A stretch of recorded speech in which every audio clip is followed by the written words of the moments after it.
Can we stay here for Oh wait, a while why am I going longer? here? Why are we starting at the fucking Tribi remains? Why is that the place we start in? What the fuck? Tribus's memory has unveiled the very first prophecy. All shall bid farewell to one, and that person alone will witness the miracle. Such is the will of fate. But I miss Trailblazer's voice, man. I just don't do it as well. Because I'm not a woman. But if I take on Ornyx's trial, will the prophecy come to pass for me as well? Regardless, I must give Aglaya an answer.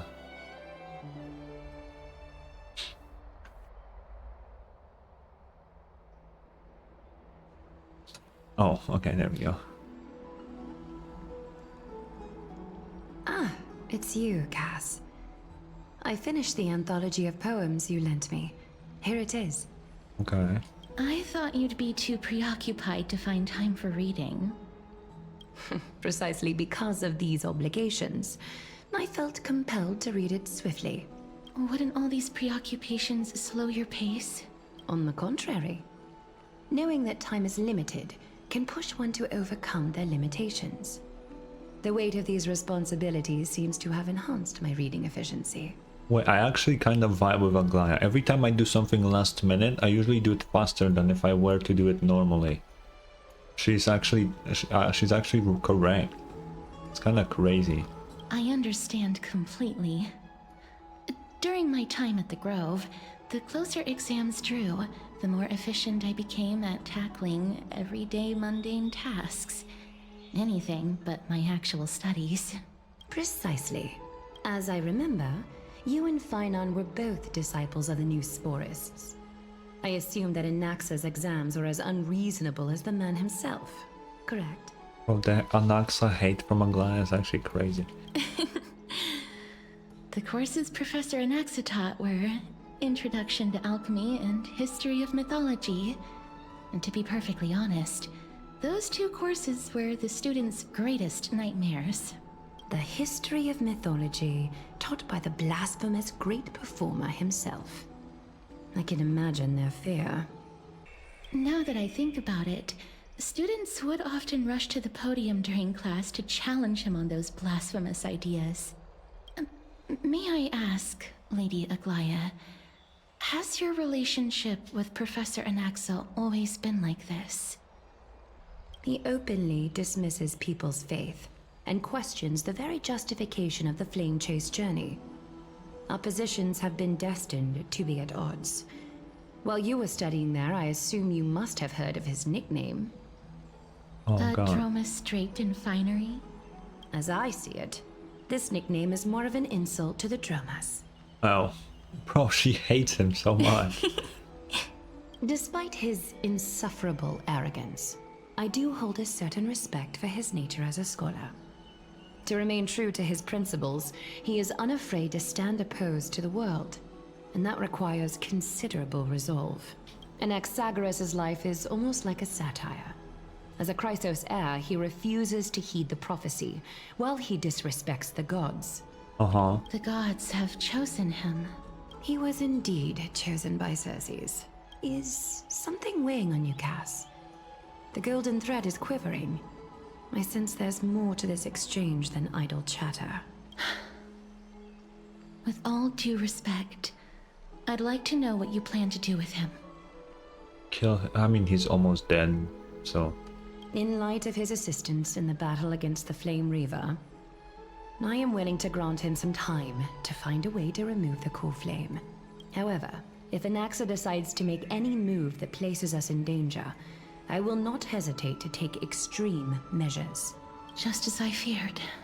The Flame Chase journey is the destined path for the Chrysos heirs.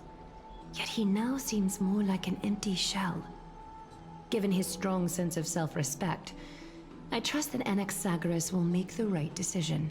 Okay. Still, I can't help but hope for another possibility. Perhaps Anaxa will also overcome his limitations, now that he knows time is limited. I understand your stance. Let's continue this discussion another time. But now, let's greet our guest. Ooh. You're Oh, here. it's me. Does this mean you're ready to take on Orynyx's trial? Am I? I guess, sure. Yeah. It seems that this sacred beast is just as indispensable, given their intricate ties to the Titan. The guy just called this. She called Mem a beast. Are you... Okay. Memmy mem, memmy mem. Oh no, I mem, forgot mem, that Mem memmy fucking... memmy mem. Oh god, I always forget that Mem speaks like fucking Pokemon, dude. Oh god, when will Mem actually be able to say words? I await that day so much. Oh god. Thanks to you, I've evolved from little dog to a sacred beast. Surrendering the core flame is a Chrysos heir's duty. Your selfless assistance is deeply appreciated. However, I urge you to carefully consider the risks of accepting the trial. Becoming a demigod means forsaking your humanity. You will inherit Orynyx's divinity and bear the time of Amphoreus, all on your own. Well, funny you say that, Aglaya, but I'm not really a human being, so we chill. From that point onward, your fate will be forever intertwined with ours, never to be separated again, until the end of Genesis. Is there a plan B? It's exceedingly rare to find a capable Chrysos heir. If this path proves unattainable, I am willing to lower my expectations. There are still many priests of Yanissopolis and their descendants in the city.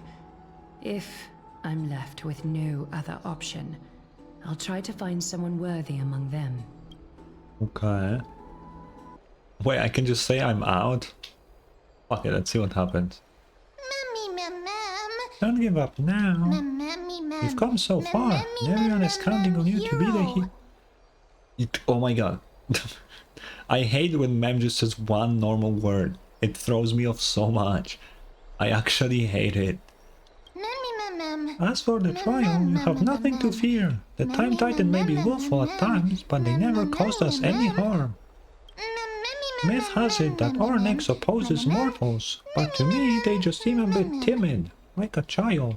It looks like you know that Titan rather well. Oddly enough, I don't remember ever meeting them. At the moment I saw the Trailblazer, Orynyx's memories were already in my head.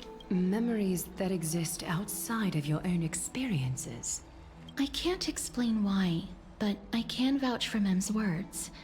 When I was in the abyss, I heard the Titan's groans, full of pain and grievances, yet without any ill will. Oh, do I even have any say in this? Please, Mem. Trust me on this. At the very least, can you speak with them in person? I get the feeling that if we don't meet Orynyx, we'll be missing out on something huge. She was about to say huge. Oh my god. I guess we have to do it. Since you've made your decision, go back to the bath chamber and get some rest. Trinen will call for you when the ceremony is ready. It is difficult for me, as the guide, to absolve myself from blame for things to have progressed to this point. Time and again, you have risen to the occasion for Akima. Nearly rewarding you with some honeydew is no longer able to express the extent of our gratitude. When the dust settles, I hope that we'll have the chance to have a long chat regarding your return journey and the curse of the sky. It's about time that we lift the taboo and discuss things openly. Oh, I have to... Two castorices. There's two of them now. Whoa. Double the Miss, death. May everything go well for you and Mem. Thanks. You need Aglaya for something too. It's nothing. I only came to discuss some matters with Lady Aglaya. Previously, I lent her an anthology of poems that Lady Trian had gifted to me. Tracing back, this anthology was something left for Lady Trian by a bard before their passing. Although personal properties should be cleared out once their owner has passed on, Lady Trian gave this book to me since She knew how much I liked to read.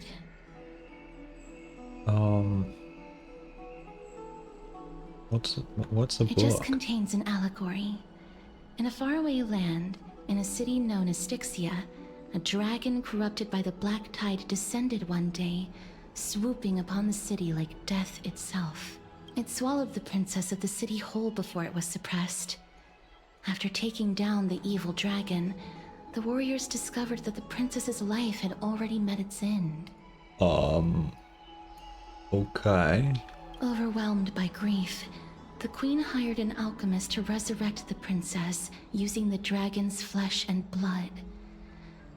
However, having lost memories of her previous life, the resurrected princess turned into an evil dragon herself and wreaked havoc on the city.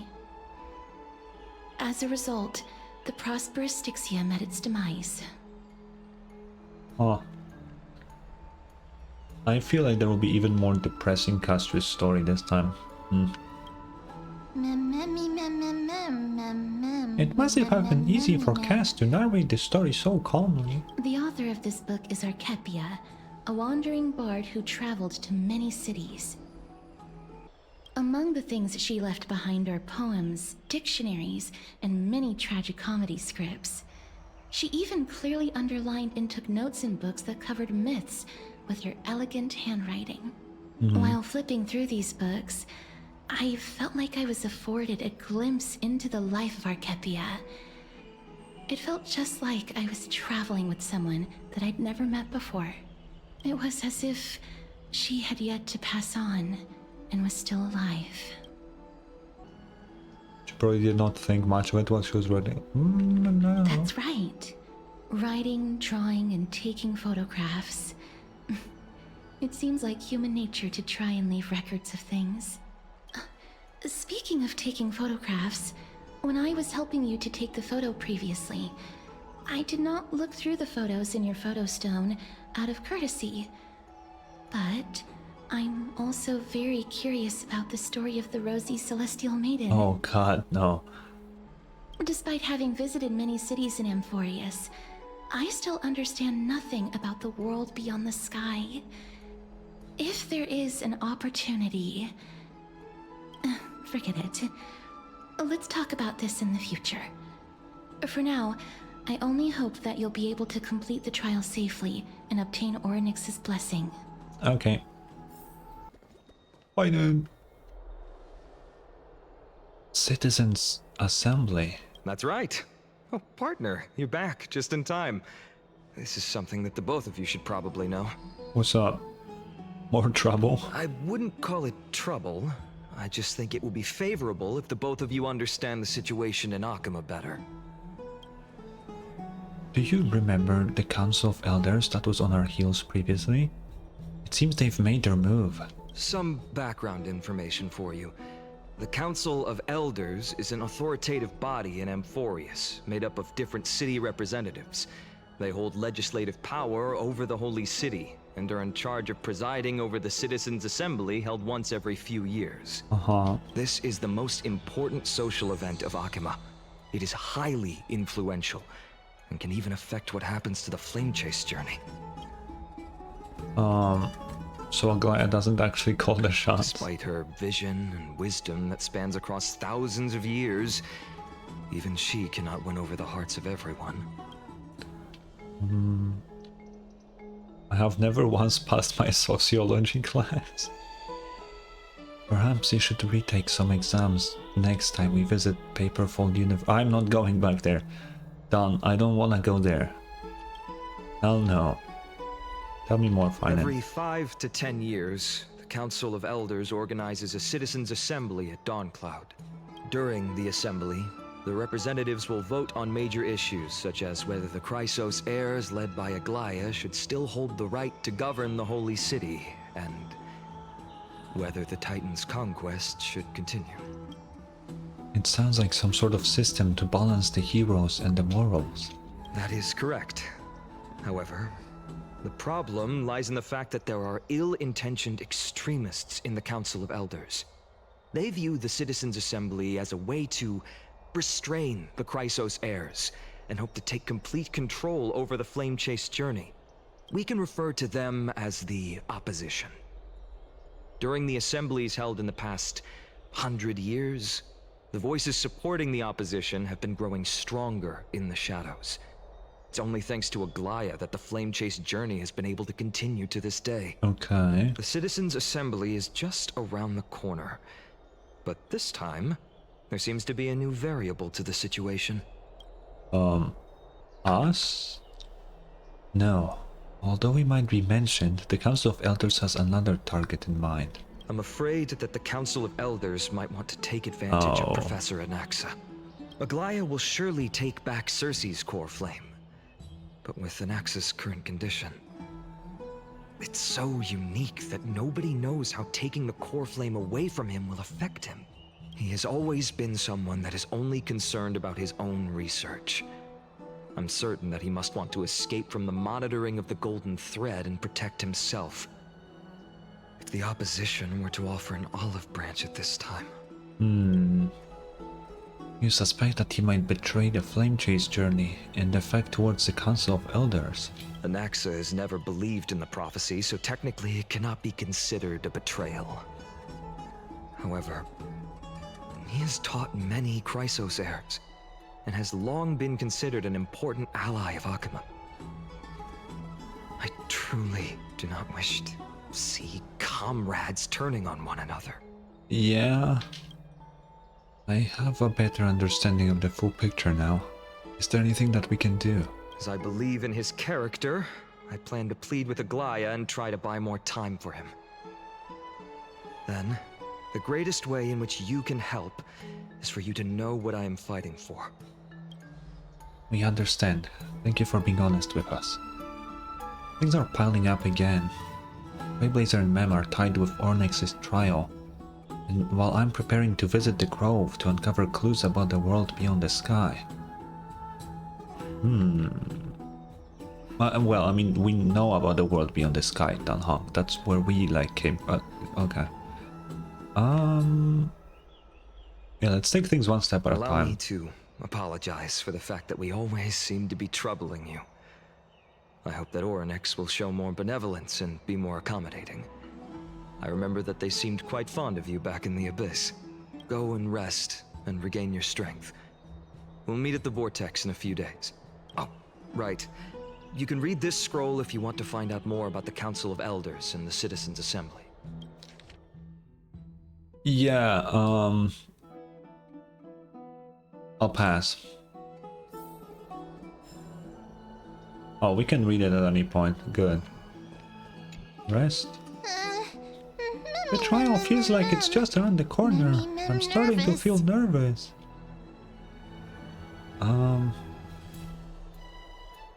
It'll be fine. Let's just hope that everything goes well. After all, as someone who has entered the gaze of an Eon, or Earth, you should be able to overcome the trial of a regional god just fine. We've also unknowingly gotten used to sleeping with the midday sun shining brightly above our heads. Get some rest. Perhaps a new phase of our trailblazing expedition in Amphoreus is about to begin. Perhaps. Oh, what is it loading? What the hell? Oh, in the okay.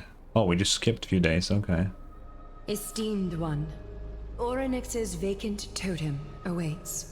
If you have already made your preparations to become a pillar of Amphoreus, please, step forward. Okay. Here we go. I talk to them. Accepting a Titan's trial is a very peculiar experience. I'm afraid that I'm not able to accurately describe it. You can only go and experience it for yourself. I believe that you'll be able to pull it off. Cash. Miss... I'm sorry. I'm not sure what I should say to help calm your nerves. Right. Perhaps something like... As long as you can successfully complete this trial, the rest of the Flame Chase journey will be smooth sailing? I don't think that helps. Because, like, I'm obviously, as the player, not nervous. I'm excited. But if the Trailblazer is nervous, I think they're nervous about the trial. So if you say that, oh, if you do this trial right, everything else will be fine. I don't think that helps with the nerves currently. No, that sounds a little strange. Ah, don't worry. It won't take up too much of your time.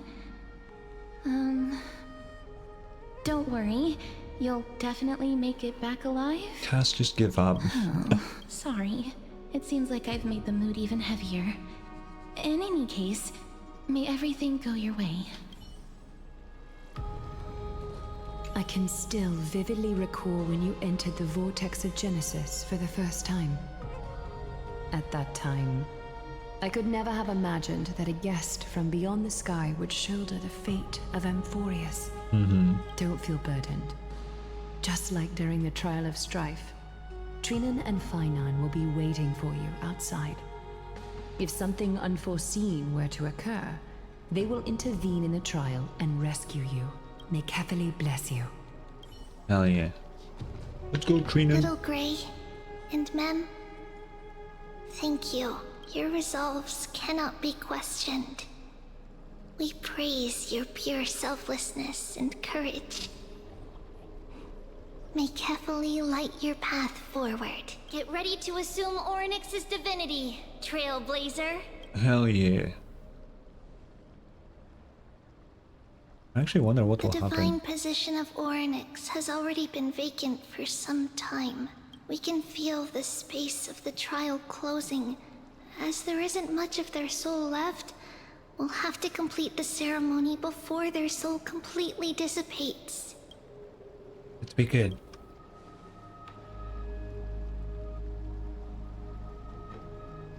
The eighth core flame coveted by the miracle that once belonged to the great Veil of Evernight, Orynyx. It shall now be returned by the two elected heroes of the Chrysosairs. A traveler who is upright and courageous, and a sacred beast that invokes miracles. I hate calling men beast, bro. Because when I think beast, I'm thinking something fucking huge, really dangerous. That's not it. Who? Mem. What? Who? Oh yeah, I didn't understand this, but yeah, she called Mem that. You are... Mem, who is for human beings specifically? You cannot just... You don't count. Both of you, please, come forward. Recite along with us. Okay.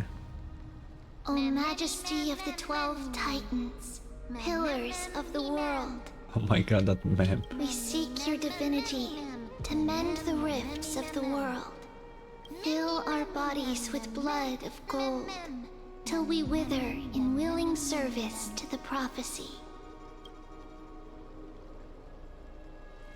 I don't think I have gold blood. These are just words meant to make the prayer seem more solemn. Please, focus. I don't think we have... Would we even have blood as a synthetic human? Was that even... I don't even know how that works, really. Do we have any fucking blood? I don't know, man.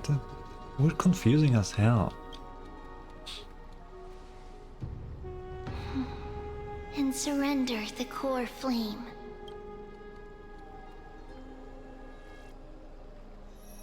Who?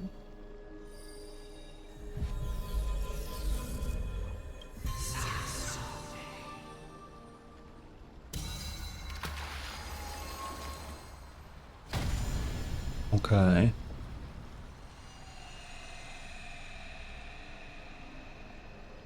Uh-huh.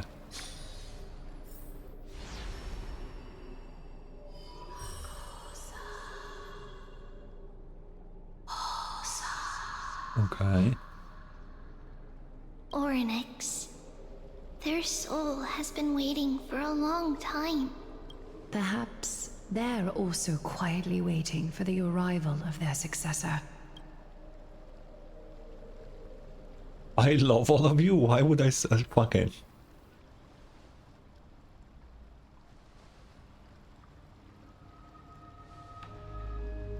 That doesn't seem appropriate for the current mood, so let's just leave the farewells for next time. Don't worry, you're tougher than I am, right? Emma? I don't know, we don't really do that much.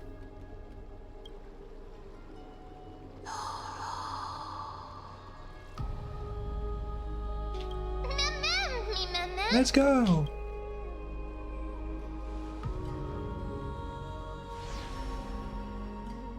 Stop flashbang. Oh, and I'm gone. Traveler from beyond the sky, let us pray that the Titan acknowledges your worthiness. Although she loves cracking jokes at inopportune times, her determination is as strong as the Chrysos heirs. She will definitely succeed. While she's away, I would like to have a chat with you, Aglaya. Oh. Speak.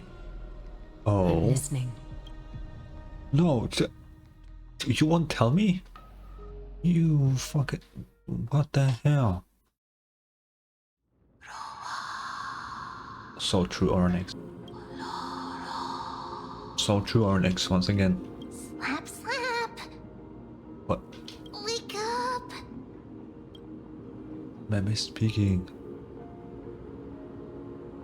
How is it? How do you feel?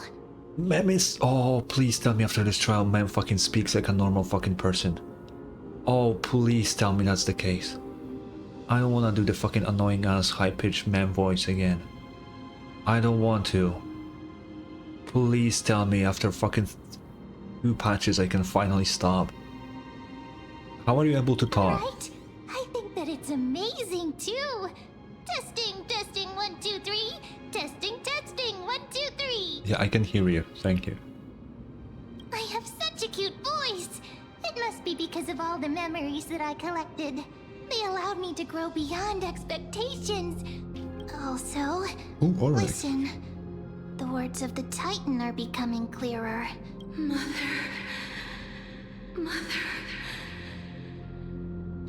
Titans have echo, so I did it correctly in my edited videos. Let's fucking go. I'm smart. That was absolutely not the voice that I gave it, but... Are the years of isolation coming to an end? Or next. Oh, how heartbreaking. Ever since the figure draped in the black cloak robbed them of their core flame, they have been relegated to waiting in isolation. Do I in know such a this confined voice? Space. It sounds so familiar. I don't know. Huh. We are going to help alleviate their pain, right? Sure. Broken. Mother. Where? Mother? Who are they calling out for? Good question. Choose. You. It's you. I remember you. Skyfather has gazed upon you. Mother is calling for you. Okay, so if this... I mean, okay, so they're saying Skyfather, which is obviously like fully the Eon of Remembrance. But who's the mother? What, huh?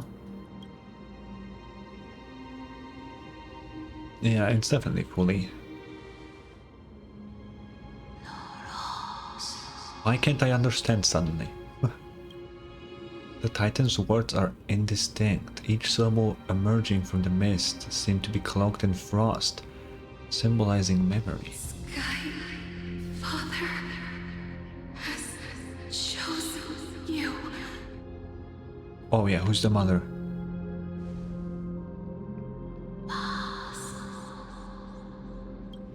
A majestic voice pierces through the golden mist, reaching the unseen mountain walls in the distance, reflecting and returning to your ears as an echo. Within the echo, you seemingly could make out a cry of a baby? Mountain walls in the... What? What? Mother is no longer responding. Okay. We've come to you because of something important. Something important. An important matter. Oryx, listen to me. Aren't you tired? Throughout the long years, you have always been protecting the fate of Amphoreus.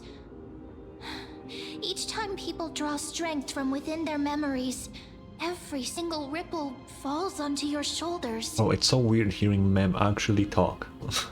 I like it, but it's so weird. There's no need for you to bear this any longer, Oryx. From today onwards, someone else will bear time on your behalf. This is why we have come. Freedom. Freedom. I want freedom. Oh, poor child. Everything will be fine. Let us help you. You can have a good rest now. Go to Eep. What's troubling you, big fella? You are not... I need to say it. I need to.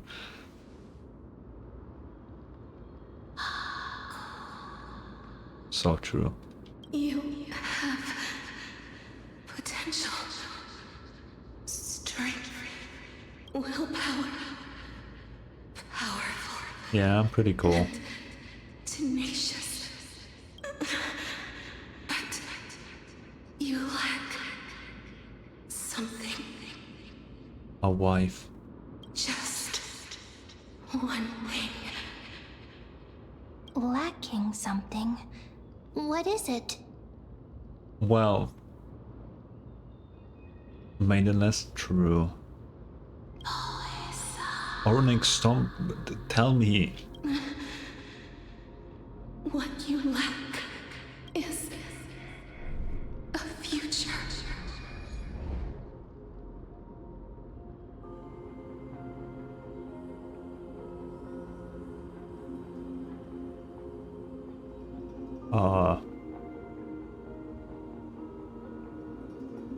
So if basically a god of time cannot see my future, that's I would say that's pretty good actually. That means the fate is in my hands, right? That means that my future is not predetermined. I think that's a good thing, right? Am I crazy? I don't have a future.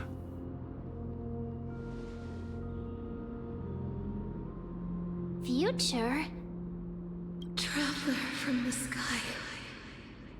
You should have dissipated already.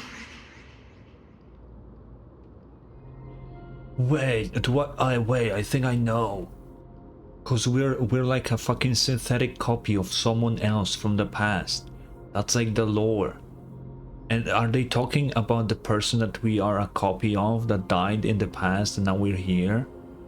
Is that what's... Whoa. Are we actually getting lore? The gaze from the Sky Father stabilize your form. Huh. Because from the moment you crossed the sky, your life was cast away. Okay, now I'm getting confused again. What the fuck are you talking about? Right now, you are simply a collection of walking memories. What? How is that possible? What are you on about? I'm already dead.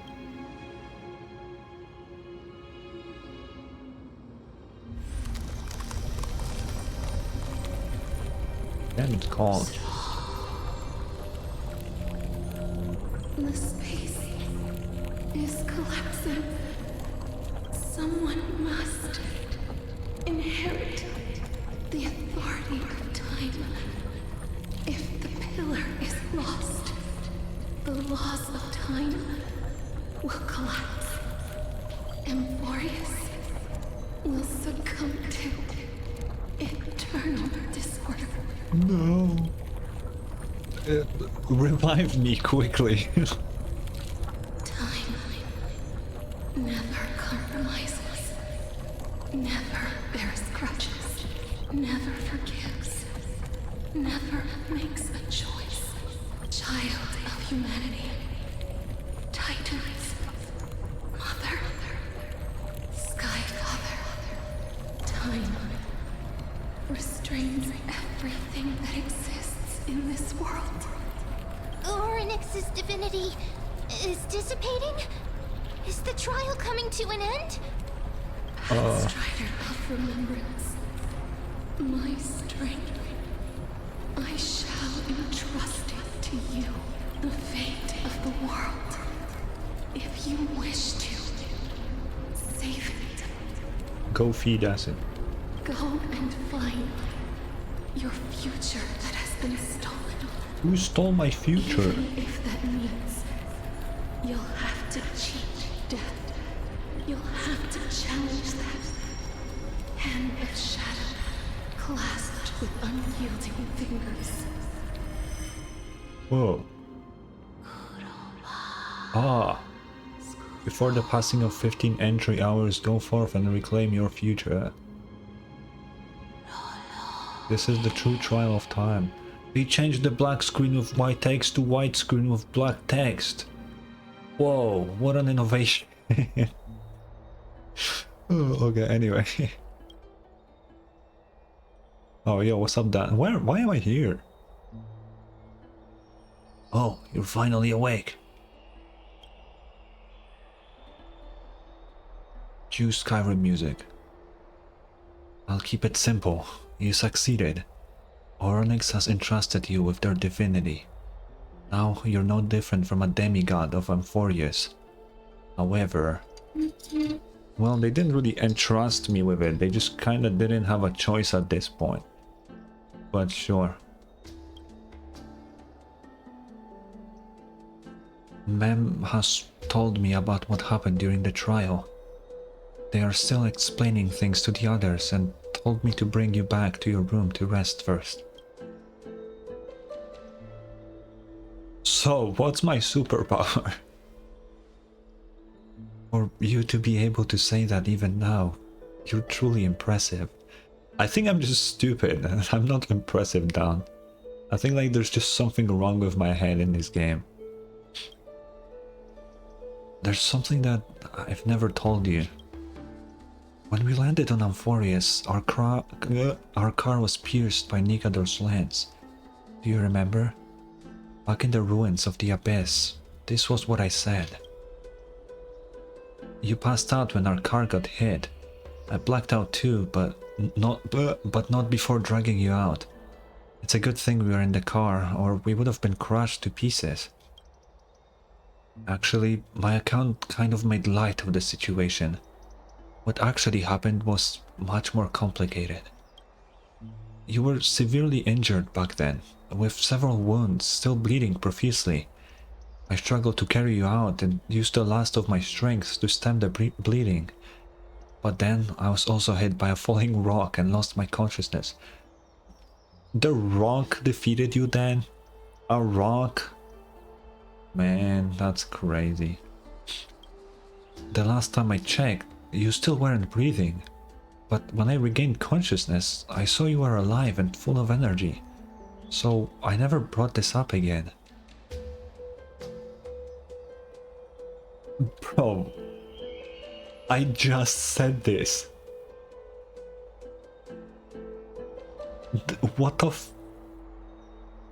I'm literally me.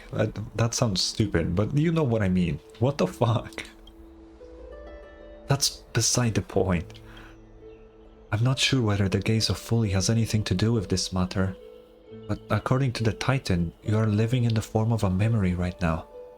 Just like those objects of the past and the miracles of Onyx. Perhaps Mem is the anchor rope that ties you to the present. And assume they couldn't stray too far from you, but the truth might be the exact opposite. Yeah, let's do the Stellaron thing, whatever that is.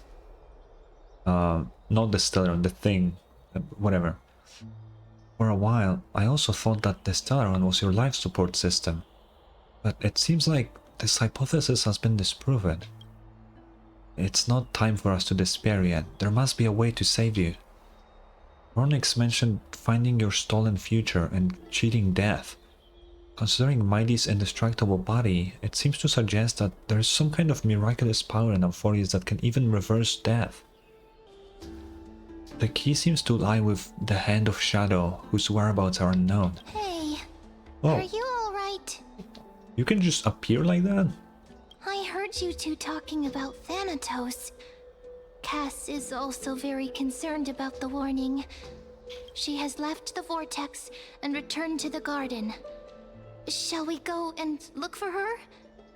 Thanatos is the Titan that Cass has always been looking for.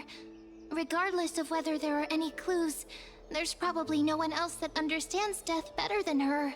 I mean, she's literally the death, you know? That's like her thing. Let's do it then. Oh, right. There's something that I have to tell you. Yeah, ma'am. What's The up? Chrysosairs already know everything that has happened to you. I know. I was too worried, so I told them everything. Please don't hate me, okay? Yeah, we're chill. Miss, Oh. I'm right here. You hear soft steps coming closer, one step at a time. Please stay there and slowly turn around. Why? For some reason, you feel you have seen this scene before. You want to turn your head, but you glimpse a dash of purple brushing past your face. Then, a chill seeps through your skin, spreading into your veins. Your heartbeat begins to slow. Let's scare her. In the blink of an eye, time seems to have frozen beneath that cold sensation, and you just happen to close your eyes. Please pardon me. Ooh! A subtle fragrance of an unnamed flower fills your senses, its sweetness making you forget you need to breathe. That's a really bad thing to forget. Let me screenshot this. You realize you're still alive. No, to be more precise, your death was not thorough. What? The coldness of the initial touch dispersed as quickly as it came, and replacing it is the touch of fingertips, and a tremble born of trepidation? Okay. That originated from a certain lanky arm. Her quivering finger gently brushes against your cheek, causing a faint tickle. Sick. Just as I expected. I cannot feel anything. I definitely needed that to be described so much. You're invading my personal space. No, I'm not gonna say that. I don't mind at all. Am I really Back at dead? the Grove, I was puzzled as to why you were not affected by my curse. I thought that it might have been the special ability of a traveler from beyond the sky. Never did I expect that this would be the true reason. Thank God you didn't test it with Dan. He would not be here anymore. I'm sorry. I should have noticed that something was amiss earlier. Miss, if my abrupt behavior just now offended you, I hope that you can forgive me. I I'm don't just care. thinking, if your soul has really left your body, as a mortician, I might be able to trace where it has gone to. That's... Cass, did you find anything? Yo, Cass, that's not what morticians do around where I'm from. They cannot trace souls. That's not a thing they do. Unless they do, I don't know, I'm not a mortician. Maybe they have some superpowers or something. Who am I to know? My apologies. Not as of yet. Perhaps I have overestimated my capabilities. But, Miss, would you be willing to let me try again? This time, I'll increase the area of contact slightly. Perhaps the result might be different this time. Just say that you want a hug. Sure. I have never touched the living in this way before. If my actions are in any way disrespectful, I hope that you can forgive me. Okay. It's the same artwork. Castorice once again places her palm on your face. Her shivers calm somewhat this time. Yeah? I seem to have caught a glimpse of something. Your soul is currently roaming someplace and cannot find a way to escape. But perhaps it might not be a bad thing. If your soul is still wandering around, it means that we still have time. We have a chance to find it before the fingers of Thanatos sweep everything away. Clues. Okay. Just a few more. I need more guidance. Ah. Huh? The connection has been severed.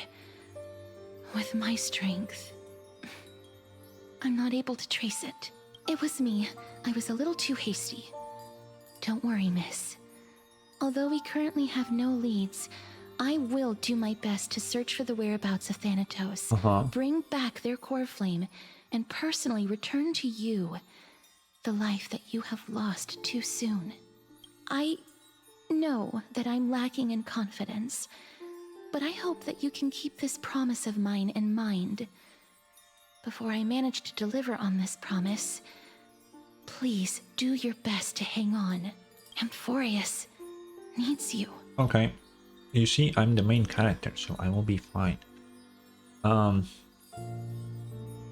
What now? Lady Aglaya and Lord Finon are currently discussing some matters in the paths. They're worried about you too. If possible, please go there and let them know that you're well. Although, I don't actually know whether your current situation can be described as well. Also, please accept this Styxian fable. Reading can help one to focus and relax. I hope that reading this can help tide you through this difficult period. Yes, you're giving the book about a place named after a river in Hades to a person that's dead. Great idea, Cass. Amazing. More species Love it. I would never do anything different.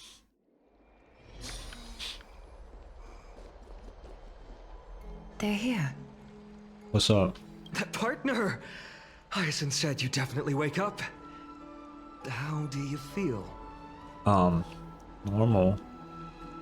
It feels quite cool being a departed spirit. I am so dumb in this game. Well, at least you look no different from the living.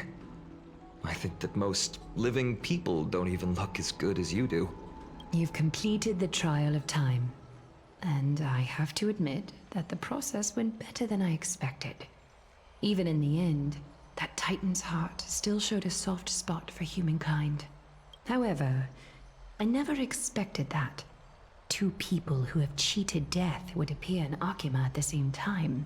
That's what we have been talking about. Mighty has been in Akima for such a long time, but has no one thought to study his indestructible body? If there were even any minor breakthroughs, we wouldn't be as clueless as we are right now. Yeah, that's kind of, not gonna lie, that makes sense. Many have had this idea, but so far there have been no results. If it were successful, Thanatos wouldn't have disappeared without a trace. Nevertheless, now is not the time for us to give up. At the very least, we can still see a glimmer of hope. Cypher. Oh, If anyone in this world knows the whereabouts of death, it would be her. why would she know? I'll try and get her to return to Akima, but do be prepared for a less than ideal outcome. Please understand that throughout the history of Amphoreus, No one has ever managed to escape the clutches of death. At the end of time, Thanatos silently awaits all. Is this supposed to be comforting? Don't take it to heart, partner. After all, you've already created countless miracles along the way, right? But before that, just What's wrong, Aglaya? omens always come in pairs. A tiny air current will eventually brew into a storm that tears the sky apart. It's Anaxagoras. He has initiated contact with the Council of Elders. Oh no. In the end, it has still come down to this. I earnestly hope that your assessment of him is accurate, Finan.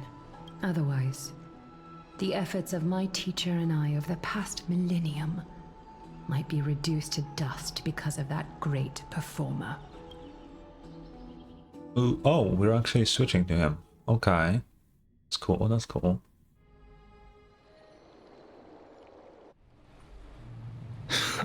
Ooh. I'm back here again. I remember this dream. This realm is covered in a silk-like fog, Oh, it's a dream. and the land is barren and harsh. The crowd of travelers leaves tracks everywhere. Hey! Excuse me! What is this place? Where in Amphoreus are we? What the The fuck? mutters of the traveler are in a language I'm unable to comprehend. Or perhaps they're just distracted and ignored my question. Tell me, which Titan reigns over this land? And how do I find them?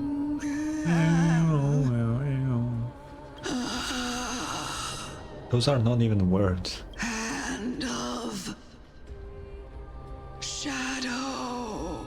Hand of Shadow Thanatos. Could this possibly be the Netherrealm? Not Nether Realm. Yeah, you didn't go through the fucking obsidian portal, Anaxa. Know your Minecraft lore. Then where is this? River of Souls? The outskirts of the Netherrealm? Are you heading downstream toward the Netherrealm? The Nether Realm. Nothing but an illusion. Titan rejects you. Me. Listen. What? The traveler lifts their wrinkled fingers and remains silent. I look in the direction they are pointing and listen closely. There. A massive shadow brought the sound of rushing tides. The sound of tides. I can hear it. You can hear it. I hear it. Deep within the tides.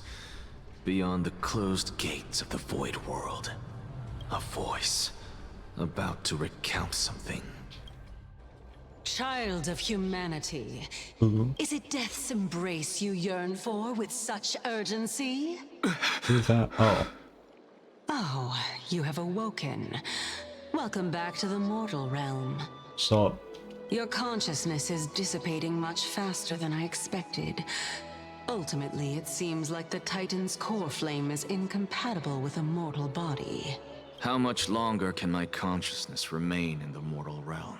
In my estimation, at best, you'll see 15 more entry hours. so 15 days. Why do they call them that? Just say 15 days, bro. 15 days and nights. What is it? Are you finally starting to become attached to the mortal world now? On the contrary, 15 days feels a little too long for solving a singular problem. Stop giggling. It's time for us to go. The messenger from the Council of Elders is almost here. Let me Okay. ask you one more question. Are you really planning to betray Aglaya's will?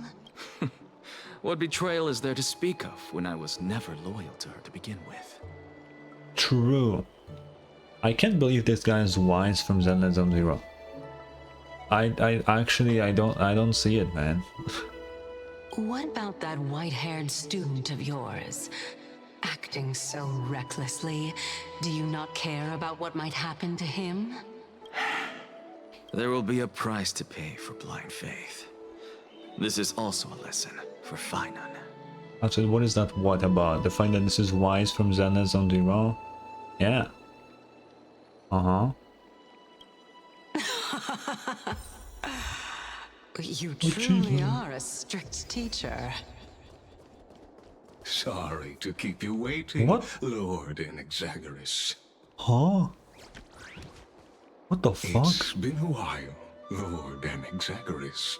What in the fuck? What is the design? I greet you on behalf of all the citizens of Akima and express my deepest regret about what happened at the Grove of Epiphany. It was a hollow from Bleach, but mechanical, dude. It's you. I never expected that you would personally come and meet me. Bind carefully into lantern above. I have come as a testament to the justice of the Council of Elders. There are Antikytherans here? They have been a rare sight ever since the Chrysos War.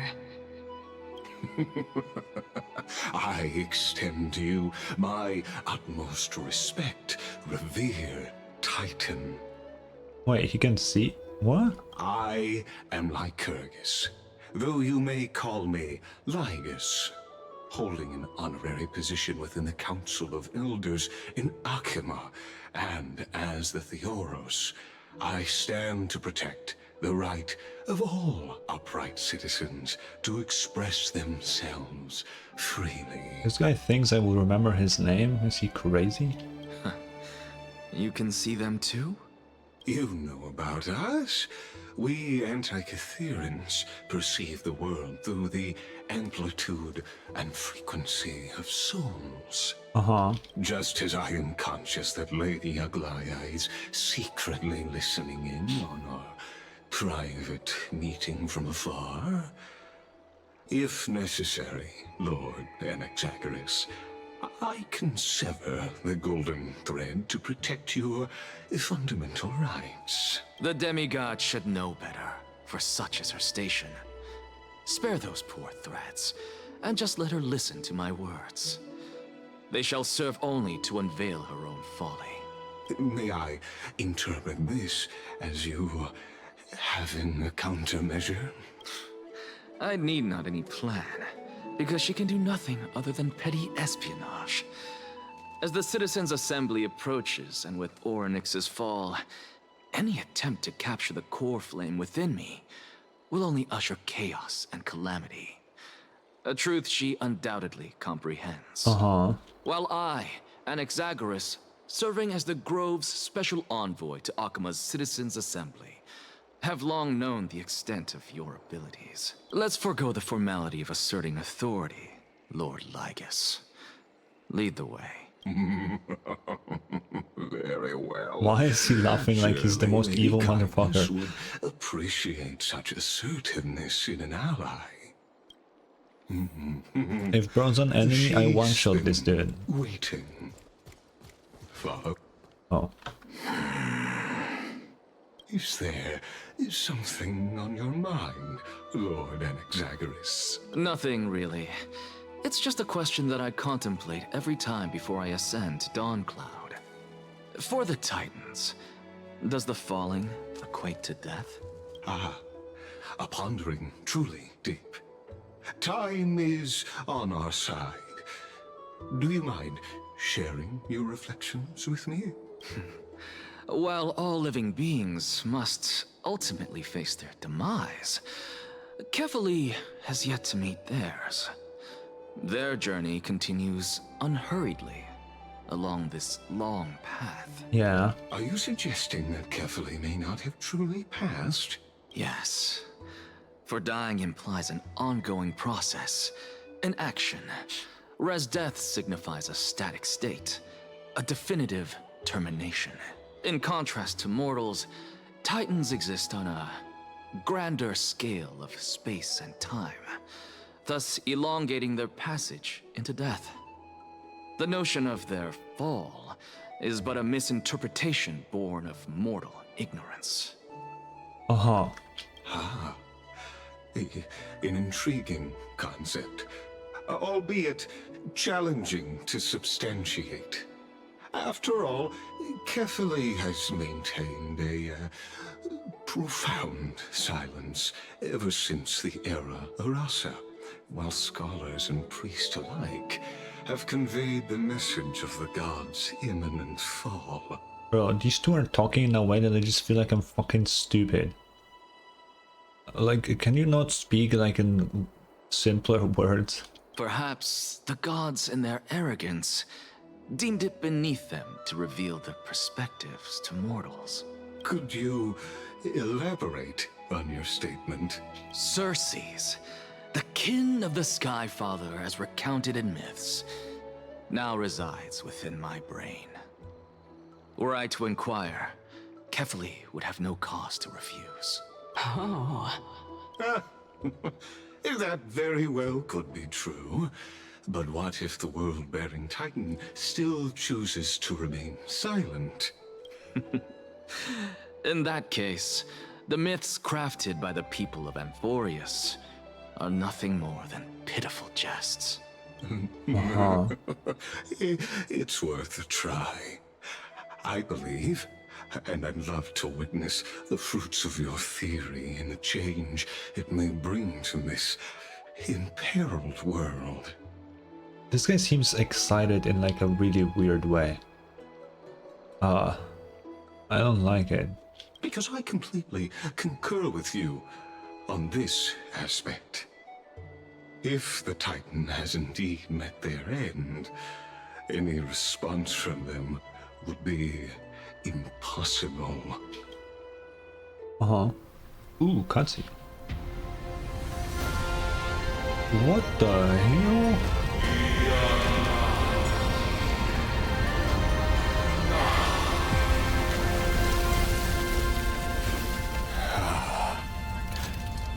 Please, Professor. What in the world? What the fuck was that? The children of humanity have indeed created a spectacle. Where the fuck did they pull that hand out? Welcome to Dawn Cloud. The atmosphere here carries a greater sense of solemnity than the mundane clamor of the Marmorial Palace, with entry permitted only to the invited. Oh, I hate the way he speaks. Okay, Acid, we can play that game. Me when I see a little hamster on the floor. I would also do that with my hand. Only esteemed beings grace this place, and among them I've received priests, scholars, warriors, and now we even have the honor to be in the presence of a Titan. Oh, what a joyous occasion. I don't know why that just came to my head, but I was about to say me to a rat that I'm about to throw into a deep fryer. Why did I think about that? Once deemed a blasphemer, now a surrogate for revered divinity. The honor should rightfully be mine, shouldn't it? I'll notify Kindness and the others of your arrival. Kindly wait for a moment. A soldier will be here to guide you shortly. Okay. In the meanwhile, you're welcome to explore the vicinity, but kindly remain within the guard's view. Delaying the crucial meeting is something none of us wish to see, I presume. I'm well aware of Kindness's methods. There's no need to emphasize that. As you wish. Your cooperation is much appreciated. Well. Alas, I had hoped for a brilliant plan from you, but it turns out you just left one cage to enter another. Save your concerns. I know very well what I'm doing. I shall depart to explore the surroundings then. Now that I look around, I wonder if there are any murals bearing my portrait around here. I'm quite intrigued to see how the children of humanity beyond the grove perceive another Titan. Off you go. I won't be joining you. This Titan appears to be quite at ease. I should investigate the Council of Elders' recent activities first. Be aware, I can hear you perfectly well from here. Professor Anaxa? Word has it that the scholars of the Grove valiantly perished resisting the Black Tide. To find you here safe and sound, thank the fates. Yeah, just call him in 15 days. He'll definitely still be here. You could say it's the fates toying with us. It's only the Crimnoans and Idonians who chase glory through death. But your survival is a victory in itself. I'd settle for that gladly. So, are you here to report the incident to the Council? I heard that after the Black Tide devoured the Grove, Akuma would be next in line, even with the demigod of strife standing alongside humankind. Tell me, how much does the Council of Elders know about the Black Tide? Once Kindness and her followers learned of Circe's and Orynyx's fall, they proclaimed in the council that the Flame Chasers could no longer stand against the calamity alone. Yet, when the Crown Prince ascended to godhood and repelled the Black Tide, she immediately altered her tune, declaring that all was resolved beyond Akuma, with the only remaining menace now being Aglaya and her adherents. They might well make their move at the upcoming Citizens' Assembly. No surprises there, those shifty opportunists. Thank you for your honesty, virtuous student.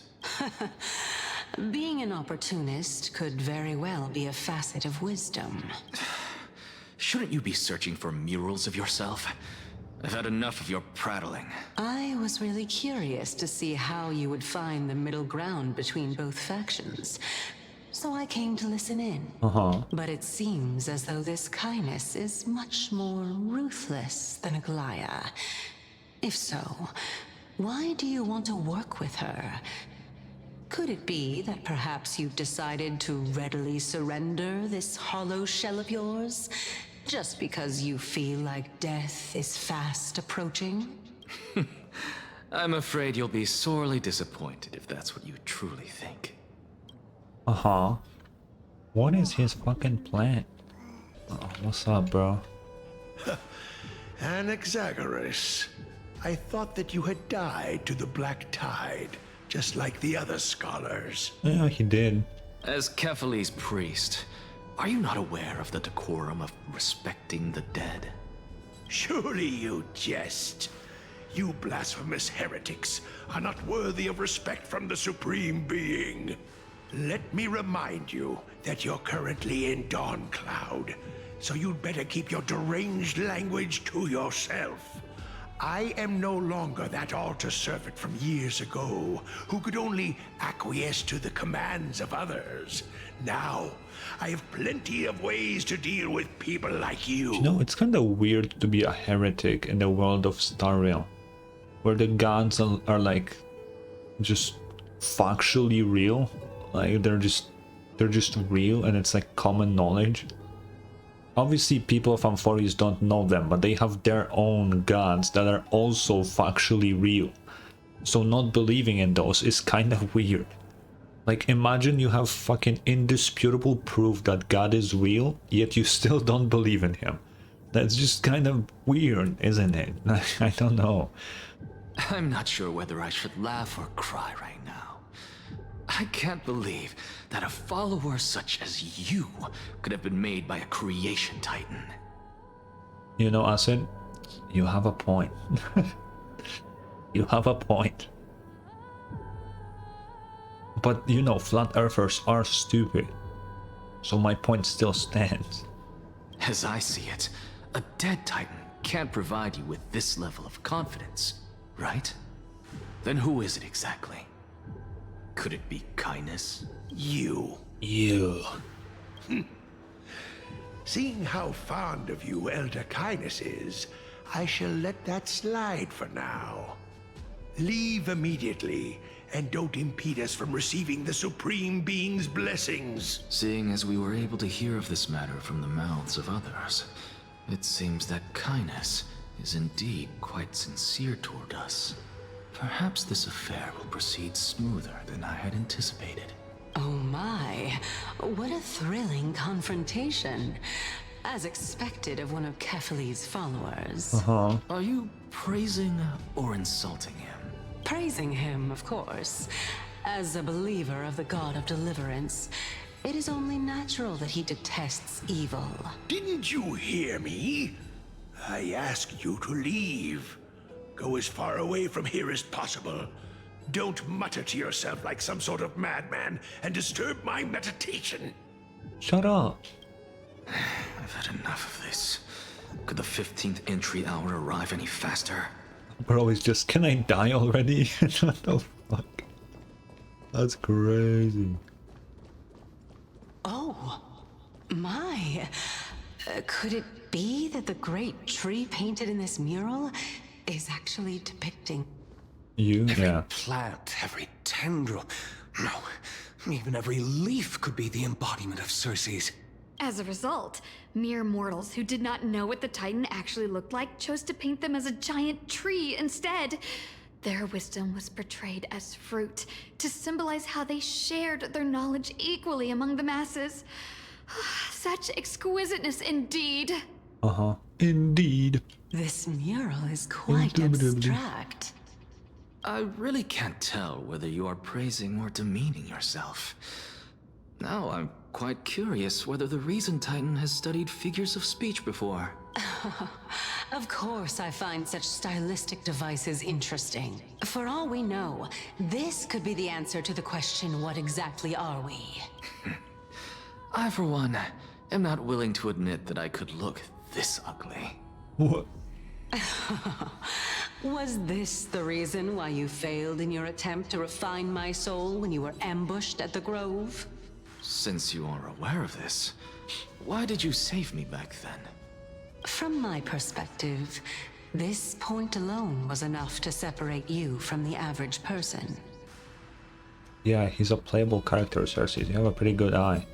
Even though your eyes are always closed, but still. How do two lunatics coexist in the same brain? Therefore, it seems that your journey to Dawnfloud this time is not just to seek protection. What, then, is the intention behind your actions? The entire plan is stored in my memory. So why don't you look there? Then don't mind if I do. 1 year old? 2 years old? Oh my! Even a member of the preeminent Seven Sages must hug his Dromastal to sleep? How interesting. That's enough. How unusual. Your soul is actually trembling. This must mean that behind this toy hides a secret that nobody knows, right? Since our days are both numbered, I don't mind telling you more about it. This is a present that my sister gave to me. It's a doll that was made to look like our family pet. So there are other members in your family, eh? Are they also living in No, Alchemy? Cersei, he just spawned in. He's the only one. Like, what the fuck are you talking about? Don't you just love to pick through my brain? Go on, continue flipping through my memories. It won't take long. You'll discover the answer when you reach the memories of when I was 5. Oh, the black tide is everywhere. I can't bear to look. When I was young, I couldn't accept this outcome either. Georios, Aquila, Kefali, and you, of course. Although I prayed to every titan that I could think of for help, my efforts were ultimately futile. This...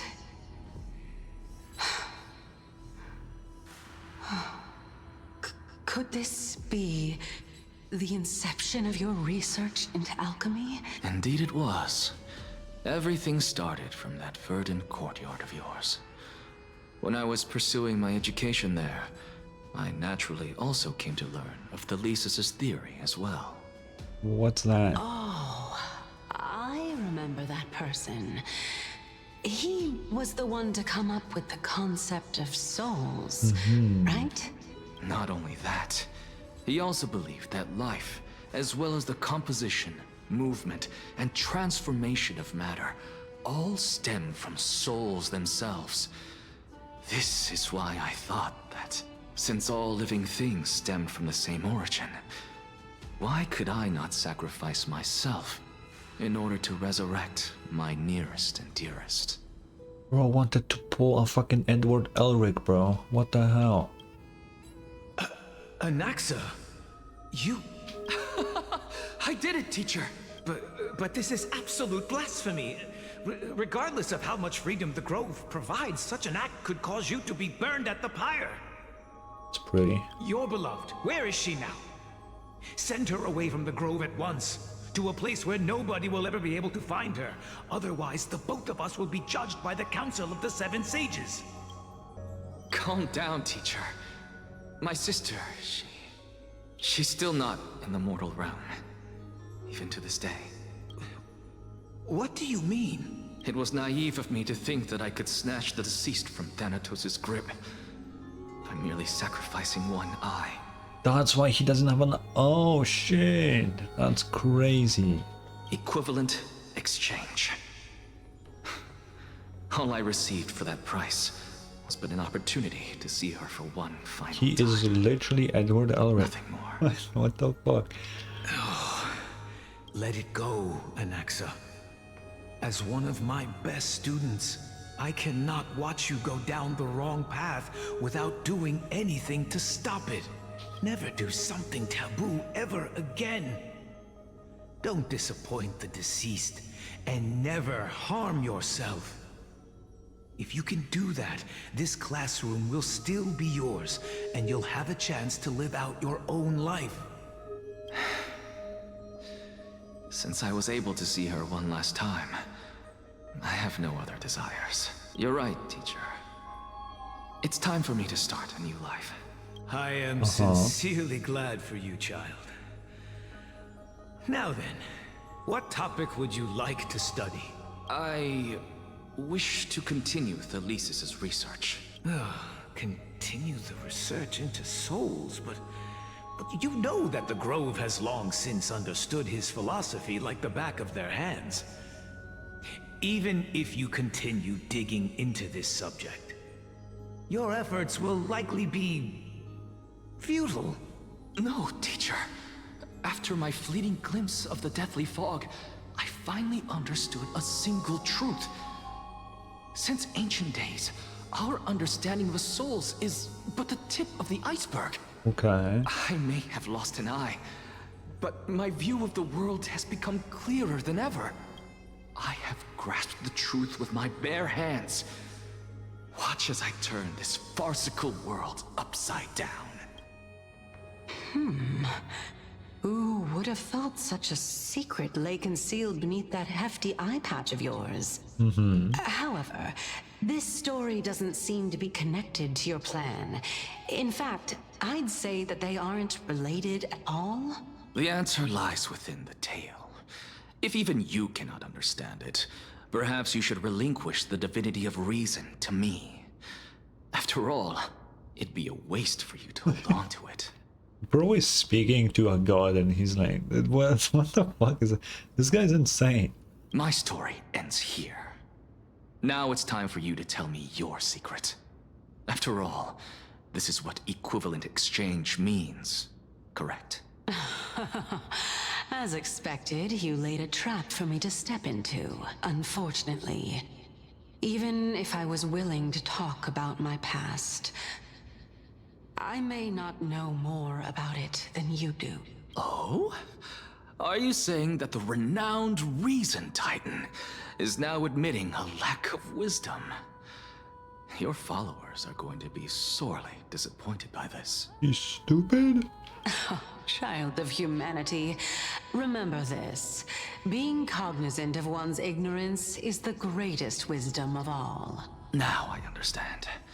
No wonder you asked me to answer your random, nonsensical questions. Not only that, you're the only one who can shed light on my query. As the saying goes, onlookers see most clearly. True. Is that so? Lord Anaxa. I saw you muttering to yourself and was wondering whether you were caught in a delirium of reflective thought. I'm sorry to interrupt you, but time is of the essence. Oh. I have a message from Lord Lygus. Lady Kindness has met up with the Council of Elders and is awaiting your arrival. So please depart forthwith.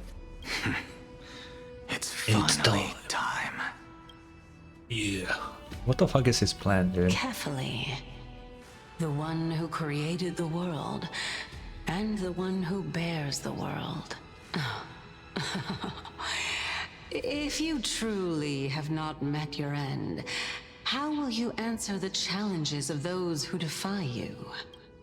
I didn't expect you to agree to Lady Kindness's invitation. He is pretty What a fucking wonderful damn, turn of that events. goes so high up. To tell you the What truth, the hell? there are many people who hold grudges against that lady. Isn't that the dromas draped in finery? Avoid his gaze. I don't acquaint myself with blasphemers. Whoa. Don't worry. He's too full of pride to pay us any attention. Your nickname is Dromus as well? You must really like those creatures. A student of Empedocles? I hear that his views run counter to the Venerationists. This is what being a scholar is about. A collision of ideas only occurs when there are differences in beliefs, and it is such collisions that lead to progress. Yet, Lord Lygus and Lady Kindness are just ahead. I'll take my leave for now. Okay. Go, go. Go, Castorice, go. Go. Yeah. Welcome to the Demigod Council. What is that cube? Lord Anaxagoras. Oh, I've heard so much about you. That Hearthstone is a death flag, she's gonna die. Head of the Nusporists of the Grove of Epiphany, notorious blasphemer, a Chrysos heir who bears Circe's core flame, a survivor of the Grove calamity. Did I miss anything? Well, if so, please be so kind as to enlighten me.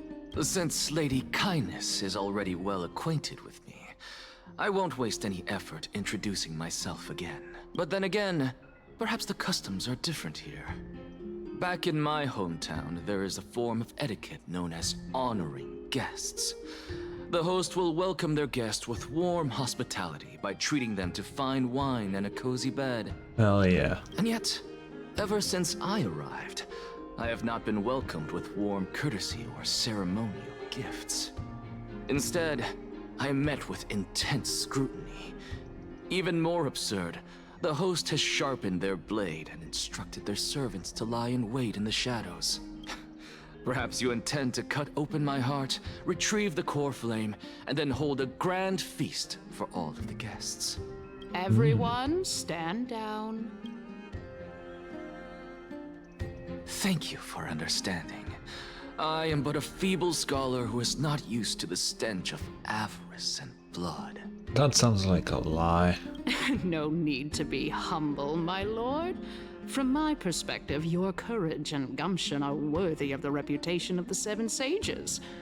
Your bravery is more than adequate to accomplish our perilous endeavor. So, you wish to start a war? Well, since the Chrysos heirs are calling for war, we will respond in kind. Conflict is inevitable. Since Aglaya endeavors to suppress the virtuous commoners with blood of gold, we will not hesitate to display the rights and mettle the citizens of Akima are so entitled to. As to your question of whether peace is still a viable option, well, to that I can only say this. Everything hinges on the next citizens' assembly and whether they have a sudden epiphany amid the clamor of the masses. And since you, as a Chrysos heir, accepted our invitation, you have indeed given us a glimmer of hope. What brazen arrogance. What you're saying right now is worlds apart from what you were saying before you retired your cleaners. Oh. I don't deny it. After all, they're responsible for cleaning up any threats, and just a moment ago, you were on the side of the Chrysos heirs. But now that you're an ally of ours, we can continue talking somewhere else. Oh, fuck. I was fortunate enough to have the opportunity to discuss a treatise about the Venerationists with your teacher, Empedocles. Yet, it seems you subscribe to the Nusporists instead, Lord Anaxa. I've heard that this school of thought is one with many detractors. Is that cute? It's Oh. normal for ideas to have supporters and Is dissenters. it Catholic's core Just flame? like how there are... Ooh. Welcome back to the hub of the Demigod Council, Lord Anaxagoras. Surely you remember that countless eloquent orators have stood in this spot before and emerged victorious by stoking public sentiment with their words. And yet there have also been innumerable blasphemous philosophers who set themselves up for failure because they refused to defend their actions. This tiny stage is the most profound embodiment of Akama in centuries. In 15 days, this site shall also become the most important, as well as the final turning point in Akama's history. 15 days, huh? May the both of us carry out our duties with honor and lead the masses back toward the Erechrysia, a golden age with no death, strife, or trickery. Oh my, 15 days and nights. That aligns perfectly with the date of your demise. Could such a coincidence truly exist? Using death to prove myself fits my intentions perfectly. What strong conviction you have, as expected of the hero who dared to stand up to the Gold Weaver. As expected, she misunderstands you. That's enough, Lady Kindness. Dispense with the niceties. I only accepted your invitation so that I can serve the commoners alongside the members of the Council of Elders.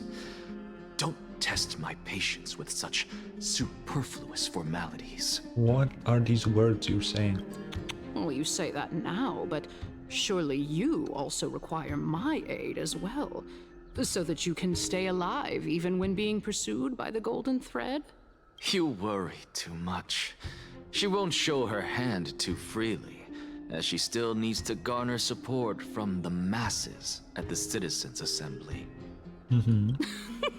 Even someone like me can tell that only a sliver of her humanity remains. Surely you're not asserting that she will definitely act in a rational manner.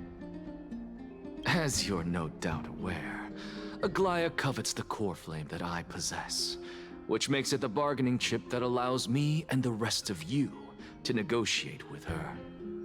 However, in return, I'll need the Council of Elders to support me as much as possible. Naturally, this includes the guards as well. Okay. You're well aware how valuable Cersei's core flame will be in the Erechrysia that you are desperately pursuing. Talk is cheap, so you'd better act prudently as well. I understand. After all, this battle of wits is just a means for each party to acquire what they need. As long as your request is reasonable, the Council of Elders never shortchanges its allies. Since we're both intent on mutual cooperation, let's not mince words and just speak plainly to each other. Let us decide how much we can secure for ourselves and how much we're willing to sacrifice, like true philosophers, with our words and wisdom. Okay. Continuing from the earlier topic, let us discuss our common enemy, Aglaya. She is the second most experienced Chrysos heir across the whole of Akama, who has gradually lost her humanity to the ravages of time and the ablation of the core flame. A formidable opponent indeed. Yeah. Admittedly, there is ample reason for her to take your life. Yet your previous reasoning is quite sound. As a seasoned political animal, it's unclear whether she will actually cross that irreversible boundary. Moreover, she still needs you alive so that the Titan's trial can be completed. Is there anyone present who can swear by the sacred vow of Kefali and guarantee that you weren't in league with that woman before coming here? Are you just trying to pull the wool over our eyes and aid her in her savagery? Ooh. I mean, she is prepared to execute him. I believe you're aware of Castorice the Executioner. Long before I returned to Akama, Aglaya had already dispatched her to monitor me. If I weren't able to reach this place in time, I would have been forced to meet Thanatos first. As compared to a comprehensive plan with uncertain results, if you decide to cut open my chest and remove the core flame, wouldn't that settle her nerves even more? Everything is in place. She just needs the right timing. I understand what you mean. At the very least, the both of us agree that this tyrant who wallows in extravagance and greed is the greatest threat to achieving peace in Akama. The Council of Elders is willing to defend your right to live, just as we defend every oppressed citizen. I don't know. However, I regret to say that sentiments in favor of the Chrysos heirs and Aglaya are only growing in magnitude.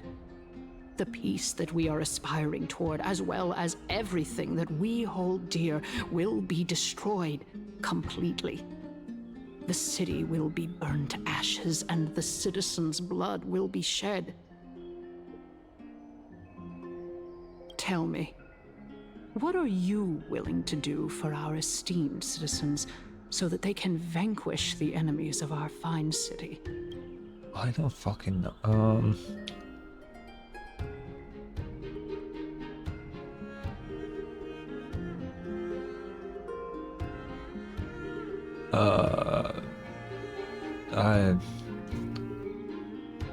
I guess this? Although the circumstances are rather unfortunate from an objective point of view, it is an undeniable fact that ever since the Grove was attacked, I have become the de facto leader of the Grove. The Council of Elders needs more backing if it wishes to topple Aglaya, and it's evident that the Academy wields considerable influence. At the very least, I have served as the Grove's special envoy to Akama for a significant amount of time. Of course, this also means that I will hold a crucial vote at the Citizens' Assembly. In the name of Kefali, Akama thanks you for your sincere and valuable thoughts.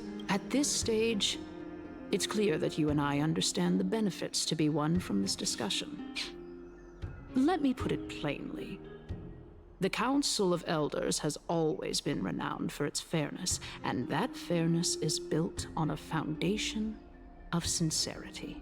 The Council of Elders has vowed to all citizens of Akaba that it will always remain loyal to them. As for you, my lord, how will you guarantee that you will be able to live up to such earnestness and will not betray Akama's indomitable citizens when the opportunity presents itself? Just as you now betray Aglaya when it suits you. Surely you jest. My loyalty does not need to be proven.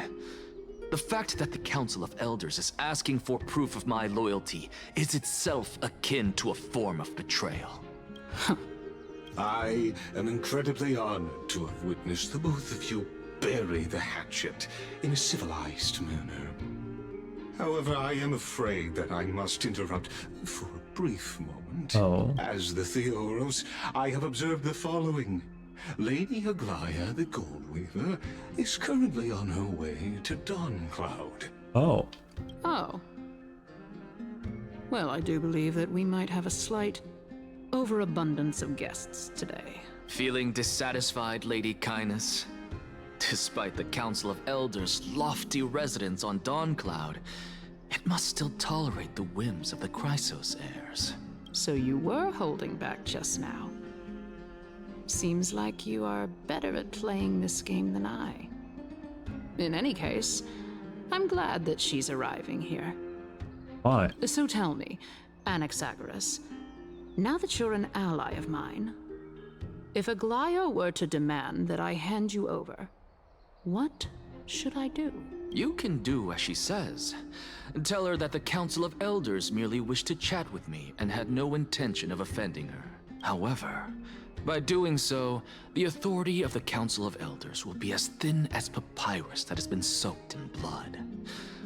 Not only can it be destroyed at the slightest touch, but the Council will also lose possession of a valuable core flame. No, more like 2 core flames. After all, at the next Citizens' Assembly, that young lady who is synonymous with death will also be standing on our side. What? Oh? What? How can you be sure of that? Is that of importance to you? All you need to know is that I have a plan. In my opinion, you should be more worried about the impending threat. If Aglaya can seize me in full view of the masses today, she could also dismiss the entire Council of Elders in one fell swoop tomorrow. If that happens, the discussion that we've just had will turn into an utter joke instead. Is this the outcome that you wish to see, Lady Kindness? Fine. I will handle this matter appropriately. But you do best to remember this. Fool the people and karma will be on your tail. I'll overlook it this time, but don't count on there being a next time.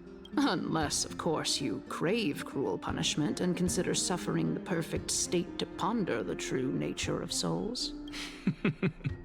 Well, what do you know? That happens to be one of my rare talents. Oh, okay. We shall see then. I've got to say that you've managed to really impress me again. But shouldn't you be going after more? Dying to know what I'm after, I mean, I'm the reason Titan after all. It is in me to ask and seek answers. Easy there. You'll learn the answers soon enough. I didn't bring it up with her purely because she doesn't have the means to give me what I truly want.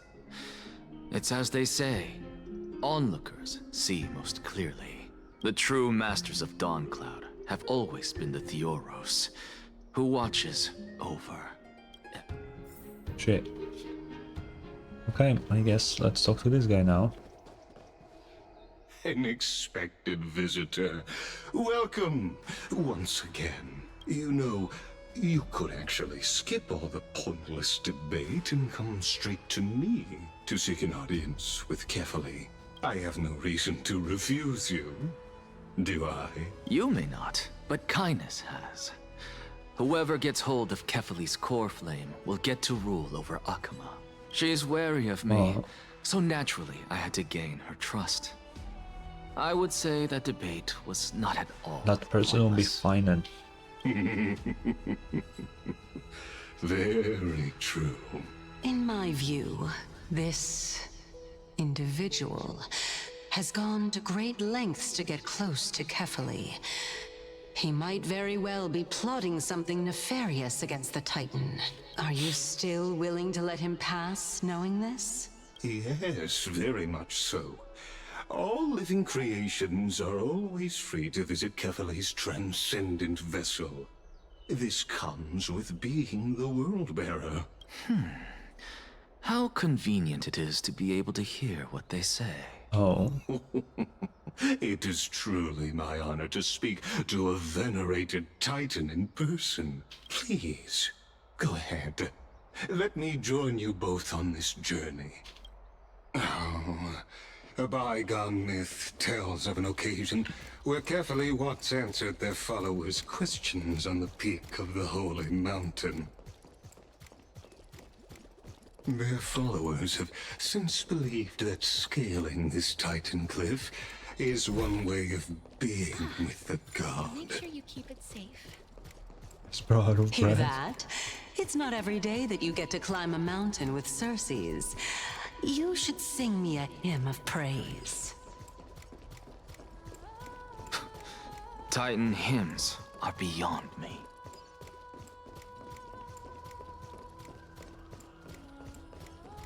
Wait, can I go all the way there with this? No shot. Go on ahead. Take this Yanis shortcut, and the long pilgrimage stairway will be waiting for you at its end. Ooh. I have to admit, I never expected you to not ask me anything. Not even my motive. Because I know very well what it is you are after. As the saying goes, a gentleman helps others achieve their goals. I have a feeling that your theory will be validated at the end of this journey. I believe Kefali will not deprive you of your right to ask your question, especially now that you're on the brink of death. You must be closer to Kefali than anyone else. Wouldn't you agree? Huh? I hope things go as you say, then. Putting a child of justice into a farcical world is bound to turn it upside down. It is my hope that you bring a much-needed change to this world, which is on the brink of destruction. I didn't expect that we can get this close, I but want to here we make go. something with it. Honestly, this is my first time going up to Dawn Cloud's peak.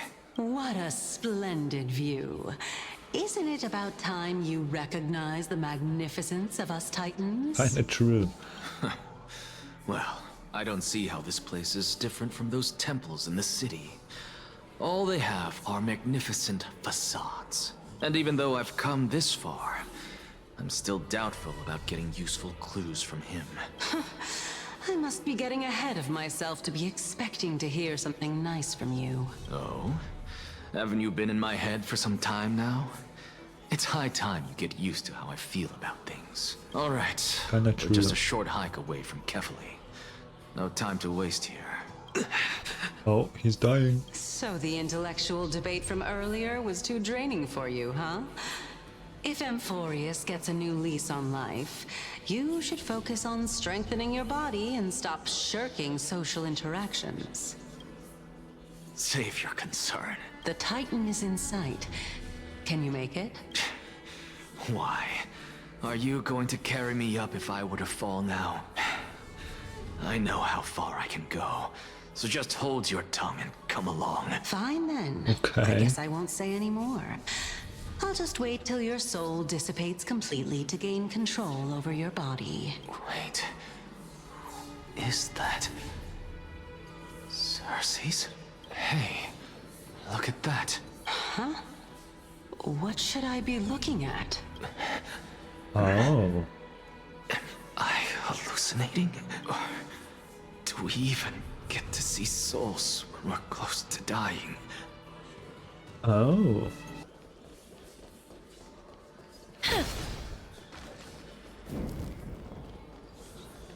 That is Cersei's, yeah. Oh?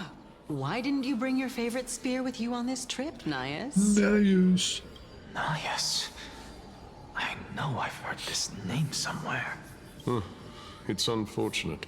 The Black Tide destroyed every last inch of my calyx. How could that be? Even a creation of Georios, from their prized ores and molten fire, couldn't escape the fate of destruction? Hey, Cersei's. Do you know a certain Nias? Nias? No, not that I remember. Oh. How did you even think up such a strange name? I just saw him. Nias.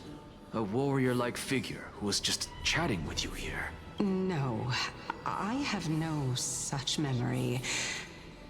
Could you be hallucinating? Is she lying, or is bro seeing some like really weird shit that didn't maybe happen yet or something?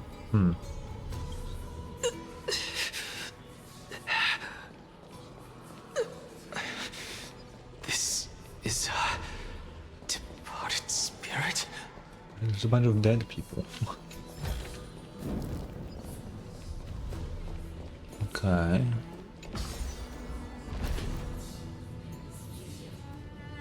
Oh no, I see the coin. Yeah.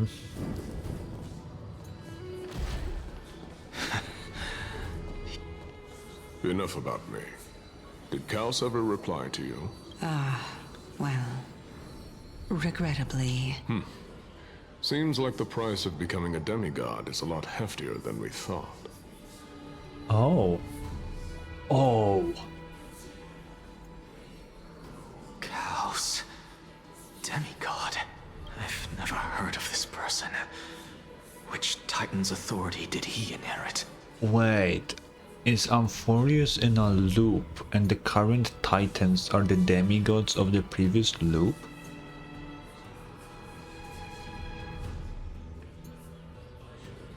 Ooh.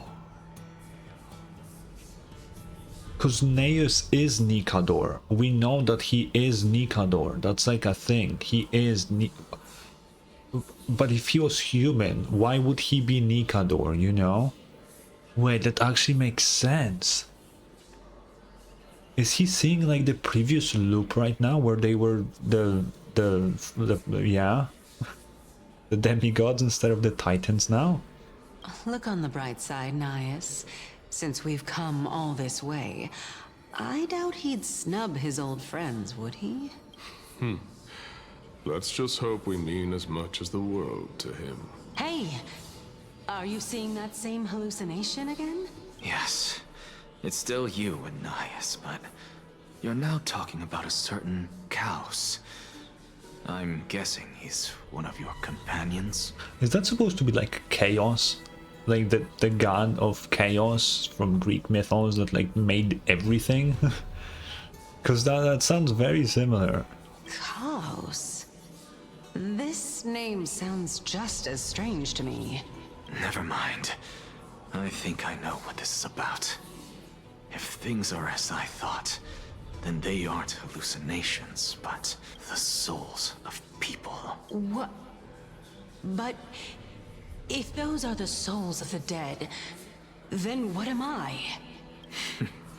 Beats me.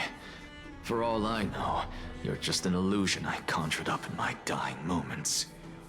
Wait, because it could be because this has a lot of like to do with like the Honkai Impact flame chasers, right? And they were like, when you meet them in Honkai Impact, they're basically like in a virtual world. They're not like real because most of them are dead by then.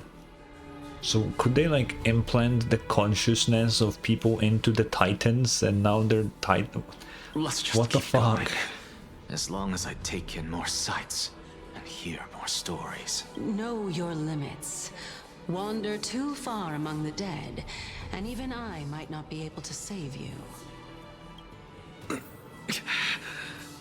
I'm fine. I hope we get some answers. This is indeed as I thought. Then this will be very amusing. If we don't get any answers this quest, I will be really sad. So...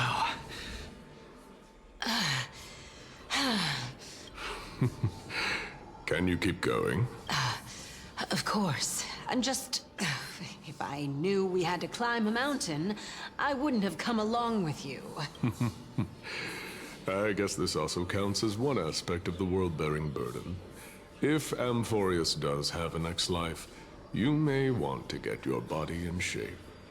Keep your sarcasm to yourself. I'm not getting anything of value from them. I would sooner throw myself off this cliff and hit rock bottom than exercise even a little. That's crazy. I am Calypso of the eminent Seven Sages, after all. Training would make me no different from those Helcalithist barbarians. Oh. Calypso. She's one of the Seven Sages. A member of the Grove? No, she can't be. I would know her name if she really were one of the Seven Sages. Hey, Circes. Does the name Calypso ring a bell? Oh. Circes? Where the fuck is she? Gone. Doesn't matter. I can do this myself. Looks... Oh, beautiful old world. Where are you now? Oh, legendary Era Chrysia, return to the mortal realm. splendid gods once walked the paths we walk. Alas, all that's left of that He's so warmth fucking huge. is a hazy mirage. Why are you chanting that too? We're here, finally. So, I don't get to ask the Titan my question, but all of you make for a pleasant surprise, nonetheless. Very well then, let me uncover the truth for myself. Oh. Did I still fail to make it in time? Huh? So, I'm back here again. Oh. This is... I can hear it. I hear it from the depths of the tides, behind the closed doors of the void world. A voice ready to tell me something. This time, the voice is a lot clearer than before. Ooh. Ooh. Since we've come this far, let's just wait. Lord Nias and Miss Calypso, are you both here to visit Chaos too? That's, oh fuck. That's the girl from castorice's trailer. Wait. What the fuck? Also, I'm gonna take a screenshot of that too. Oh shit. Wait.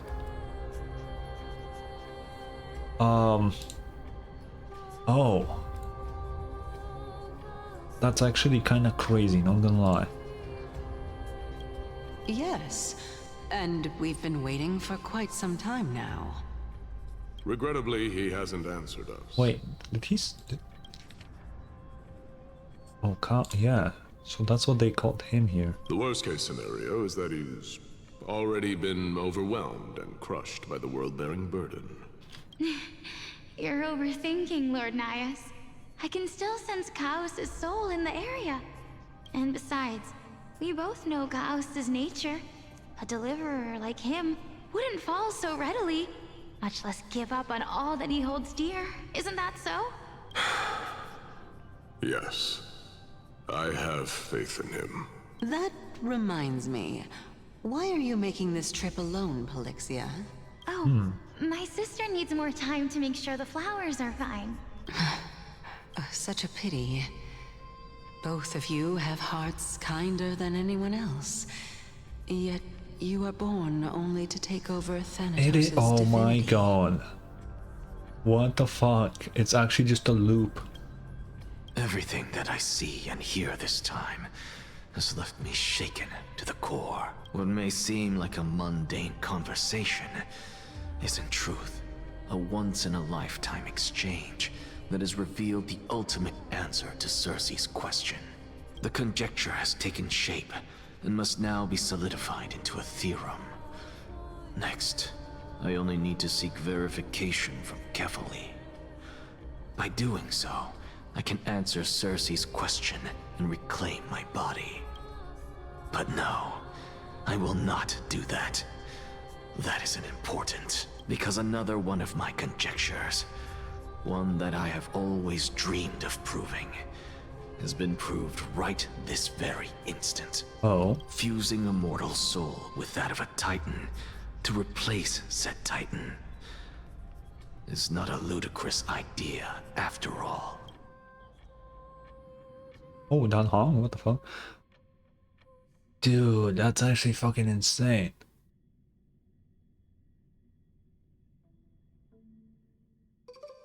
What are you thinking about? Just amazed at how this towering tree is Cersei's divine body. It's a majestic sight. Is that so? You don't look the slightest bit amazed, though. Plus, you seem to be strangely familiar with the city around the Great Tree. Yeah, about that. Merely something from the past that I won't go into. Events of the past, huh? I was also a child when I looked up at Cersei's. Their leaves and branches reflected the sparkling stars, and their trunk was like a pillar that supported the sky and ground. Okay. I stood at this very spot back then, imagining the day when I could climb to the top of this tree, because I would be the closest I can be to the sky at that spot. I mean, it makes sense. You're a sky priest, yet you study at a place that is home to the Reason Titan. That's rather counterintuitive. Don't read too much into it. I mean, can mortals even hope to reach Aquila's realm? They're a strict and draconian god, nothing like Circe's. Reason is willing to share what is theirs with others, but Sky only expects people to revere them. You get what I'm saying, right, Denny? After all, the titan that imprisoned you and Grey here in Amphoreus is none other than Aquila themselves. Danny, that's done hung now? That's crazy. Yes, I didn't count on provoking the ire of a local god. But there will always be people who dream of soaring towards the sky. The Grove has a wealth of research on Aquila, and that is exactly what we are here for. It's just... I never thought Grey would meet with something like that before we set off. As a physician, I should have been there by his side. Bad luck tends to come in streaks, so don't beat yourself over it. Besides, Aglaya needs you here to uncover the truth behind what happened to the Grove. Let's just make the most out of this trip and keep looking for any documents related to the Death Titan. It could be useful to the Trailblazer. Yeah, there is no rest for the weary, huh? In any case, what we're looking for could be anywhere in this enormous grove. Let's split up to cover more ground. Danny, with your skills, I'm sure those monsters born of the Black Tide will pose no threat to you anyway. What about you? Will you be alright on your own? Have you forgotten that you're talking to the chief physician of the Twilight Courtyard? Have more faith in me. I'll be just fine. Yeah, that makes you a medic, not really some combat. Okay. The silence in here is near deafening. With the vast amount of knowledge it holds, this academy is akin to a labyrinth of information. Even the cleverest of scholars would easily lose their way in here. I should gather my thoughts before heading in. How to leave Amphoreus. In the myths, Aquila, the Titan who reigns over the domain of the skies, is a colossal bird that overlooks the world beneath them with 100 eyes. As long as they continue to soar above the clouds, the people of Amphoreus will remain trapped on the ground. Hyacinth's forebears were priests who worshipped Aquila. Nobody is more familiar with the taboos of the Sky Titan than her. Seeing how Aglaya has sent her here as a guide, it's possible that she plans to have Hyacinth take on the trial in the future. Okay, Titan mythology. In Amphoreus, Titans are a common topic of discussion. People create myths that in turn conceive Titans. It's a tricky task to keep an objective view when among the people of Amphoreus. Is there a way to step out of the situation and look at it from a different perspective? Oh my god, there's so many things. Titans and Eons. Titans and Eons are two distinct classes of beings. Titans can communicate with us humans, and it is not impossible for us to overpower them. On their demise, we can even take over their divinity. In this regard, Titans can be said to be a lot more similar to humans than Eons are. And now the thing that Anaxa sees kinda fucking confirms that. The Chrysos heirs and demigods. Chrysos heirs are humans who possess heroic qualities, with most of them demonstrating extraordinary combat prowess and strength. On clearing a core flame trial, a Chrysos heir can even ascend to a demigod and inherit a Titan's divinity. Wait, something about that feels off.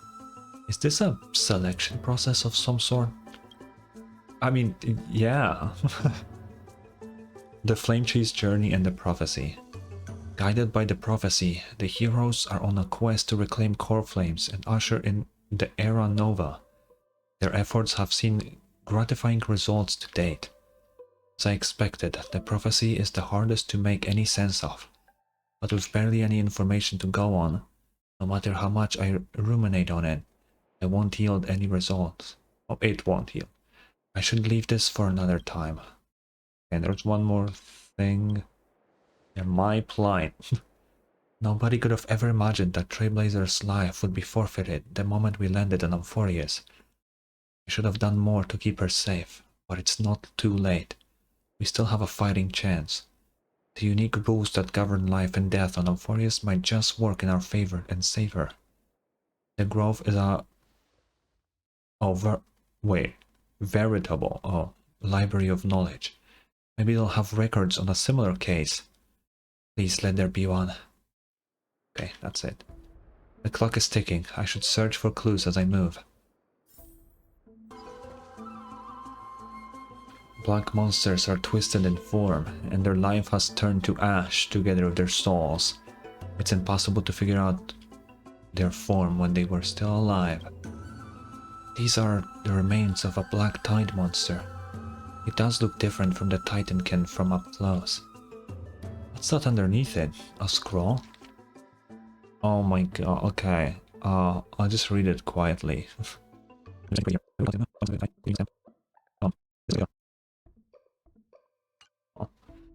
As I expected, the Grove doesn't forbid discussions about the sky. It's a debate between two scholars about the sky ships. Aglaya also made mention of the ships when she interrogated us, a memory I'd rather forget. I'll hold on to this for now. With any luck, this journey won't leave us empty-handed. That's Hyacinth. Why is she surrounded by so many monsters? As much faith as I have in her, it's probably a good idea to help her out here. Really now? This is way more trouble than I could have asked for. Need a hand? Or you could sit back and watch. I can't tell if you're serious or not, but being hard to read isn't without its perks, I suppose. I'm kidding, Danny. Lend me a hand, pretty please? Alright, now let's get him! Yeah! They're gone. This place is practically in ruins. What happened? There shouldn't be this many monsters here. The black tide is remarkably quick to detect the light of Amphoreus. So or rather, the blessings of the Sky Priest in me, might have unknowingly called them to me. Oh. Anyway, never mind that for now. Here, you might want to have a look at this. I found it around here and thought it might be of interest to you. More of these? Monster, okay. Well then, enlighten me. What exactly do you mean by examining from another perspective? When we stand normally, the sky is above. When we stand on our heads, it's below our feet. Okay. I don't even know what kind of situation inspired you to make such exalted theories. I have a student who loves to write satirical comedies, and once wrote about a fool who could not figure out a question no matter what. Curiosity was great. What is this about? What if that state tyrant's defeat simply proved that among all paths to a kill on the skyship was the wrong one?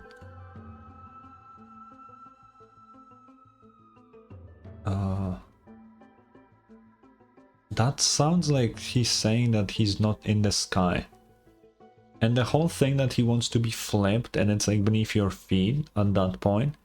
That sounds like some fucking... The sky is actually the bottom of the world and you need to dig down to reach the... That's some Genshin level theory of the world is fucking upside down shit. What the fuck is going on here? Anaxagoras. He's the scholar who fused himself with the core flame of reason. This is new. I didn't know Professor Anaxa was researching the sky. He's never mentioned anything about it. Minun said Anaxa might be opposed to the flame chase journey. Might is an understatement. Anaxa has never been one to venerate the gods, nor has he ever found it within himself to put any faith in the prophecy.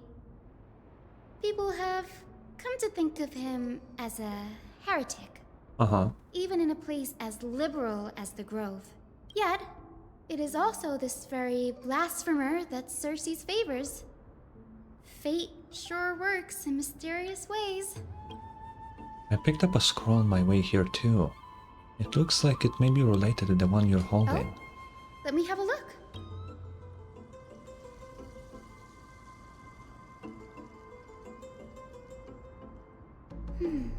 By the looks of them, these scrolls are records of two conversations that took place in the same setting, one after the other. There's still much I don't know about the Grove. Do you mind if I ask you a few questions? Sure, go ahead. Oh my god. Who are venerationalists? The Grove of Epiphany is home to 7 schools of thought. While all 7 schools are founded on the ideologies of Thalesis, the first scholar, each is unique in its own way. Among them, the Venerationists revere and worship the Titans the most. As the sage of the Venerationists, Euthyphro has always been at loggerheads with Anaxa. If we were to place the 7 sages on the scales of Talanton, Anaxa and Euthyphro would be placed on opposite sides to achieve balance. Okay. Very illustrative explanation, thank you. Was it a mistake to build this skyship? Nearly everyone in Amphoreus has heard the story of the skyships by now. Aquila's stature is loftier than the heavens, and their divine retribution is merciless. That's why it's no use building giant skyfaring ships. Oh, but I do wonder if a supercharged mini Treaty cannon could slip past their watch. That was a joke, right? What is Anaxa's field of study? These forests primarily study the application of alchemy in soul repair. Everyone considers Anaxa a blasphemer, but that has never stopped him from sharing his ideas, no matter how taboo. If you must say that he's hiding something, then it's likely what lies beneath his eye patch. Okay. Anaxa often says that every failure brings us one step closer to the truth. Perhaps, to him, the crash of the skyship carries a different interpretation. The firmament is not impenetrable. On the contrary, it was precisely because the skyship represented the first step toward breaking free from the shackles of the earth that it provoked the wrath of the Sky Titan and brought divine punishment upon itself. It's a shame that the majority of the Grove's research on Aquila was headed by the Venerationists, with sacrificial rituals making up a predominant part of their findings. Discourse about more esoteric subject matters in relation to Aquila dwindled even further after the skyship incident. So much so that even this scroll is completely new to me. Okay. Don't worry about it.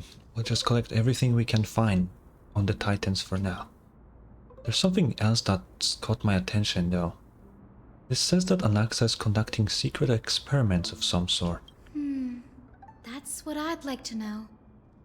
What are these experiments he's involved in? Even I, the assistant lecturer, know next to nothing about them. I have a bad feeling about this. Could there be more to what happened at the Grove? This is the Library of Philia, a place where the Grove stores its collection of tomes.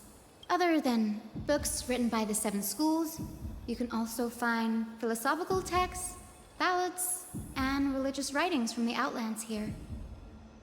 Cities that desire to learn from the Grove were apparently expected to contribute knowledge of equal value to what they sought. We've had more than our fair share of hilarious episodes over the years. For instance, it's said that the Erythrocheramists once borrowed a manuscript from a certain author, but ended up returning a copy instead of the original. What's more, the original manuscript was supposedly then hidden here. Okay. That doesn't seem like a nice thing to do. Nice? No need to hold yourself back, Danny. You can just tell it like it is. Their behavior was no different from bandits. Well, if you don't mind, did the Grove ever rob Castrum Kremnos? You've got me there. Some said you couldn't even find a dictionary in Castrum Kremnos, so I guess they were spared. Oh. There are too many books in the Library of Philia. Flipping through them all will take too long. Why don't we use the Biblioslate to search for the texts we need? We can bring them back to Akama for reading after that. Agreed. This place isn't safe. We should leave as soon as we're done. There are still several more scrolls strewn all over the place. I'll gather them while you pull up those texts. This way nothing will be overlooked. These are complaint letters from the scholars about Anaxagoras the Blasphemer. There's a thick stack of letters. Based on the dust accumulated and the perfectly intact seals, the complainee did not even bother opening them, just chucked them aside into a corner. This is about Anaxa. You should read this. Hyacinth, you should come over. You should come have a look too. Ugh, it's so dusty in here. Whoa. Are these all complaints about him? I can already see what they must have written. Anaxa has no respect for the gods. His very existence undermines order in our society. They're probably all things like that. Maybe. Does Anaxa hold that much influence? Why else would they call him the Great Performer? When Anaxa established his school of thought, the first thing he apparently did was read his own work to everyone. Oh. Are the Titans truly an accurate reflection of what humans think gods should be? Worlds created by gods are indubitably perfect, but what of Amphoreus? Only foolishness and insensitivity everywhere you turn. An uncanny impersonation. What happened after? They marched him straight to the seat of judgment before he could finish. Though what he took on in the end was more of a debate than an actual trial. He had to address every one of the scholar's allegations, or face expulsion from the Grove. Uh-huh. The first allegation was... Do you agree that since the Titans created the heavens and earth, so the mountains, rivers, and seas must likewise be their creations? Am I supposed to put myself in Anaxa's shoes and answer that? No. Based on the history of the Flame Chase journey, humans have the potential to take over the divinity of Titans. Anaxa said the same thing then. Needless to say, his critics didn't take kindly to his answer, so they followed up with a second allegation. You claim to be studying souls, yet you are, in fact, defiling them and committing acts condemned by the gods. Do you admit it? That's a serious allegation. Did he really do that? Anaxa always wears an eye patch, never removing it, even when alone. Some say he used one of his eyes as an alchemical ingredient. I mean, we now know that he did do that, which is kind of wild. Every being in the world owes their safekeeping to Kifili, and this is even more so for the Chrysos heirs who have divine blood coursing through them. If he has really done something of that nature, then it'd indeed be sacrilegious. Thankfully, they had no way to prove it, so it amounted to nothing more than an allegation in the end. One by one, Anaxa engaged in wars of words against those who would challenge him. Toward the end, a scholar asked him, Anaxagoras, have you any respect for the gods? It was only after a brief silence that he answered, I have never denied that Titans are meant to be noble constructs. Oh. Why didn't he say that the Titans are not noble? Rings louder in this case. Yes. I'm not sure how that controversy was eventually resolved. But what's for certain, at least, is that Anaxa was allowed to stay in the Grove where he continued his research, despite being regarded as a heretic. By the way, this stack of complaint letters has reminded me of a place in the Grove. Oh? We may find clues there that aren't on the teleslate. I'm talking about Anaxa's alchemy lab. hidden between the cornerstones. Ooh. Given the Grove's meticulous approach to archiving, would there really be such an oversight right under their noses? It's a well-kept secret.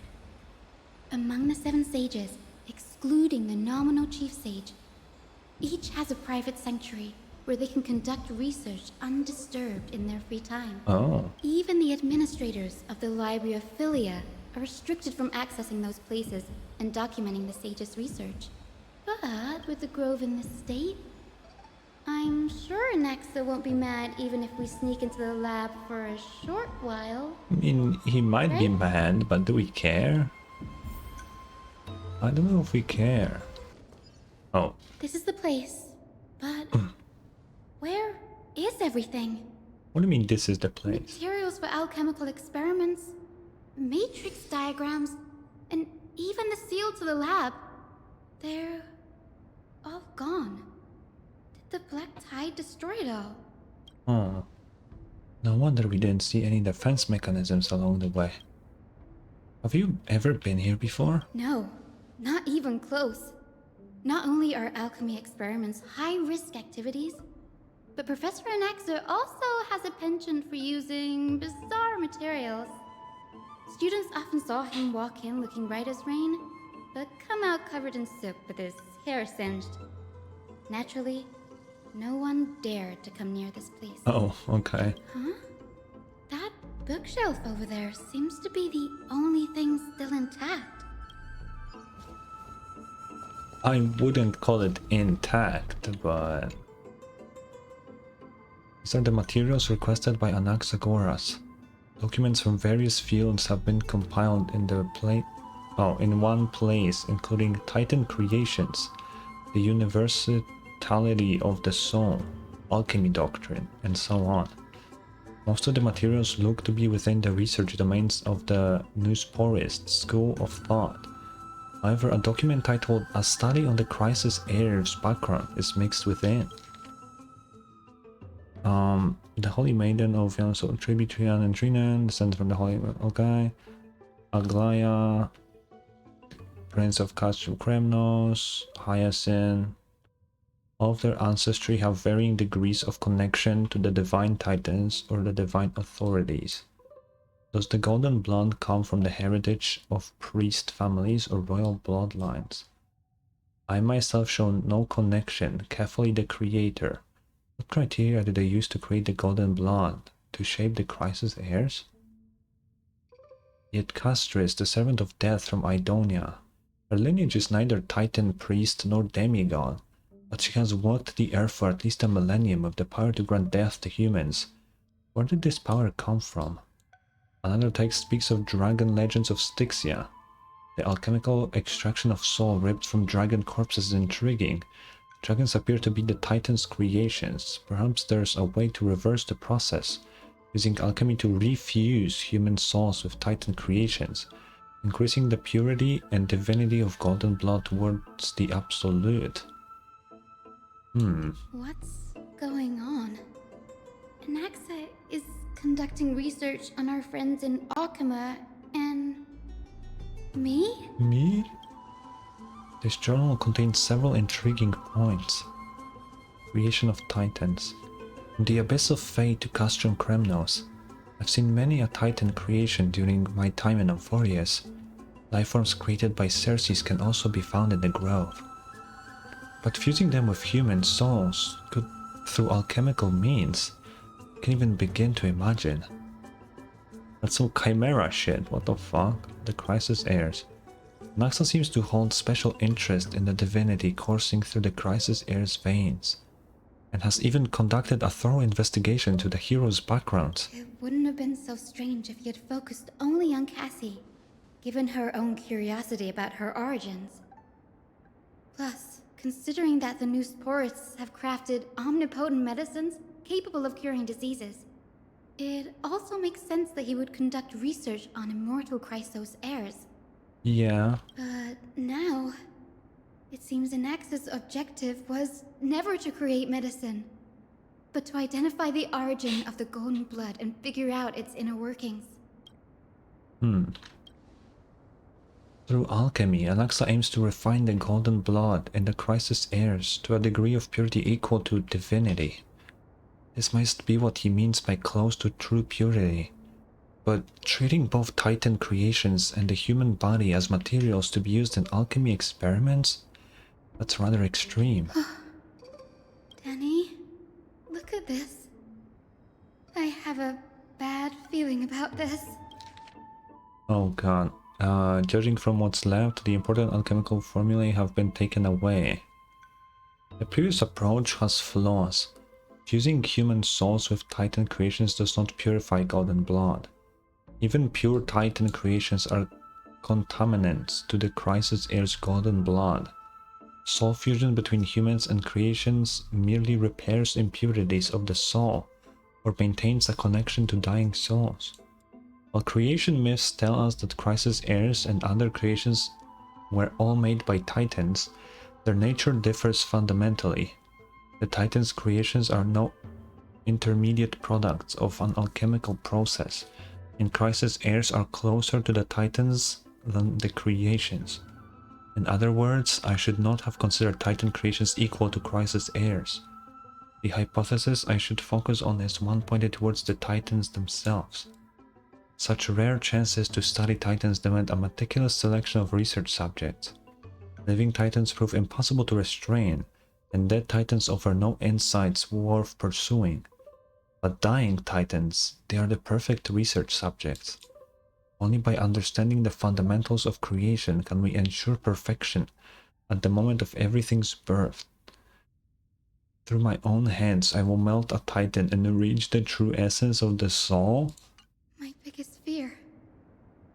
It's come true.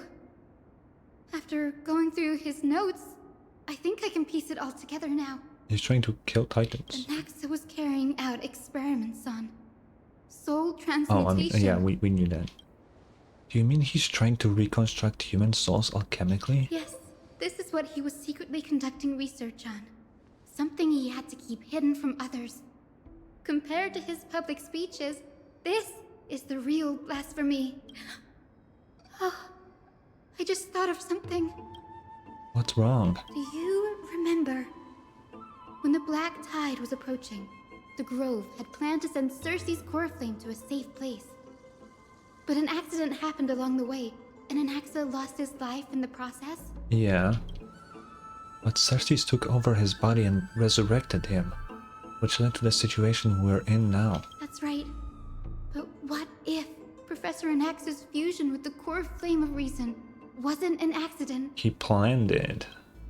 What do you mean? Put yourself in his shoes. Knowing that the Black Tide was closing in and your time was running out, what would you have done? I'd put my theories to the test, no matter the cost. Exactly. When the Black Tide came, the true reason Anaxa headed to the Luminary Throne was to transmute and fuse himself with the Titan's core flame. Did he succeed? No. Judging from how he reacted after the event, the results came as a surprise. Maybe he failed to consider the possibility that Cersei's would make a similar decision. The manuscripts detailing all the alchemical formulae have been taken away. His research is still ongoing. Could he have taken them for other purposes? Like what? There's only one Titan left in the world now. No. Uh-oh. No way. To conceive an entity of perfection, one must first understand the principles of creation. If Anaxa is in Okema now, then that means... He's after Kefali. Ooh. Sir, this sky above us, it's not real, is it? Of course not. This is just an image from a projection device used for educational purposes. A simple trick. The day-night cycle has been lost to this world. So that students like you may still learn about the night sky, astronomers have harnessed the Titan's miraculous power to manipulate the light, projecting the nights of the past here for you. Okay. Much like how the sky above the holy city is also illuminated by Kefali's dawn device.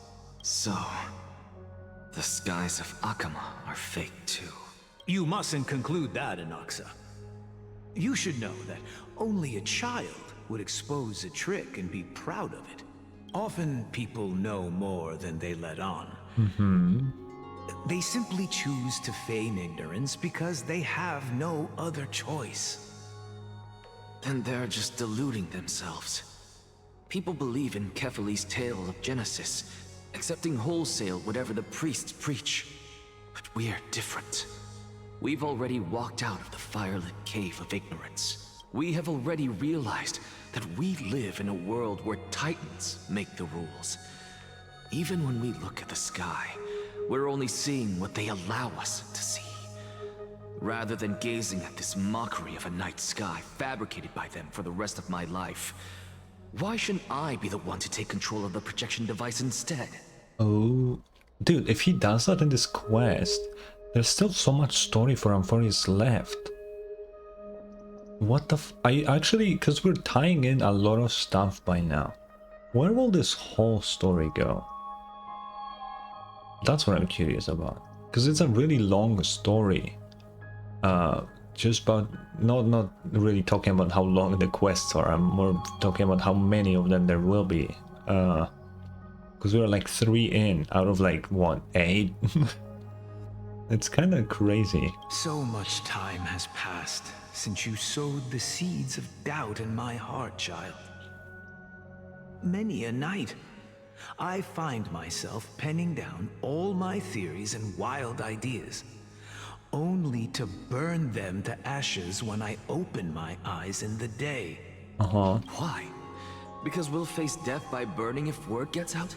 As a sage of the Venerationists, my soul has already become inextricably linked to the great tree. Every word I say and every move I make is certain to influence every leaf, every branch, even the tree itself. But above all else, my days are numbered. Instinctively, I have my doubts about the golden blood and the human soul, yet I have no means of verifying them.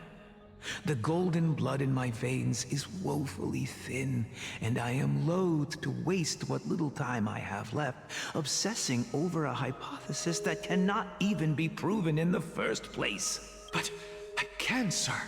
I can do it for us. The time is right. Give me all that I need, and I shall accomplish this grand feat on your behalf.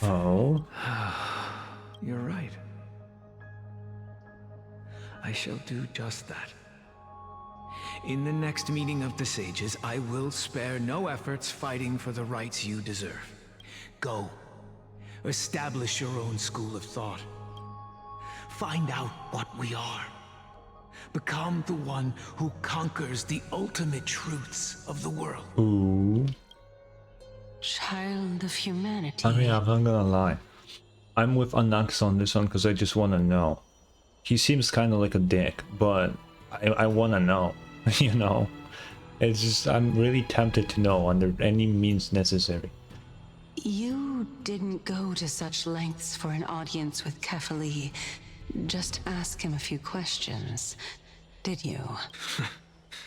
So, you figured it out. If I were as foolish as a Dromus, perhaps I'd throw myself down and prostrate before their greatness, begging for the gods' prophetic wisdom. Well, sorry to disappoint, but I'm no Dromus. Alas, I am a human, standing tall on 2 feet, possessing both intellect and pride. Before such power, does it make any difference whether you're a human or a Dromus? I'm sure you're familiar with the story of the Styxians. When the raging waves threatened to swallow them, they didn't just give up and become sitting ducks. No. They constructed a dam that kept the roaring tide at bay, chaining down the mad Fagusa. Okay. They call me a blasphemer, Circes. But that doesn't mean I deny the existence of gods. It's just, as I see it, Titans are simply a force that mankind has yet to find a way to tame. Oh? If power that rivals the Titans is what you crave, why not conform to the prophecy and brave the trial? Yeah, that's kind of fair, actually, yeah.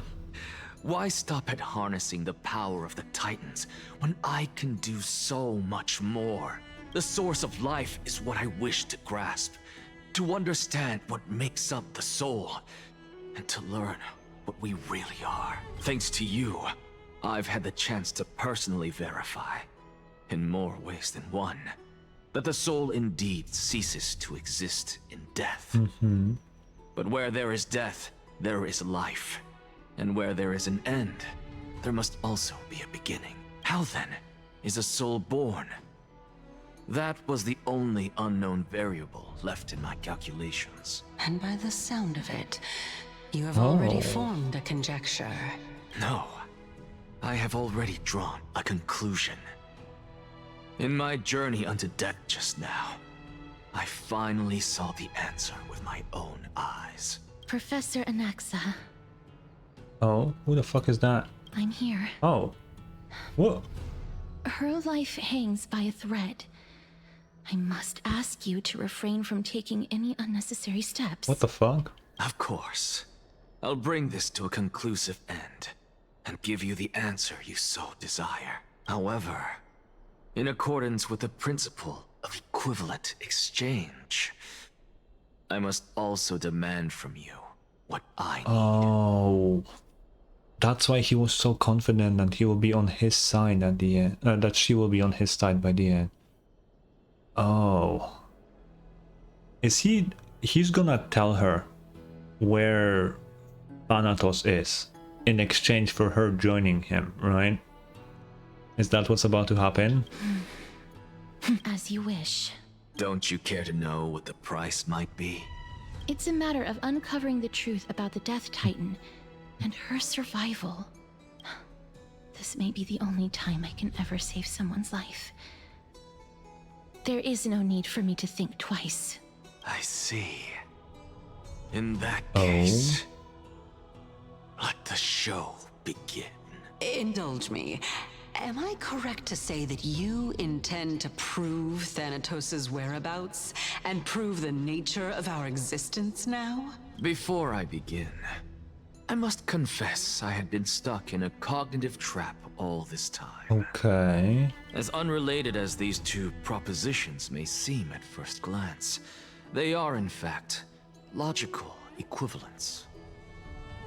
They are merely two different ways of telling us about what the soul is at its core. The reason I say this is, as I've mentioned earlier, the answer was hidden in my journey unto death. Anaxa, you were in the Netherrealm? Yes, I am but a living dead man now, but that's not important. What truly matters is, I overheard a conversation between heroes. Oh. That's not all. Remember how I said you were a part of that conversation too, Circes? And I've told you that I have no recollection of such an event. That was likely just an illusion conjured up by the mind of a dying man. Of course you would remember, because that wasn't you. That was Calypso, one of the 7 sages of the grove. Uh-huh. Calypso? Huh? Oh, that's the name I made up on a whim when speaking to this girl. How do you know of it? And surely you jest. Don't you think I, of all people, would know if that were the name of one of the 7 sages under the shade of my tree? Don't you claim to know the Grove's past like the back of your hand? It seems you've lost even the memories seared into your soul. Ooh. Use your head, Circes. Since all of this took place in the realm of the dead, it stands to reason their likenesses are of souls from the past. The living cannot step foot into that world. So who could they be? Think about Calypso. Why does she share your likeness? Yet you have no idea who she is. The answer is evident, is it not? Those fallen heroes are the mortal incarnations of the Titans before their ascensions to godhood. The gods aren't master creators born out of thin air, and they are no different from humans, because they all evolved from one. That's what I said. Does this answer disappoint you? Yes, because you've answered nothing. If I truly was once human, as you claim, then where do the children of humanity come from? Even on the off chance that you speak the truth, this brings us no closer to grasping Thanatos' whereabouts. How are we to find them? I knew you would say that. But it matters not. I know what I'm doing. Actually, why don't we have this supreme being standing before us tell us everything? What? You can revive a Titan? Humans cannot return from the dead. Neither can gods. But all we need to do is look at this from a different perspective, and the problem will resolve itself. The solution is simple. Just like what you did to me. If I'm reborn as Kefali, I can rebuild the world and all within it as they once did. Simple, is it not? Wait, what? What? I have news from Hyacinth and Dan Heng. Anaxa might be trying to do something with Kefali's divine body. Okay. Kefali? But what could Anaxa want? Is the Council of Elders going to sit around and let such a sacrilegious act unfold? That is not possible. He is indeed the great performer, capable of fooling anyone and everyone with his tricks. Okay. I'm sorry. No need for guilt, for this is good news to us. The Council of Elders has found themselves a traitorous ally. Anaxa's ambitious desires will be something we can exploit. What we should be doing now is to keep our eyes peeled for whichever trickery Kynus is up to, and react accordingly to thwart her plans. Being Akima's political center, the Demigod Council holds just as much significance as the Vortex of Genesis. Someday, after my duty is over, this site will take the place of the battlefield where you hunt gods. Become the next challenge you ought to overcome. What? Till then, it's best to get used to this place as soon as possible. Bro, what's up with the death flags? What the fuck? Yeah, come find us anytime you need something.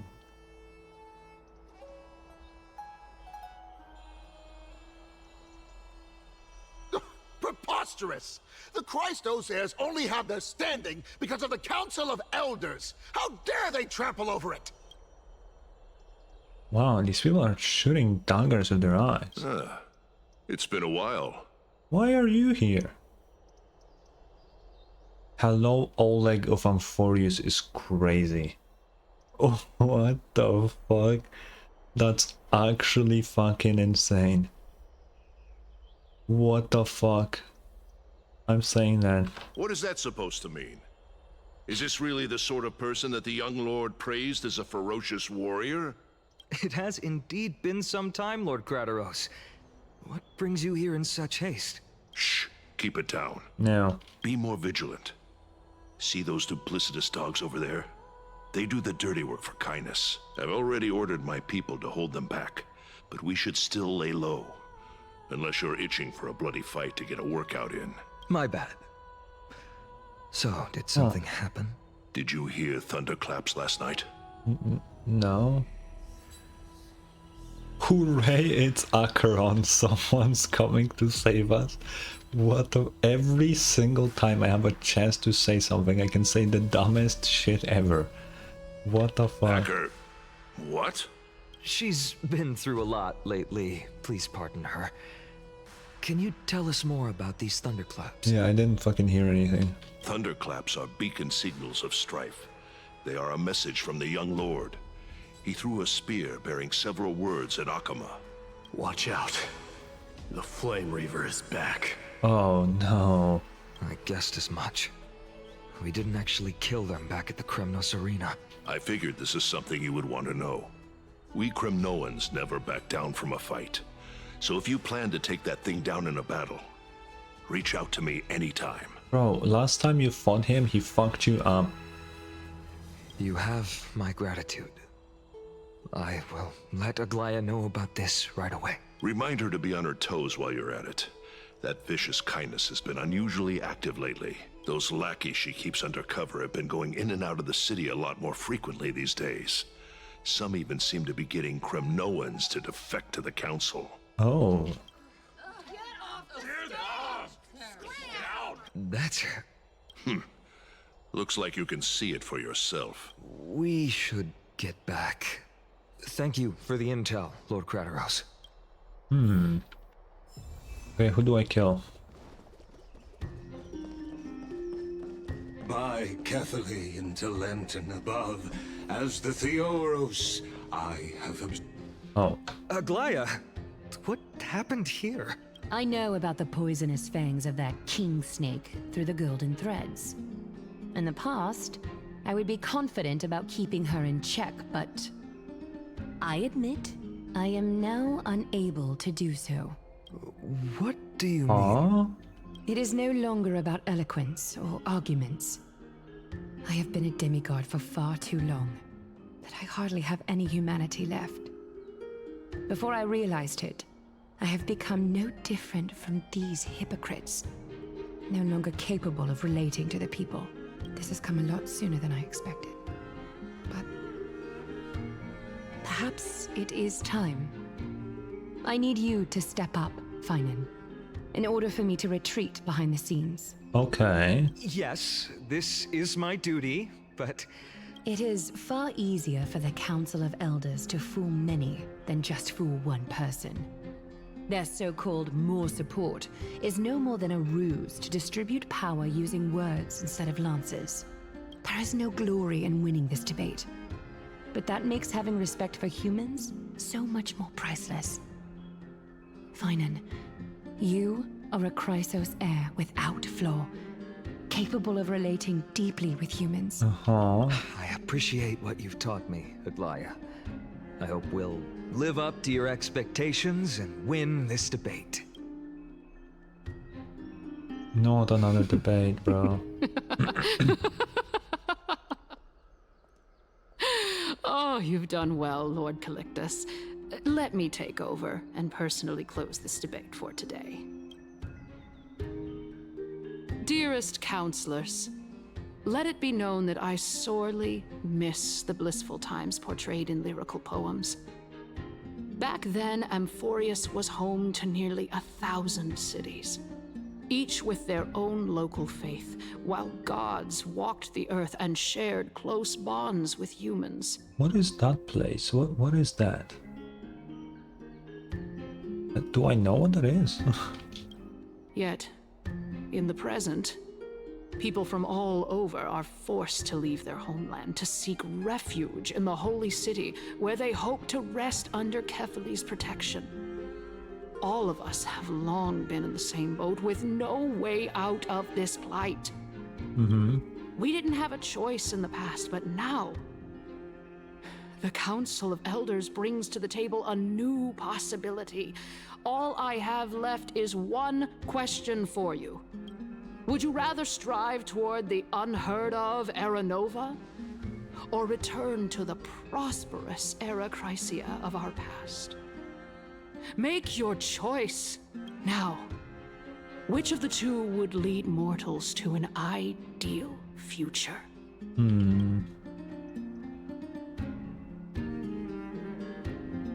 I mean, I need to stand with Chrysos heirs, so... Era Nova is a path of salvation the gods promised. You should not have doubts in the Flame Chase journey. We all know that Era Chrysia is a thing of the past, Lady Kynus. Please, enlighten me. How does the Council of Elders plan to turn back time? Let the three Titans of Calamity be born, and Erechrysia is nevermore. But bring demise to those Titans, and Erechrysia will descend upon us again.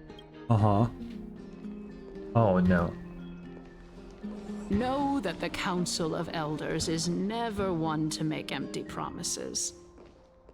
Look at who we have on our side. Anaxagoras, one of the Grove's 7 sages, and Castorice, Idonia's goddess of death. With the help of these 2 heroes, I can promise all of you that Erechrysia will exist once more. Man, I hope she trips, falls onto Castorice, and that kills her. I mean, what? Aren't they Chrysos heirs? They're supporting the Council of Elders instead? It's clear from the start that these heroes do not get along well in their group. All the more proof that Aglaia isn't fit to speak on behalf of every Chrysos heir. I am in favor of Erechrysia. Erechrysia? That was the weakest scream that guy just did. Erechrysia, yeah. What the fuck? It's crazy. Cass, what the fuck? Castorice? Why are you standing over there? You finally arrived, Anaxa. So have you, Cass. Don't worry, Aglaia. Well, I know that you have many queries. Could you continue to converse like how the citizens normally do? Tell me, dear citizens, if we successfully retrieve and return Thanatos' core flame without anyone passing the Death Titan's trial, what would happen next? The answer is simple. We will have a chance to rid the world of death and bring Amphoreus back to an era when all beings live forever. We'll usher in a new future that will be entirely different from the flame chase journey. I feel like death is pretty cool. You know, overpopulation isn't that great, and if everybody's fucking immortal, that's bound to happen. Bad idea, dude, not gonna lie. He's one of the 7 sages. Your proposal is much too idealistic. As long as the Black Tide still exists, how can we go back to the old days? Remember what I previously said? Kefali's core flame is guarded by the secret power of the Council of Elders. Plus, Pagusa's water curtain will be able to block out any external perceptions. Tell me, dear citizens, have any of you ever seen even a glimpse of the threat that this person is talking about anywhere within the walls of this majestic holy city?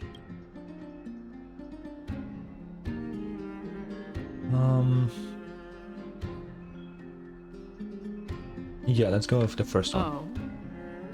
Could it be that you heard that from the Flame Reaver themselves?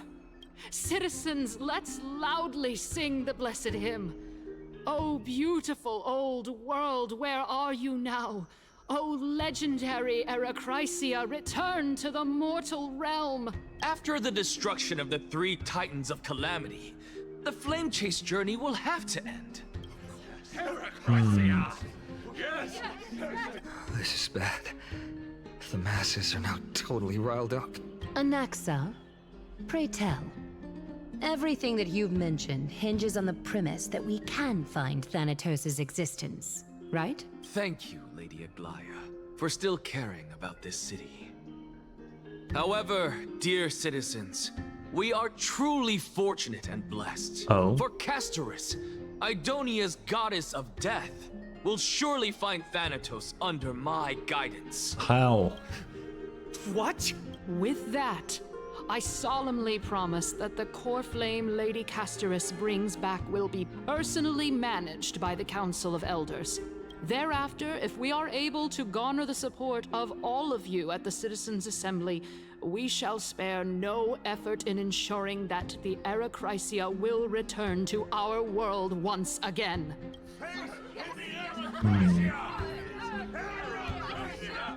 With the balance shattered, the result is clear.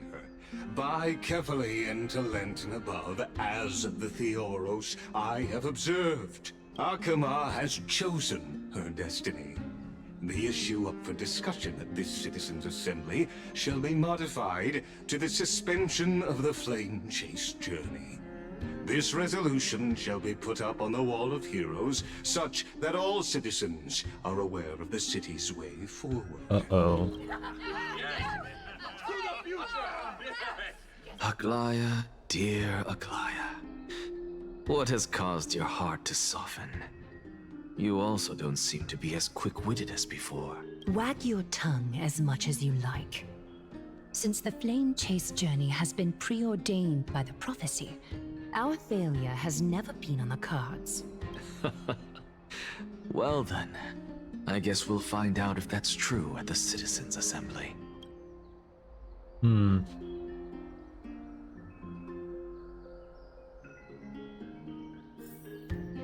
Anaxa will be like almost dead at that point. Well, it seems that when I sent you to look for Anaxa, I unintentionally facilitated your partnership with him instead. My apologies, everyone. I know that you have many questions to ask me. I will answer them to the best of my knowledge. Whatever. In that case, please tell us as much as you can. Yeah, what the fuck happened, In bro? actuality, he showed me a past that was both long and heavy. What? The reason I say this is as I've mentioned earlier. The answer was hidden in my journey unto death. Anaxa, you were in the Netherrealm? Yes, I am but a living dead man now. But that's not important. You already heard that. What truly matters is, I overheard a conversation between heroes. Oh. Have you heard of this tale before? A tale about the ocean god's treasured pearl. Our hometown. It was a seaside town which enjoyed the ocean breeze and glorious, peaceful times, thanks to the wisdom of its ruling queen. Yeah, that picture ain't peaceful times. What? Until one day, an evil dragon descended upon the town. Its wings were large enough to blot out the sun, while its claws were sharp enough to rip the waves apart. It barged into the tall tower and devoured the queen's beloved daughter. It even settled itself in her bedroom, like a tyrant king. I don't know, like I'm looking at this picture and it looks like it's doing actually something good. Am I crazy? The queen assembled 300 warriors who managed to subdue the evil dragon by chaining it up. However, when the queen slit open the dragon's belly, she realized that the princess had long since been digested, and all that was left of her was a pile of bones. Devastated, the queen wept for several days. It was then that a devious, smooth-talking scholar arrived at the palace and suggested that the princess could be revived through the use of dragon bone and dragon blood. That liar called this process the secret art of alchemy. The princess was reborn! The queen was overjoyed, blissfully unaware that the evil dragon's soul still lurked within the princess's body. As revenge, the evil dragon swallowed the poor queen, the glib liar, the courageous warriors, and all of the town's innocent civilians in a single gulp. Worse still, the souls of the deceased refused entry to the Netherrealm because they were filled with regret. Forced to roam the mortal realm, these resentful souls ultimately converged into a river of souls that would not retreat for a long time. Okay. The terrifying death had consumed all. Thereafter, our hometown fell into ruin as well. Until... Until? Actually, I don't know what happen next either. Oh, my... It seems that you still like to whet people's appetites even after all this time, Pelixia. So, according to your story, this is how I used to look? It's practically a mirror image. Yeah, that's you, bro. And yet, what exactly is this? A miracle that I created with alchemy. As for what it is and how I was able to accomplish it, I'll keep the answers to myself for now. Oh, my goodness. Is this cliffhanger really necessary? Quiet, Titan. Continue to enjoy this splendid play, and the truth will naturally reveal itself. Dragon, huh? I've heard this legend before. In that case, what do you think of it? I think that this so-called alchemy was a tenuous analogy added to the story by future generations. After all, you've never heard of a tradition of alchemy in your hometown before, have you? Indeed. Before I left home to pursue my education, I never even knew that anybody was looking into this area of study. What the hell? Therefore, we can just treat this tale as a fable told to young children. A fable, you say? If so, what moral is it trying to impart to the kids? I guess it might be the concept of equivalent exchange. Oh? I thought the moral might be closer to something like honor the dead. Huh. What? At a loss for words? No. I merely realized that we're both thinking of the same principle. If life is priceless, then there is hardly anything else in this world that is of equal weight to it, right? Indeed. As expected of the wisest scholar in the land. You flatter me. Why don't I ask you a question as well, as a form of equivalent exchange? Oh, okay. Of course.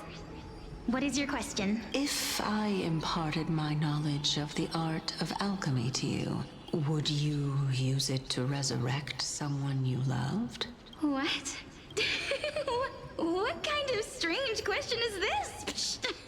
I got it. You're just trying to get me to tell you whether I like anyone, right? No. Let's just leave it at that. That was rude of me. Yes, I would. Oh? Death is inevitable. In the days to come, I'm certain that someone whom I cherish deeply will leave me for good if such a mighty power really existed.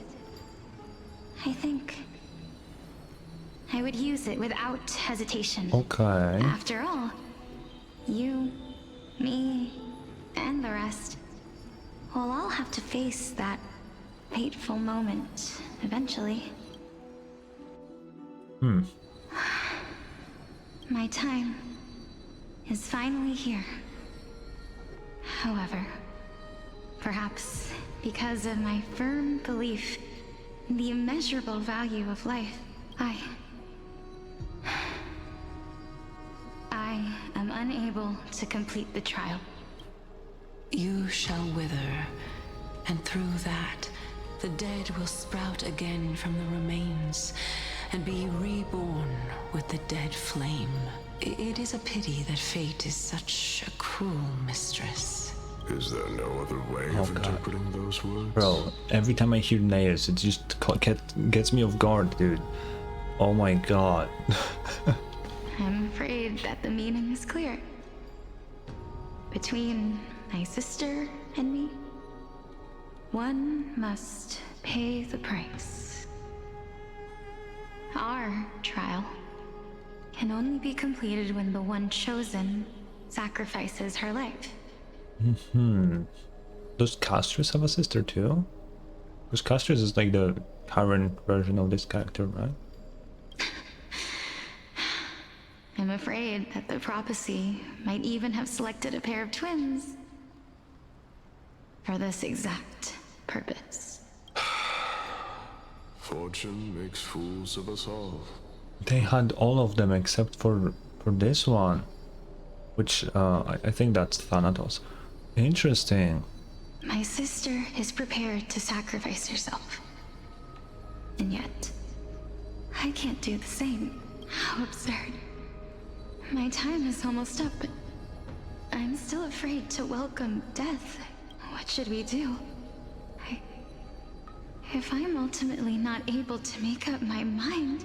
Since Chaos is willing to guide all of us and leave this trial to the end, there is still plenty of time for you to ponder. That's right. Don't allow the fog of an uncertain future to cloud your mind. Trial, prophecy, the topics that they're discussing seem familiar. Yeah, it's happening right now. But these three people must not have left their names in the epics. Otherwise, I would have some recollection of this. Amphoreus' history before the Titans were born was complete chaos. Is that not strange by itself? Yeah. I have long held 3 hypotheses about this. However, let's continue watching for now. Calypso, Polixia, and this warrior. I seem to have met him somewhere before. Regarding this matter, Naius, are you confident that you'll complete your trial? Of course. Though, I am worried about what will happen once I've emerged victorious.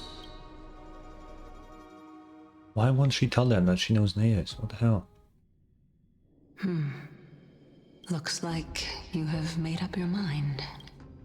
Yes, this is the safest course of action. Completely separating courage, honor, tenacity, sacrifice, and reason. You really know how to make things difficult. Please, young lady, witness my fall and demise. Lady Calypso, you shall host the soul-rending ceremony. I do not understand. Why would you dare to sacrifice yourself for a future that you won't get to witness? Because this is our destiny. The power that resides within me is so intense that I will one day be engulfed by it. Furthermore, a valorous death before glorious return has always been the path I chose to walk. A journey I began long ago. If your sister or Chaos were in my position, I believe they would make the same choice as well. I'm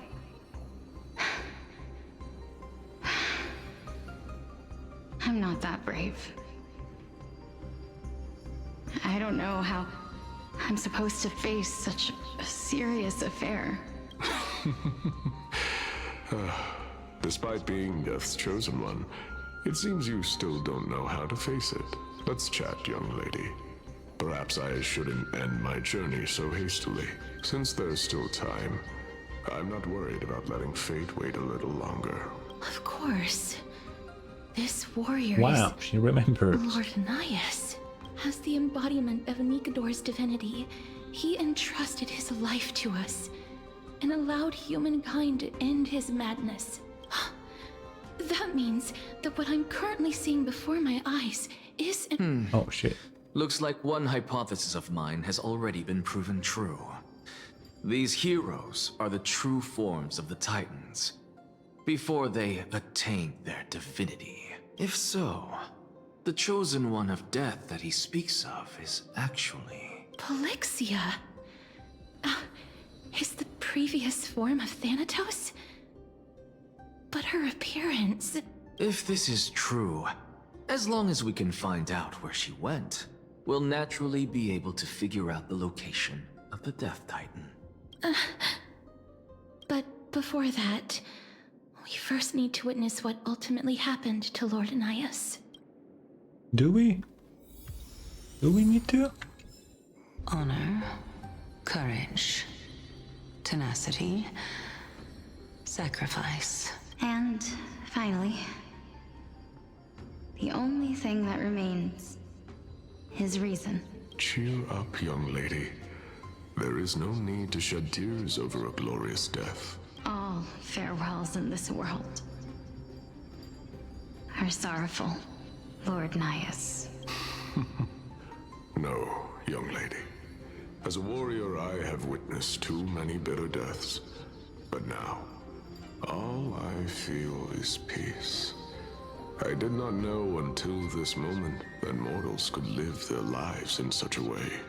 What way? Although only a sliver of your soul remains, you remain so optimistic. Or maybe the truth is that you aren't able to feel sorrow anymore. Oh. To be honest, I don't know either. But I am certain of one thing. This is not an acceptance of death nor apathy toward it. It's not even a feeling of despair. I am just enjoying what remains of my life to the fullest. Okay. Enjoying? Indeed. Along this journey that we've taken together, not only have I changed the world, I myself have also changed in the process. And now I have reached the journey's end. When I look back and see the grand epic that I've personally written, how could I not revel in that fact? But when you depart the mortal realm, won't all of your accomplishments be reduced to nothing? Well, no, they'll still be there. He just won't, but... Separation and death are two sides of the same coin.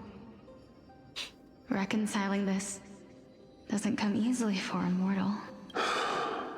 Finally, let me recount to you a story of mine, young lady. The first time I returned from the battlefield, I felt extremely hollow. The calamity had devoured everybody on the battlefield but me. When I returned to the city alone, the citizens held a banquet for me that was far from pleasant. I felt as though I was still on the battlefield, and the person who had returned was nothing but an empty shell. It was late into the night by the time the banquet ended. My head still reeling, I returned alone to the barracks. On the way back, I encountered someone. It was a crazed scholar looking at the night sky and muttering to himself by the side of the road. Although I tripped over him and fell, I wasn't angry in the slightest.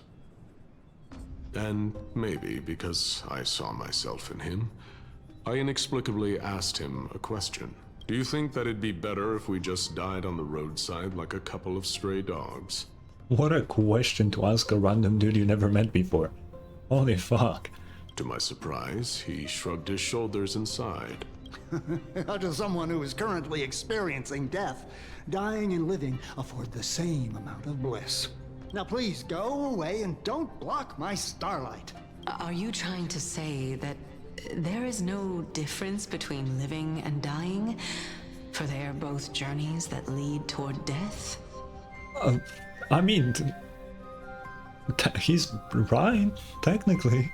That's exactly what life is, and death is, but a scale to measure how valuable the journey was. Journeys and epics are only glorious and magnificent because all things eventually fade to dust. Therefore, young lady, don't detest your fate. Instead, willingly and respectfully embrace it. The embodiment of strife telling me about the majesty of the world. Indeed. I believe that when the fated moment eventually arrives, you will be able to understand my words. Okay. It is time for me to knock on death's door. I will set up a long table at the end of the road and humbly await your arrival. Okay, I'm kind of thinking about something, because if all of them are the current titans, right? And they also had their own titans, because they keep talking about them, that they will like do this and that. They're just doing the same thing that we are doing currently. What went wrong? Right, because we are here still, the titans are still here, so something went wrong along the way, right? If we're still doing the same thing they did. What happened?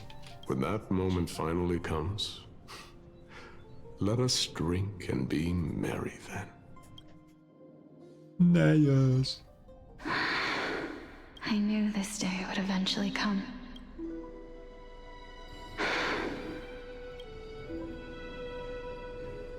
Are the both of you ready? Mm-hmm. Polixia. Oh. I'm here. Oh. Oh no, this is the previous castorice. So does Cass? The Cass has to have a sister then, as well. What? This...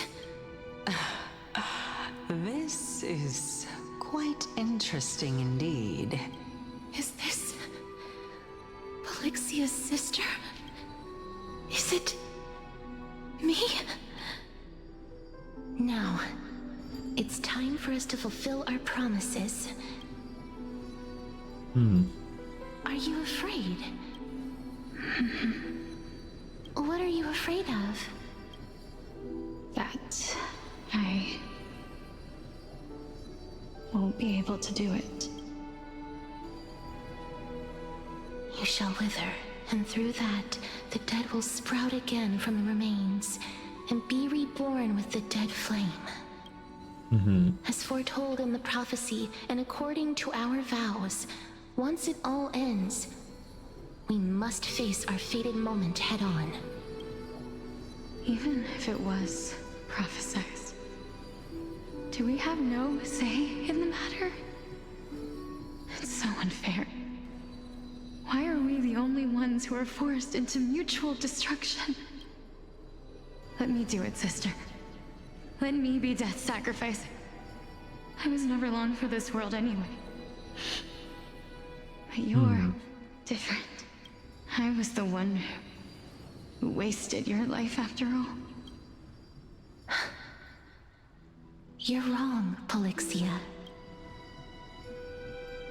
I don't think that my life was wasted. Just the opposite.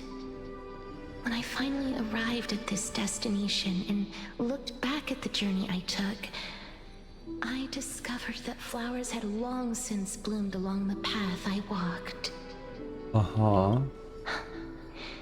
It was you who sowed the seeds for this sea of flowers.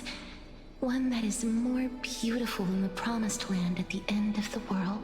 Besides, I have lived a fulfilling life. Even though I was fated for sacrifice, none of the things that I've experienced will dissipate. Instead, they'll forever live on as memories inside your head. Will they not? How could my memories of you ever compare to the actual you? Well then, tell me, what exactly are we? Bro, everybody's asking this question for the last 2 hours. I don't know. Please tell me finally. I don't know. I don't know either. But regardless of what the answer is, regardless of how we're shaped by others, or even by this world, ever since we were born, the fact that we existed was predestined, and nothing could erase it. This is why I will always, always be by your side. We're twins, after all.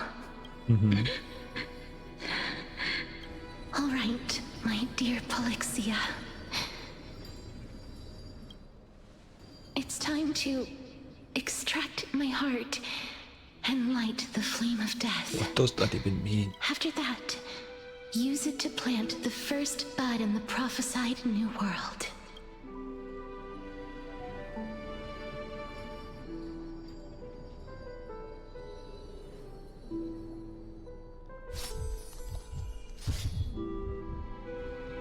If I imparted my knowledge of the art of alchemy to you, would you use it to resurrect someone you loved? Death is inevitable. In the days to come, I am certain that someone whom I cherish deeply will leave me for good. If such a mighty power really existed, I think I would use it without hesitation, even now. My answer remains the same. Oh. This is why, sister. I promise you, in the prophesized new world, I shall plant the first bud on your behalf. Go now. Return to the ocean god's treasured pearl. Our hometown. I shall open wide the entrance to the nether realm and grant you a second life. The living beings on this earth shall respond to my call and lead you to the sacred daylight. Remember, do not look back on the land of the dead, and do not stop moving. In the new world promised by the prophecy, march toward your new life. As for the price of our equivalent exchange, let me be the one to pay it. Everybody, we've come to the end. Unfortunately, I am not compatible with the Supreme Being, so I was unable to completely fuse their soul into my own body. However, being able to glean all this from them is exciting enough. Anaxa, if this game cuts right now and Anaxa doesn't give me all the answers that he said he will give me, oh my god, please. I'm certain of this now. Before the Titans that we are well acquainted with were born, a group of heroes roamed the land. These heroes followed a prophecy and took possession of divine authorities one by one, until they eventually became the pantheon of the new world. Just like the flame chase journey of today, Amphoreus' history is cyclical in nature. What a startling revelation. This means that the demigods, who bear the core flames, will also become the new Titans at the world's end, thereby shaping a new world? I believe that this is the truth behind the Era Nova, as mentioned in the prophecy. This is utterly unbelievable. Besides, those twins in the past, even if they really are Thanatos, their whereabouts are still unknown even today. Are their whereabouts truly unknown? Didn't Polixia mention that seaside town? The birthplace of alchemy and the tale of the dragon. In our world, there exists a city which perfectly matches that description. Styxia. Wow, it's almost as if I called it immediately that the god of death will be in that place. Because of course he is there. But the people there worship Vagusa and bear no relation to Thanatos. I have also never been to that place, as in the time of Idonia, it had long turned into underwater ruins. Take this. This is... the new Sporist masterpiece. The Philosopher's Stone. It was made by transmuting all of the sages' wisdom into a single entity, with their flesh and blood as its foundation. Remember, I've mentioned before that the art of alchemy is all about conversion, tempering, and ascension. This process also applies to the pursuit of truth. Regardless of how unbelievable this sounds, the truths of the world have been refined from the impurities. Think about the story of the dragon. This stone will lead you to your real hometown, allowing you to reform the door to the nether realm and discover Thanatos' fate. You still look as confident in your victory as ever.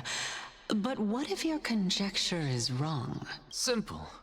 I shall merely admit to the entire world that my experiment was a failure. However, my line of thinking will not fail, because I have already planted the seeds of doubt into the hearts of the masses. Actions speak louder than words, castorice. With the assembly about to begin, don't forget the promise you've made. I've already searched for so long. I'm willing to try one more time. While we converse, her life is also slowly slipping away. But before I leave, I have another question. What exactly did we witness just now? That was the world imprinted in Kefali's soul. Oh. If we are to prove its existence, you must take the final step. Go. Do not disappoint me. I understand. Okay. Hey, child of humanity. Don't get antsy. I still remember the question you posed to me. As a scholar, I do not wish to offer up ambiguous conclusions. Let's discuss this topic again when she manages to find the evidence. I merely wanted to ask, was that stone transmuted from your heart? If so, rebirth is no longer an option for you. Why not? When I was a child, I lost someone dear to me. When I was a teenager, I lost my faith. A while back, although you saved my life, I also lost my soul in the process. Now I'm merely forsaking my body. What's the big deal? Why are you always finding ways to die? Isn't it good to be alive? This is but a necessary sacrifice on my path to transform into the purest of them all. Can someone who's dead even claim to be the purest of them all? Furthermore, if your hypothesis is proven correct, does it not just confirm that the myths are true, and thereby invalidate all your theories?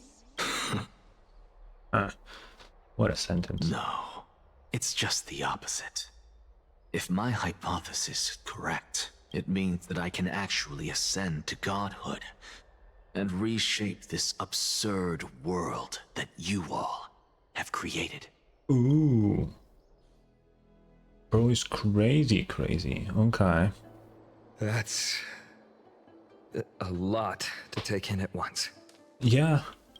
Yeah, you're right, Finan.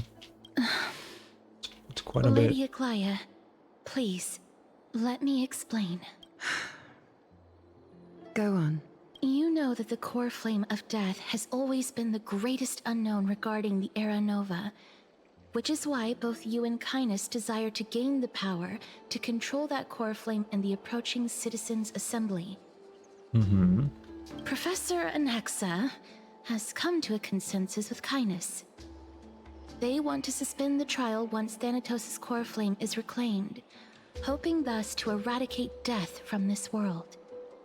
If they're successful, then the flame chase journey will cease, and Akama can enjoy everlasting peace. But I know this runs counter to your wishes. So long as we do not usher in Era Nova, the Black Tide will never be eradicated. Even with Lord Mighty on the front line, and the Black Tide not posing an immediate risk, the danger nevertheless remains. Honestly, it's difficult for me to assess the pros and cons in this decision. But someone must bring the core flame before we can begin negotiations over it. True. The Titan could be very near. I cannot let this chance slip by. Besides, someone has to make this trip to bring back Mrs. Soul. Well said.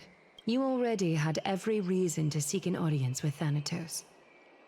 It's that great performer who has weaponized your wishes and placed us in this difficult Can situation. I go with her? It's my soul after all, you know. A world Just without saying. death. Do you desire that too? If fate dictates that my path must oppose yours, I will do all I can to resist it and protect what I aspire to achieve. Lord Mighty showed me that without taking the first step, all talk of what follows is moot. Have mercy, Aglaya. I am not going to punish her for that. I have always hoped to hear you speak your mind, Cass. And I am glad to have heard your true thoughts, Styxia. I visited that place in the past. Though it is now an island surrounded by the river of Soul's torrents, it's not hard to see its former splendor. Go. I will not stand in your way. As for you, You are someone who has cheated death. Yeah. I believe you have more than enough reason to make the trip with Castorice and meet the god of death himself. Castorice, I too look forward to your journey. I wonder what kinds of new interpretations your completed story will bring to the Flame Chase journey. Thank you, Lady Aglaia. I hate to put a damper on this heartwarming moment, but if Styxia is now an island surrounded by the River of Souls torrents, then how do we find a way in? Lady Treby is probably... The answer is quite simple. In the myths, Zagreus once made the domain of the dead their treasure vault. That is to say, they could enter and leave the nether realm as they pleased. And if they could do that, then it follows that the demigod who inherited their divinity must be capable of the same. I'll see you at Marmorial Palace at Action Hour tomorrow. Cypher shall be your guide to finding that ancient city.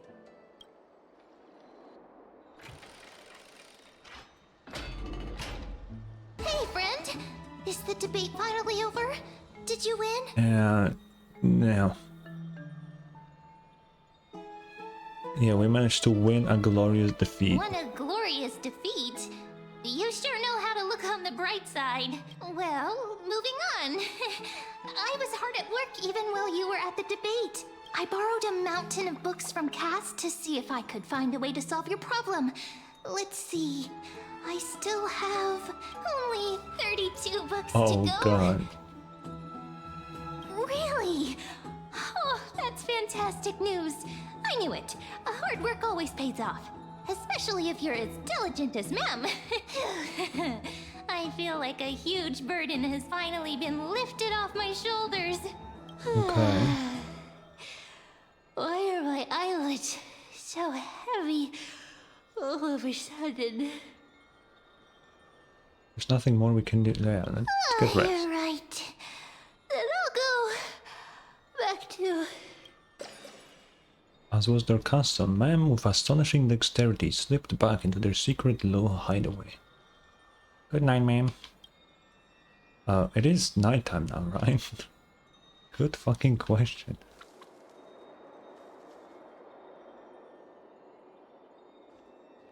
No. Cass? What a surprise. Lady Treby. Is something troubling you? I just wanted to speak to Lady Trian for a bit before I set off. No matter how breathtakingly beautiful Styxia once was, the place is now the domain of the departed. There is no telling what we'll encounter there. I don't want to have any regrets. Has anyone told you that your eyes are sparkling today? Is that a figure of speech? In the past, when you did smile once in a while, all of us could see that your heart remained troubled even as you smiled. Lady Treby, you know perfectly well that see you tomorrow is nothing but a white lie. I hope your toughness is not a mask hiding a lonely heart. Cass, you hardly ever talked of your past. None of us knows what you went through, apart from Maggie. But we know it must have been filled with pain and hardships. As it is the fate every Chrysosaur is destined to live out. We are just happy for you, that the core flame you're meant to inherit has finally surfaced. Isn't it a little too soon to say that? But you already know where tomorrow is, don't you? There's no need to rely on anyone else. Just give it your all and leave no regrets. We have always believed that your embrace is just as warm as everyone else's, because we embrace others to comfort them. And Cass, you're the kindest Chrysosaur we know. Thank you, Lady Treby. This feeling... it's hard to put into words. I suddenly found myself with so many wishes. So much I want to accomplish before setting off. Then go do it, Cass. Yeah. Trian was actually working on a surprise gift for you. It's a pity she didn't get to finish it. But now Trinan and I are working on it, and we'll make sure to give it to you. So, let's meet back here when you return from Styxia. Safe travels. See you tomorrow! At the same time again, okay. I can't sleep. Who could it be? Who is it? It's me. Oh.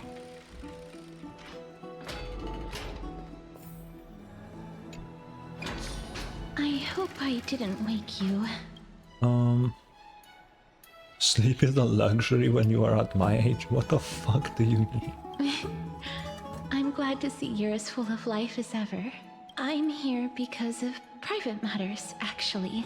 If it isn't too much to ask, I'd really like it if you could come along with me to retrieve something. Sure. Aren't you going to ask me what it is? It isn't a long way from here. Shall we? Okay. I'd love to go in and take a look. Have you heard? Seems like all the rooms are full.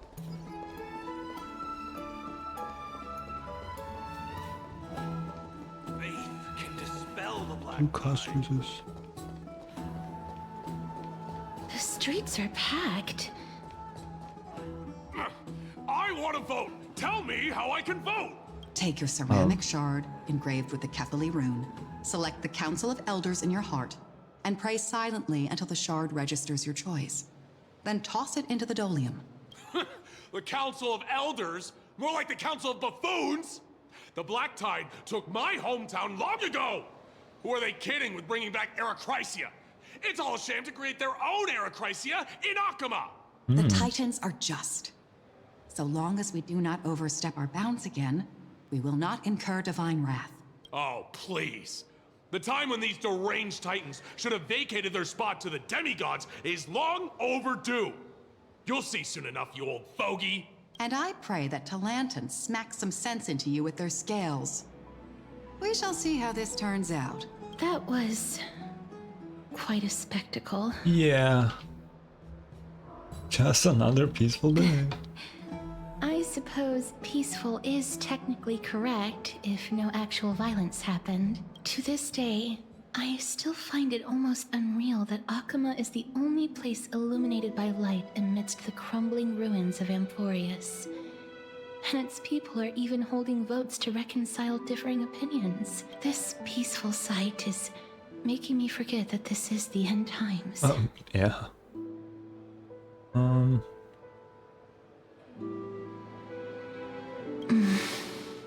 Before coming here, I had lived for many years in Idonia, a city of rime and frost.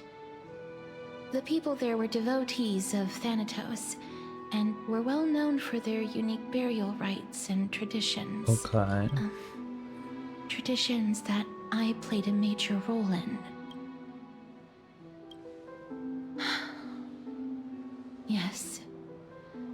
You now know me as the Mortician of Akama, but back in those days, I was Idonia's Maiden of War.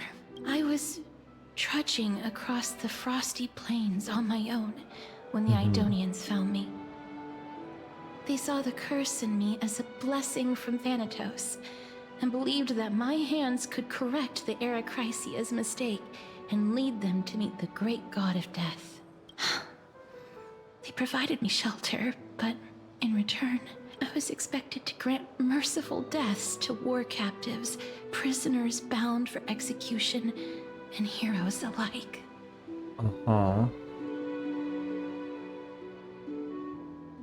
Isn't that just an executioner? Yes. No matter how kind or cruel the means, nothing can change the essence of death. Taking away someone's life is never worthy of religious worship. Oh, what the hell? I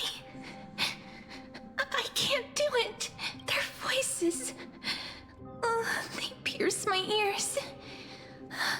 The bleeding. Thanks. Ah. I know that feeling, child. I was once as lost as you are now, but you must respect those walking towards death. Just like how you should respect yourself as the Holy Maiden granting humans glory and I don't know about liberation. that. What you're asking me to do is no better than the task of an executioner. And yet you want me to respect myself. No matter the titles, I am still taking away human lives. This won't be the first time that Edonia's fanatical nether warriors have faced death. On the contrary, recruits new to the battlefield often run away from their first fight. Death is the mightiest and gravest power in this world. The fact that you can wield it means you are deserving of respect. I don't think she wields it, because she doesn't have control over it. That's such a twisted reason. Then let me tell you a story. In Idonia, the great swords commonly used by executioners are called Draconian, in memory of Drakon, an elderly executioner. The sword has 3 air holes along its body. If the sword is swung down swiftly and accurately, the holes would make no sound, and the executed would also depart this world quickly and painlessly. But should the executioner have any hesitation, the holes would produce a piercing whistle. On that cue, the screams of the executed are sure to follow. Every executioner after Drakon is to hone their sword skills every day in preparation of future executions. Every swing of their blade must be more resolute than the last, for failing to do so will bring pain. Okay. Pain for the dying, as well as pain for themselves. No. I can never get used to this. You misunderstand, child. I am not telling you to get used to it. I'm asking you to consider the source of the dead's suffering and use that knowledge to fortify your future touches with more and more determination. Go, walk with the dead and love them as you love life. Then you'll no longer hear those noises. Yeah, I don't know about that. Please, don't kill me. I don't want to die. Let's go with no, I can do it. This is your duty. Remember, consider the source of the dead's suffering, then give them the respect they deserve. Thank you. I beg you, don't listen to her. Let's keep on doing If you it. cannot learn to accept death, then Idonia has no place for you. This is your last chance. Do it. No, please, I don't want to die. Please, I'm begging you. Oh, okay, great. I have no choice. No! You gently touch the prisoner's forehead with your finger. His face is pale, his eyes flicker with fear, and his body trembles uncontrollably. Is it because of fear, anger, and hatred? Or is your so-called merciful touch of death simply a lie? The dark purple mottles spread like petals across the death row's inmate's face, then seemed to be submerged by spring water, floating his body. His trembling ceased, and the cries that had once begged for mercy slowly turned into a sigh-like whimper as he murmurs to himself. Quickly, everything falls into a dead silence, turning into pitch-black dew that scatters with the wind. You hear your own heartbeat drown out the sound of heavy breathing. May you gain some insights through his sacrifice. this all? No. Come with me. This is just the beginning of your life as the Maiden of War. You executioner! Oh.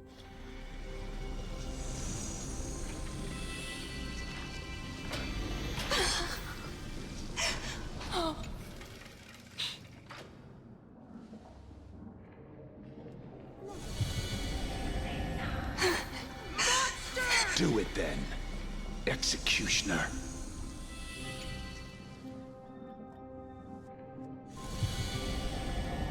I curse you. Why can I fight these to guys? live in eternal pain. Please.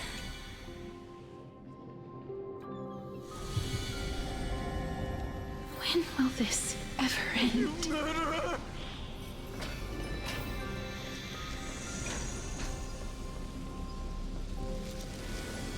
Come. What are you trying to do with me? I have aged. The time has come for me to heed the summons of Thanatos and journey to their domain. Oh. The final resting place of every Idonian. You're not that old yet. You still have many, many years ahead of you. No. I'm already dead, for I have come to fear my declining health and impending death. Ah, castorice. Will you give me one last chance to charge towards fear and prove that I am no coward? I can't take this anymore!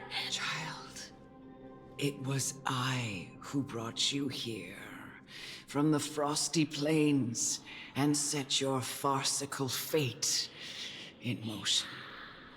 It was also I, Chief Executioner of Idonia, who forced the heavy duty of executing others onto you. Mm-hmm. I've always known that you have doubts and even anger about my faith and about me. I never had a choice. Indeed. We essentially abducted you. Yet you can end any sinful life with just a touch of your fingers. Shouldn't it be easy for you to escape from here? I'll never do that. It doesn't matter how lightly the Idonians take death, or how readily they accept it. I simply can't do it. I knew I was right about you. What do you mean? I've taught you and cared for you as my own daughter all this time because of this blessing that's been with you since your birth. I know no one else in the world would understand the weight of life and death more than you do. Uh-huh. In the eyes of an Idonian, death is the end of all life. A destination we will all eventually reach. Humans should not resist it, but learn how to face it. You can only live your life to the fullest after understanding this principle. And when you do, even if you eventually leave Idonia's protection, even if you must carry the curse forever, you can live with your head held high, like everyone else. No! How can I? Come now. It's time. I've already taught you all that I know. Show me that you are a fitting holy maiden.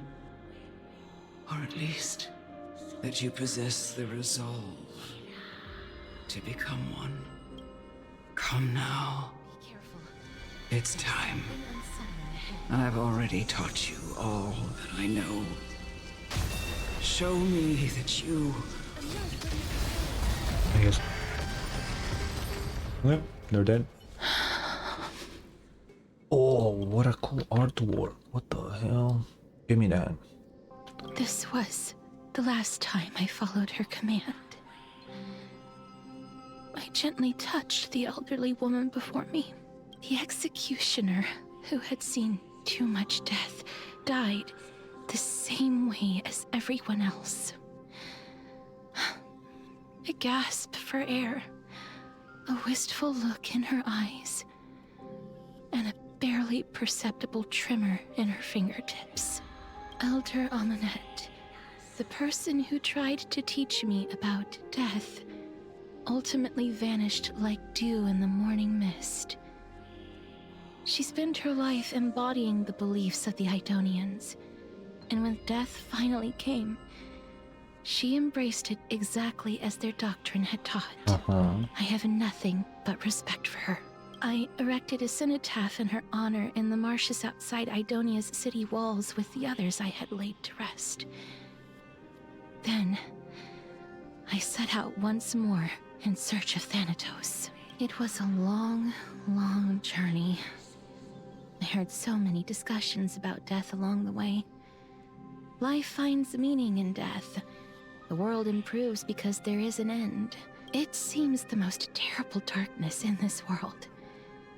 Everyone talks about its heavy weight.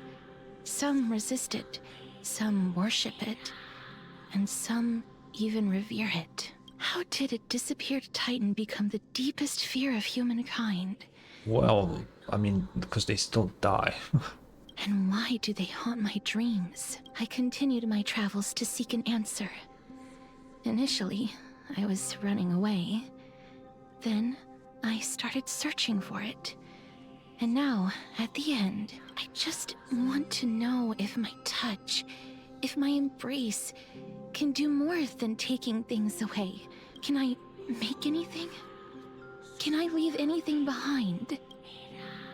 I don't want to die. Please, Ooh. just let me go. I don't want to die, please. I don't want mercy. Wait, like this is... Let me go, I need him. I don't... Okay, so, I've already seen this. I hate these icy hands. They posted this to YouTube before this patch even came out, like days before. So I was right. Why did they do that? Why did they do that? That's so dumb. I'm still gonna watch it. It's a really good short. But why did they do that? What the fuck?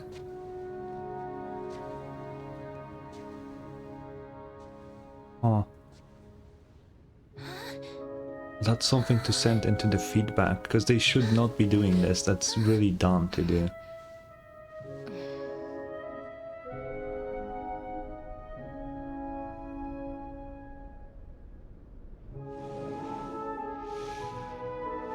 Dear. End its suffering.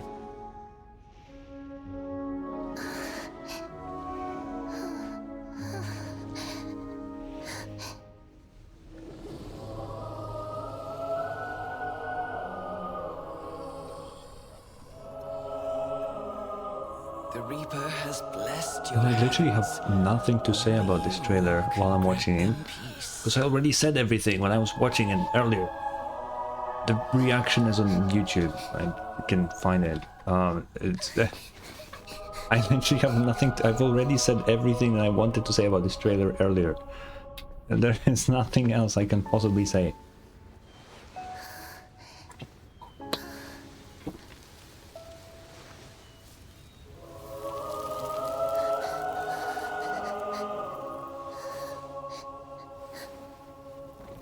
Embrace death. Walk alongside it.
good short. I hope they put more of these in game. That'd be cool, but just releasing them before the story comes out is so dumb. I cannot get over this, how dumb it is to do that. Because like, I watched this really cool short right now and I feel nothing because I've seen it already. You know how cool this would be if I saw it for the first time right here, right now?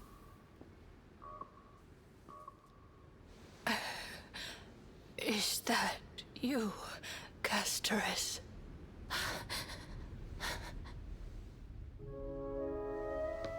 All of them have gone, heeding death's summon, crossing into their domain.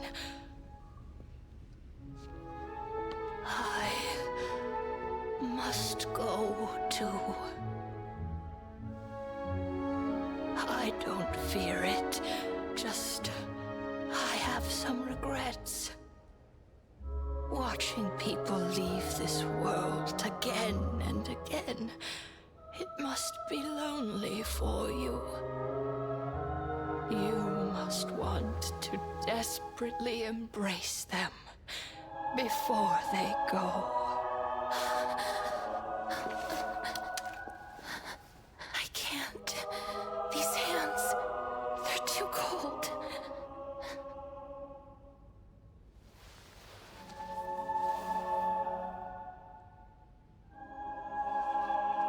But big sister Castorice, your hands are so warm.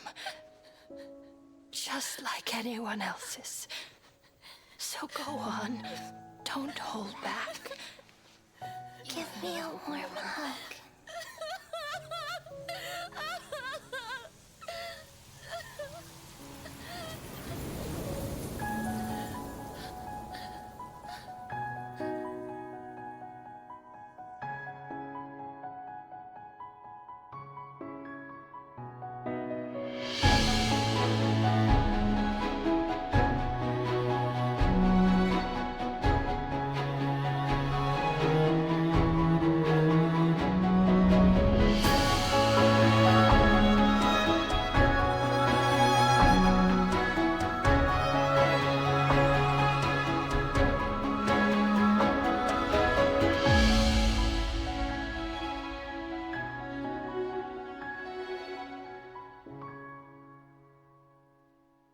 I was kind of looking if there was something I missed when I was watching the first time, but no. No, it's just, I've seen everything. It's no different. Now we will see a deer that I still don't know why the fuck this deer will be here at the end, but it will be here. Come on now, deer. I know you're out there. There's the deer. I don't know why they showed the deer at the end, but the deer is here. And it will look for a very long time, very uncomfortably at us right now. I don't know why. I still don't know why, but... On the day that Oryx's you know. trial ended, you must have had many questions. I felt just as confused. Why, as someone from beyond the sky, were you so cruelly dragged into Amphoreus' fate?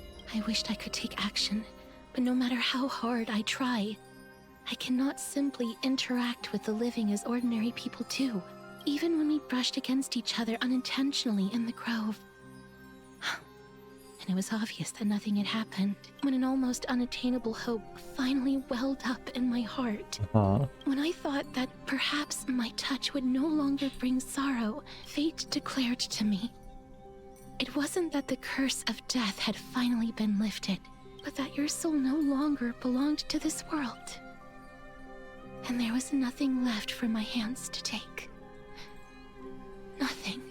And did I really think this time would be any different? It's not that I don't understand this reality, just that I'm unwilling to accept it. Having walked such a long road, I am still unable to find the answer to life and death. I am resigned to eternal despair. Anything I wish to hold on to, death will inevitably wrest from my grasp. From that moment on, I lacked the courage to confirm it again. Until Ornyx laid bare the cruel truth before us. Oh. But now, perhaps I might have one last chance. Long ago, Trinan read a prophecy to me. At the end of the Sea of Flowers, the souls of the living shall warm thy fingertips, and after an embrace, there shall be eternal separation. I found no surprise in it, for her words sounded not like a foretelling, but a perfect reflection of my past. Embraces in this world are born of reunions. Yet, my touch speaks only of farewells. In that moment, I had no doubt that this destiny would weave itself through the entirety of my life. And yet, things have taken a turn for the better. Now that I can finally have an audience with Thanatos, perhaps I can rewrite the meaning of that fated prophecy. Maybe. I have no reason not to give it my all, for your sake, and for my own. Should I pretend I didn't hear any of that? I'm sorry. I probably said too much. I hope I didn't make you uncomfortable.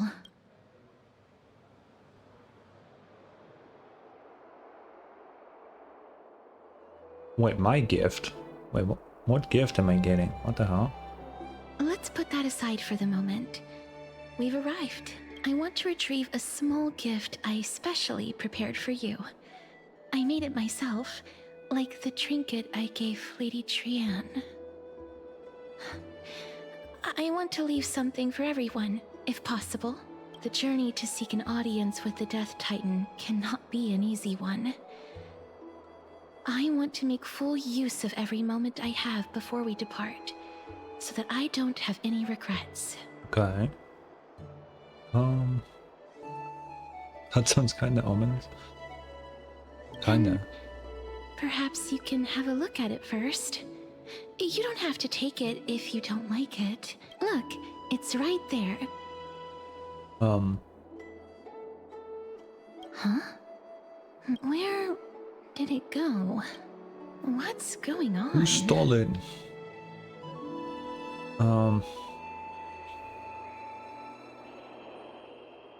Did you get into trouble with some phantom thief? I am not some corrupt grown-up. What's this? Oh, it's Cypher. The coin of Zagreus and a slate. So it's her. A kitty thief? No doubt about it.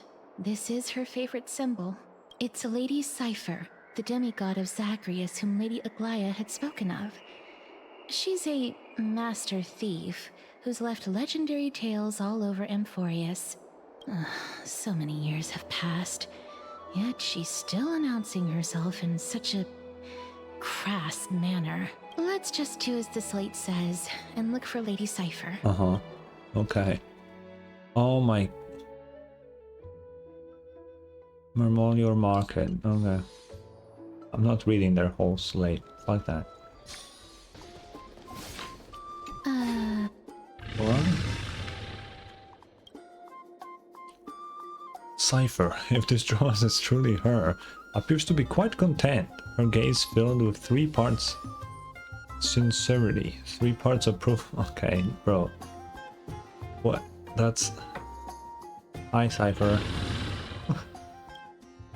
She seems to be saying hello. Seeing you treat the draws with such seriousness, all 12 parts of her complex emotions immediately transform into one of admiration. Lady Cypher, please come on out. You're still careless as ever. Shouldn't you keep such a precious gift near your bosom? Since you know it's a gift for someone else, please give it back to me. Stop hiding among the people and letting the wind carry your voice. Now, since I know it's a gift, that just means I need to milk its worth. The children of the wind never stay for long in one place. Unless your offer is tempting enough to still the wind. What say you? Name your price. I'll give you however much you want. If you don't want the money, I'd gladly take it off your hands. I'm sorry. Bargaining is really not my forte. No wonder they call you Princess Homebody. Why don't you two come over to my place? You'll make a better venue for proper business discussions. You can find where I live through the winds I've sown. Piece of cake. I can do that even if I can only sense your soul. Oh. Alright, I'll see you there. Oh, by the way, everyone cool with me collecting a deposit before we reach an agreement, right? Now, come this way.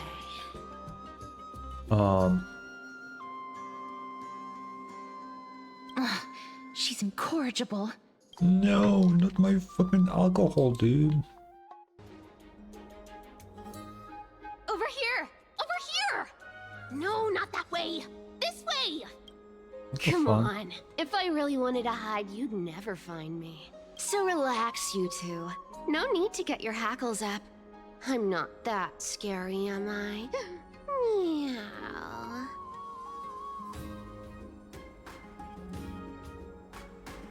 Whoa. No way. Some people might have been into that a millennium ago, but it's long since gone out of style. Loosen up, buddy. Shall we get down to business?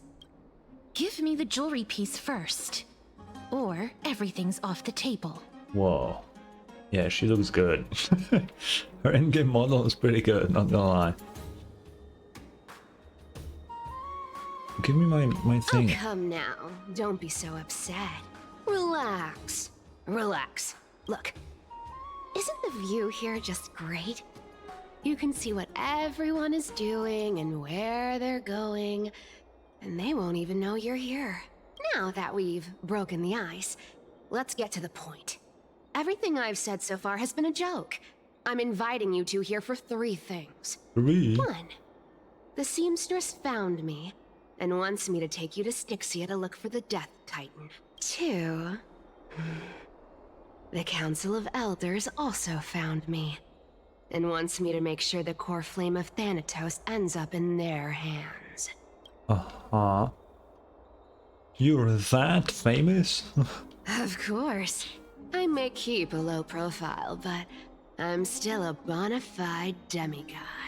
And last, but not least, I'm telling you that I'm not interested in doing either of those things. Don't go look for the Death Titan. The end. No. What the fuck are you on about? That's our entire thing that we need to do right now. Wow, this is some high quality stuff. And this room is full of it. How much are these worth, Did you get all this through that Aranova gimmick? Some of it is family fortune, while the rest came from my business as a dressmaster. Don't liken the flame chase work to your shady dealings. Wow.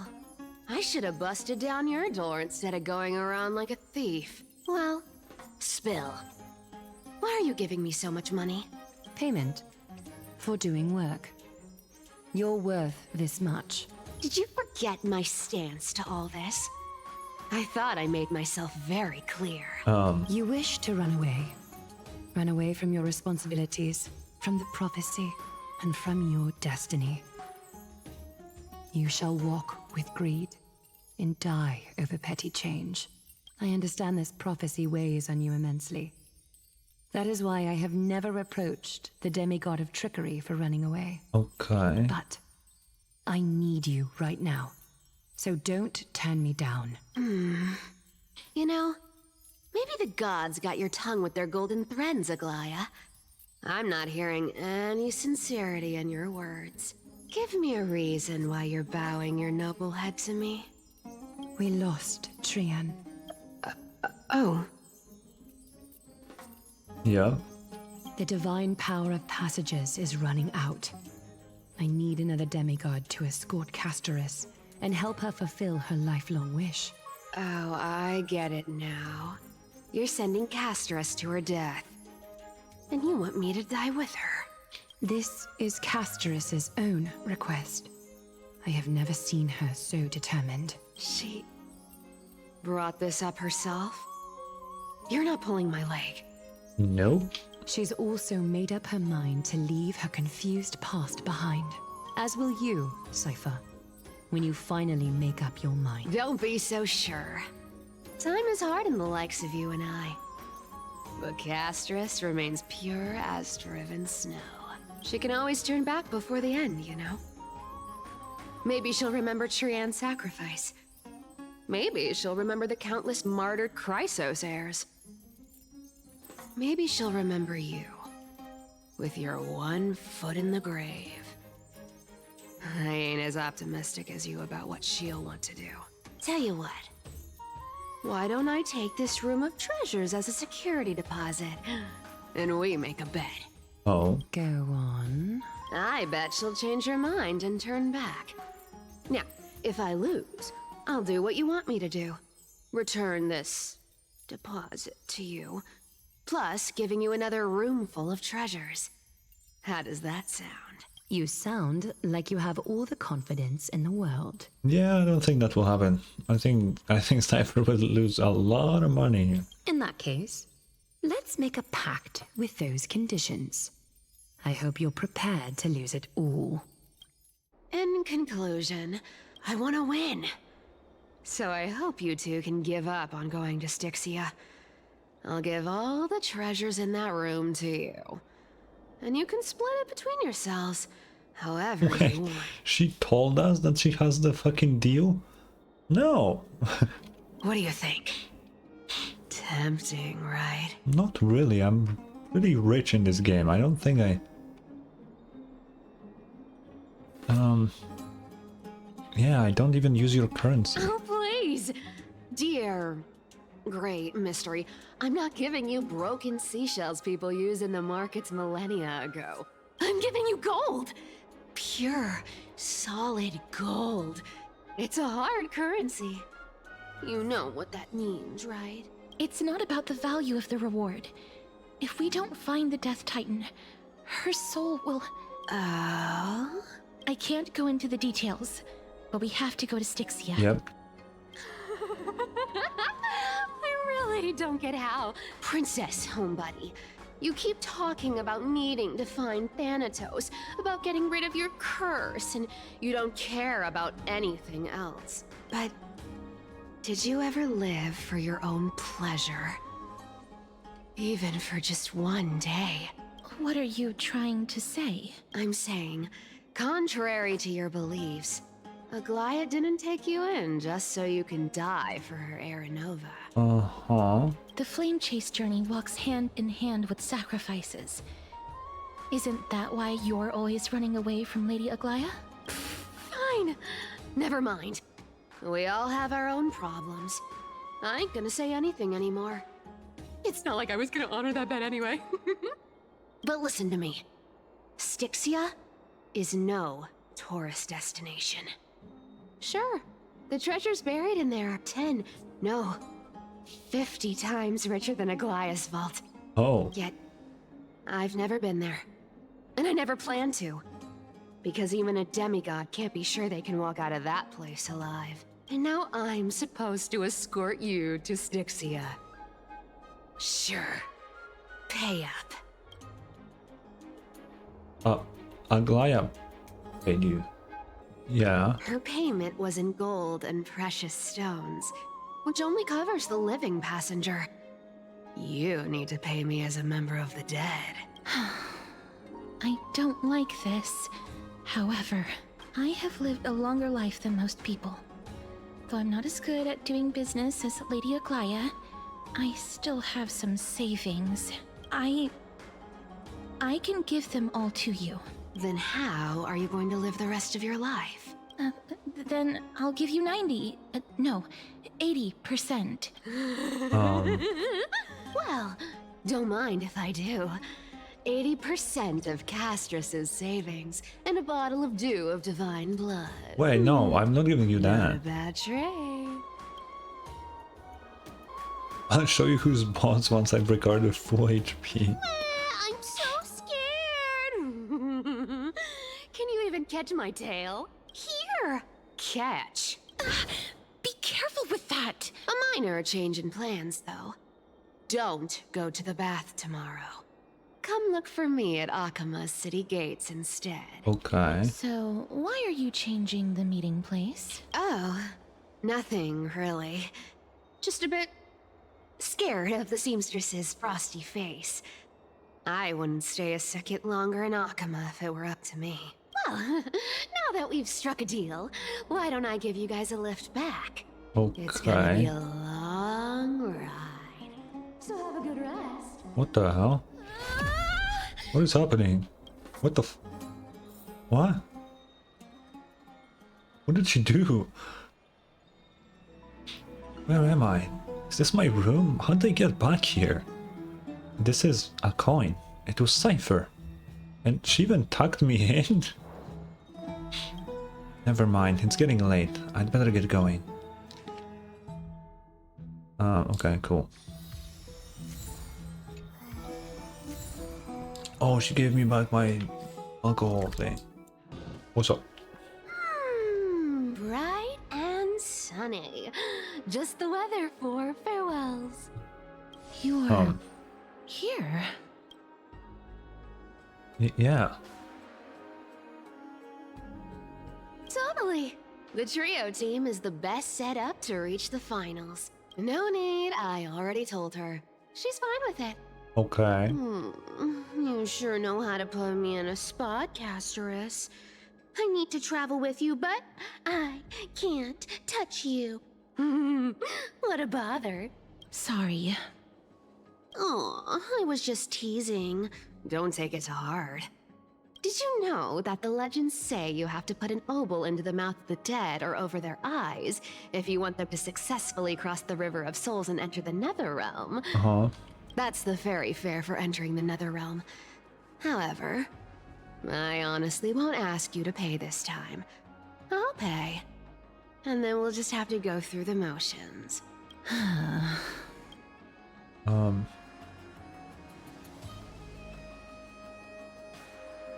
Yeah, how much did Castorice have to pay? Don't worry.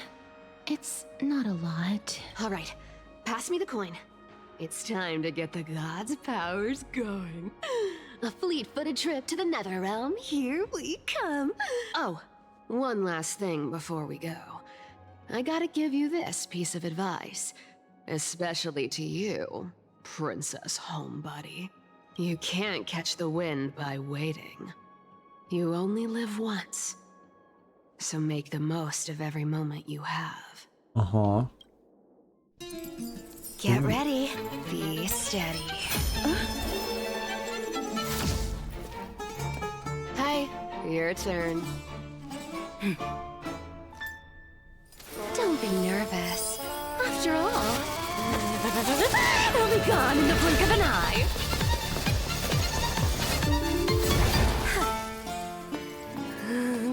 How fast is All she? done.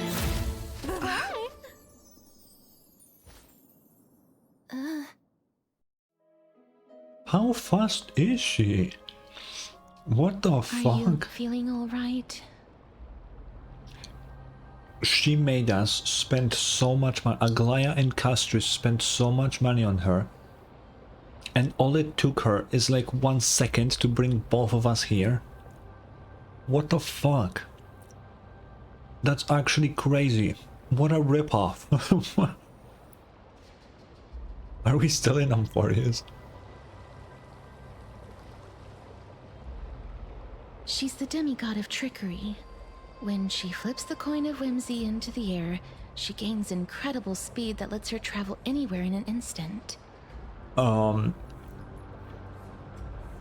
Amphoreus characters are just way too OP.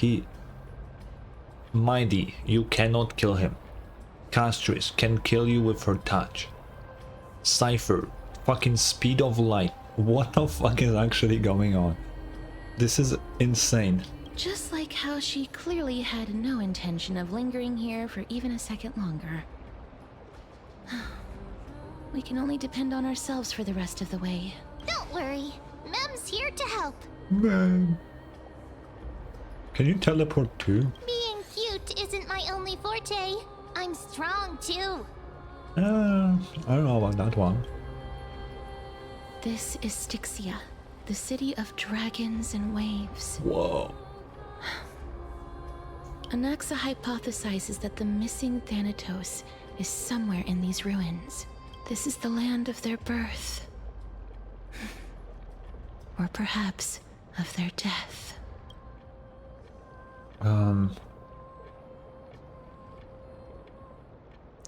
Aha, I know this one. They returned whence they came. Anaxa had used a secret alchemical art to temporarily fuse his soul with Circe's and Kephae. And when he was on the verge of death, he was pulled by Thanatos and caught a glimpse of the flowing river of souls. This alchemy, considered a sacrilegious act, might actually make the souls of mortals and titans attract each other. Even though Thanatos has been missing for 1,000 years, and even their followers haven't been able to find them. Perhaps that special attraction could summon them here. Maybe. Oh, so are we going to use that philosopher's stone to conjure the Titan? Why did you pull out a book? I guess that's the only way. The only leads we have now are the name of this city and the fairy tale about the dragon. Thanatos is even more mysterious than I am. Oh, okay. Indeed.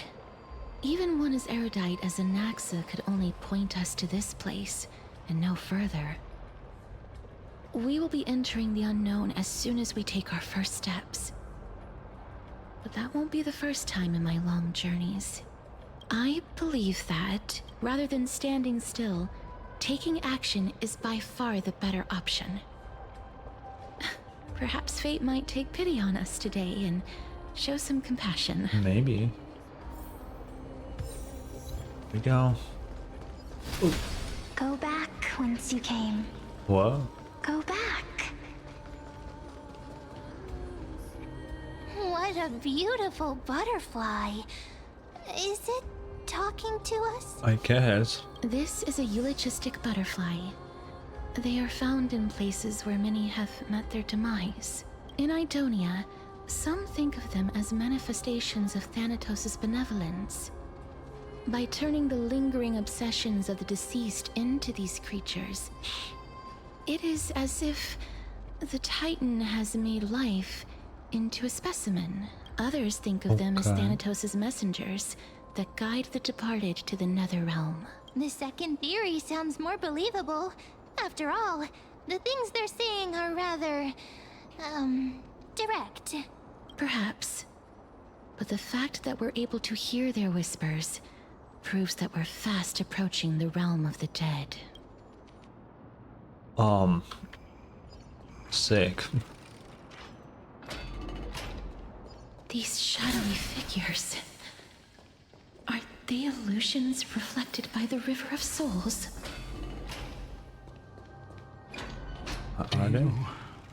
Want to buy any fish? Nah. Huh? He can see us? Wait. More living people. I'm not selling my fish to living people. You lot are too shameless. Buying fish without paying. If I ever see her again, I will... Could it be that you're all dead souls that never achieved rest? The nether realm does not exist. Or... Titan. Okay, yeah, we get it. So, do you want to buy any fish? But there aren't any fish nearby. Are the fish gone? The people are gone too. I can only keep selling fish. So, do you? No. Apologies. I don't have much in the way of savings, but perhaps there's another way for me to release you from your suffering. Please relax. May you fall asleep peacefully amid a gentle field of flowers. This... I knew it. These people aren't illusions. They're the souls of the deceased. They're supposed to reach the end of the west wind by floating down the river of souls. Yet, they have floundered upon the shoals of the stream, unable to move forward. Did Thanatos reject them? Or perhaps they didn't really die at all? Can still use CPR. Why are you identifying as a dead person now? Don't give up on yourself! I have no idea. This circumstance is completely unprecedented. Hang on. Didn't he say more living people? So that means he's seen other members of the living apart from us? I mean, yeah. Could it be that these souls are stuck here due to someone's deceit? If something is done out of goodwill, are you really gonna call it deceit? Goodwill? I can't see anything good out of... Wait a minute. Lady Cypher? That's me. What? You're dead too? I still belong to the land of the living as of now. Thank you very much. No, damn. Could it be that you are the living being that those souls met? I couldn't take their behavior anymore. So I stole some things here and made up some lies there. Just trying to give them something to look forward to, you know? It's because of vile living creatures like you that we're being misunderstood by all of them. What else am I supposed to do? You can see the mess this place is in. These poor souls are denied by the Netherrealm. So now they're stuck in a few brief moments of their life. Unable to move forward or back. Did you see those two blacksmiths on the way?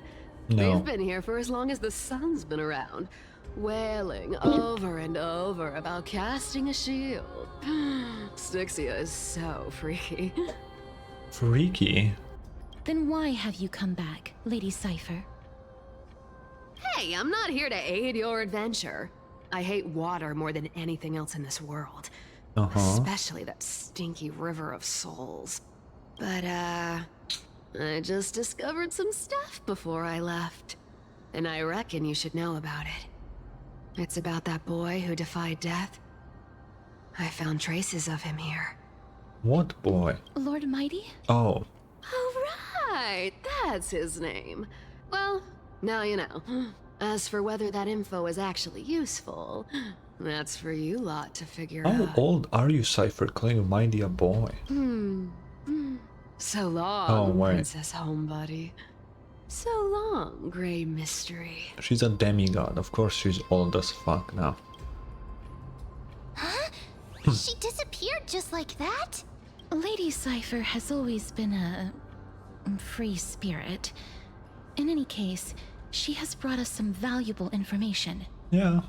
If Lord Mighty is also somewhere along the river shoals right now, then he will certainly become our signpost. After all, he's different from those wandering souls. He will find his way, even in the realm of the dead.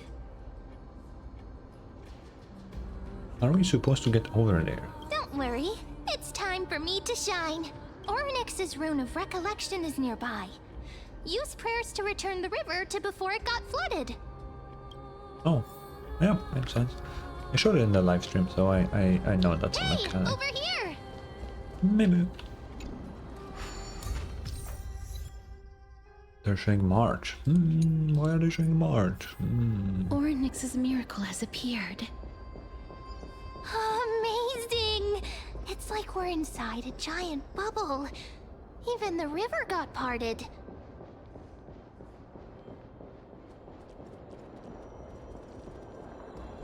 I can't see the map at all. How? Oh, because it's a 3D. How big is this bitch? Oh, pretty big. There are wandering souls of the deceased here as well. We must first return to the present. So. Ah, by the looks of it, you must be the foreign warriors that the Queen had mentioned, right? No. Since the current campaign requires the utmost care, I wasn't able to make time to welcome all of you. Please, forgive me. Foreign warriors?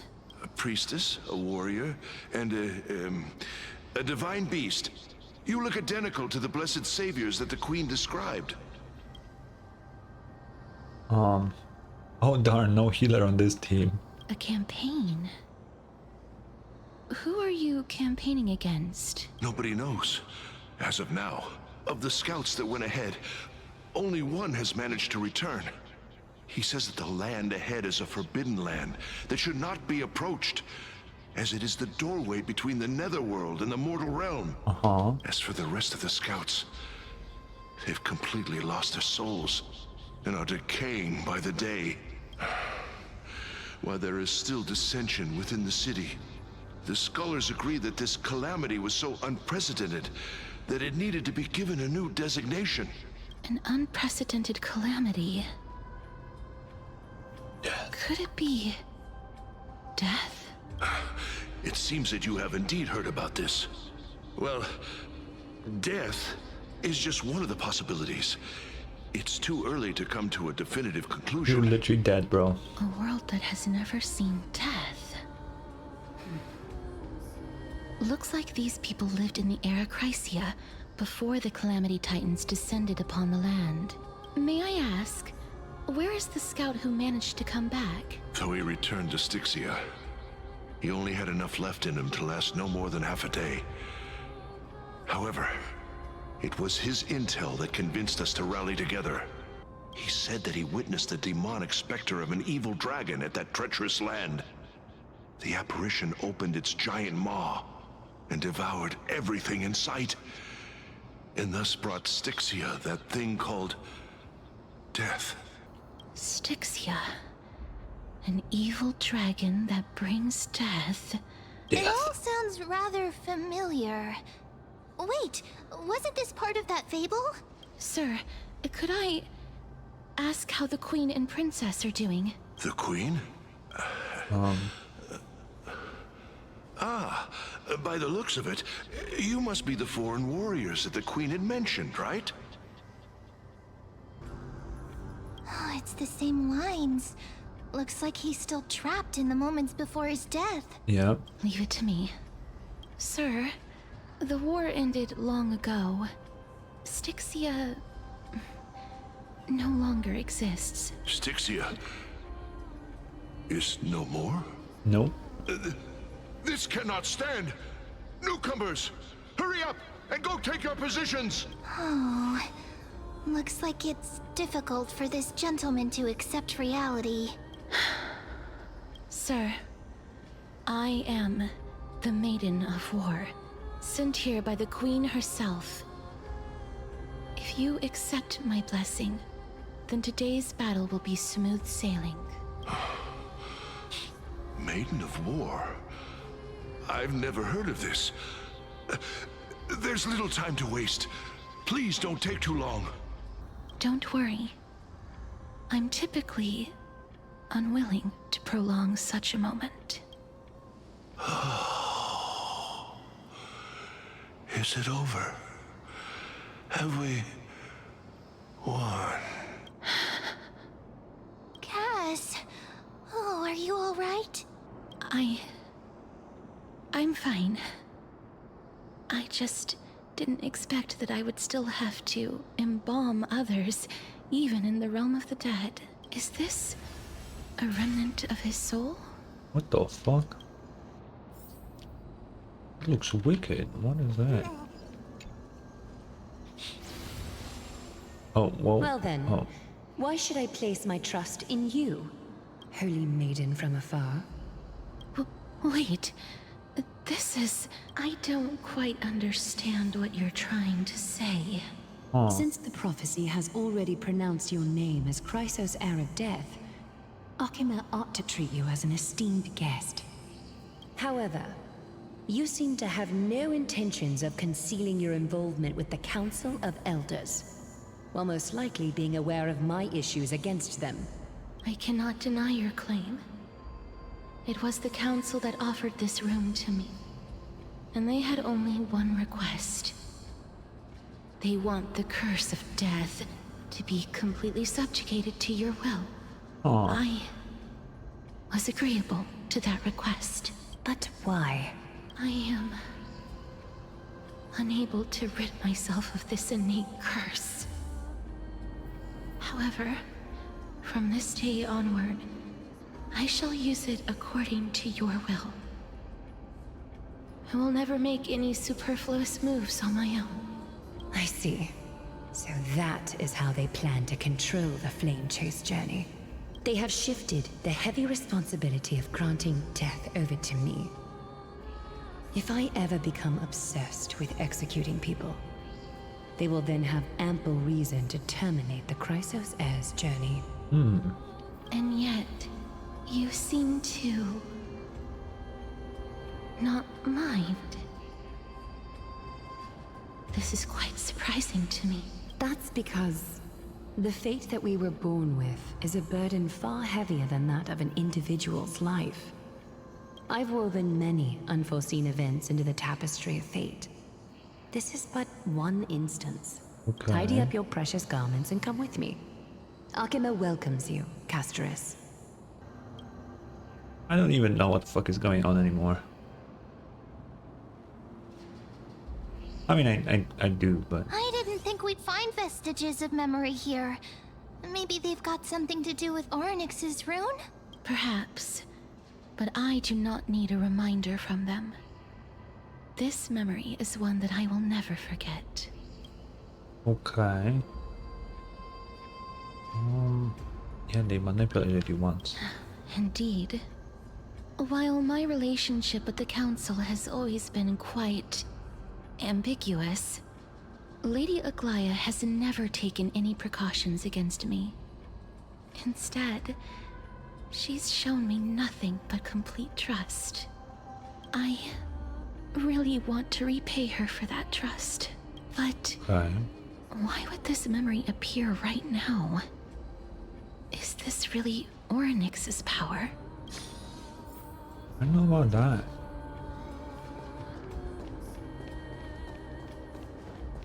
Could these dead monsters actually be...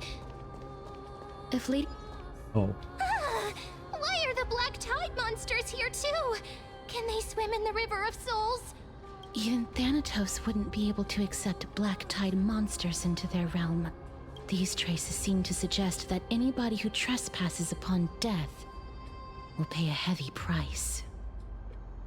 I mean, we're also here to trespass. Since the realm of the dead must remain peaceful, it's imperative that we rid the place of such discordant noise. Please stay back. Let me deal with these enemies. Okay, I'll drink water and sit back.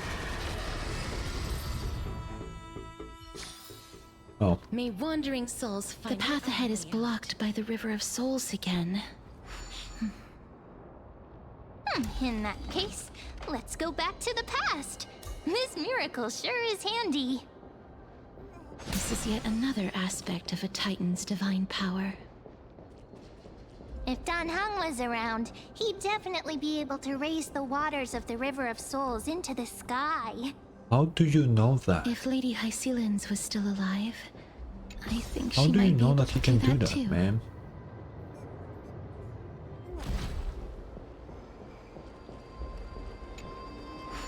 You seem to be able to discern both the past and the future. Please excuse me. I am but a scholar from a distant land who had the misfortune of falling into the River of Souls and turned into a member of the dead. Oh. Huh? This one seems to know that she's already dead. Oh, I was merely speculating. But it seems I was right. And you... I recognize you. You're the Holy Maiden of Death from Idonia, right? True. I'm sorry. I cannot bring you back to life. However, should you desire it, I can end your prolonged limbo. I'm well aware of that. Even if you were able to revive me, I would never choose that option. That's because I didn't fall into the River of Souls by accident. Instead, what? I leaped into it to seek my death. Why? Why? That's what I'm saying. If you could see the life I've led, then you would not reproach me so. My life was far too miserable. Okay. But I did not expect things to stay the same even in death. What a joke. In escaping my mortal life, I've entered a millennium of pain instead. Circe's above. What cowards humans are. For we fear both life and death simultaneously. I'm sorry. I'm also powerless to answer that question. That's all right, Holy Maiden. At least you are able to respond to me. Please, grant me death. Check DMs. What the hell did you send me?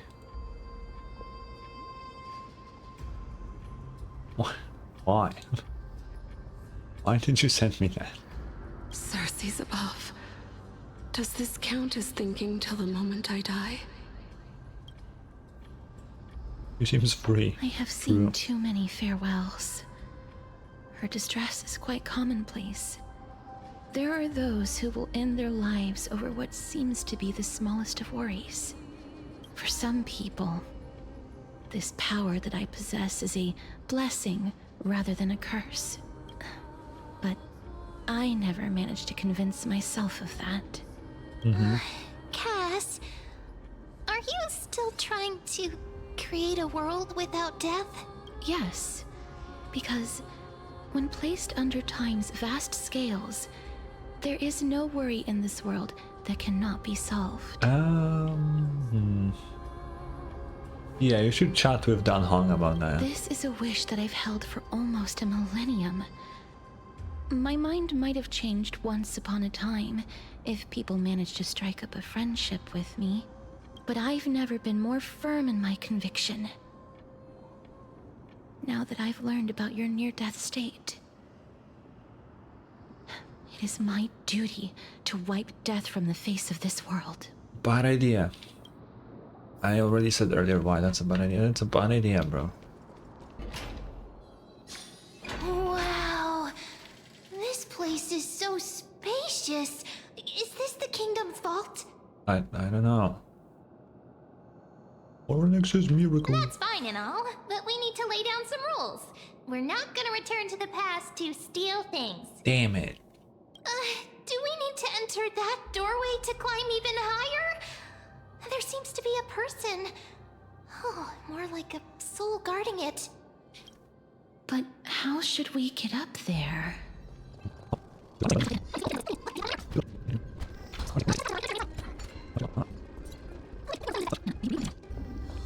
Stay back. Don't come near me. Too late. Huh? Why does he look so panicked? Did the black tide monsters frighten him? Or is he actually scared of his own extraordinary power? Let me fight him. There's no need to be alarmed. We're just passing by the area. See? None of us look threatening. You have a point. Although, while this might once have been the royal vault, it's since been plundered empty. So please go away right this instant. You've misunderstood us. We simply heard your shouts as we were passing by, then decided to come over to find out what happened. My goodness. Did I really yell out loud? How rude of me. What do you mean, rude?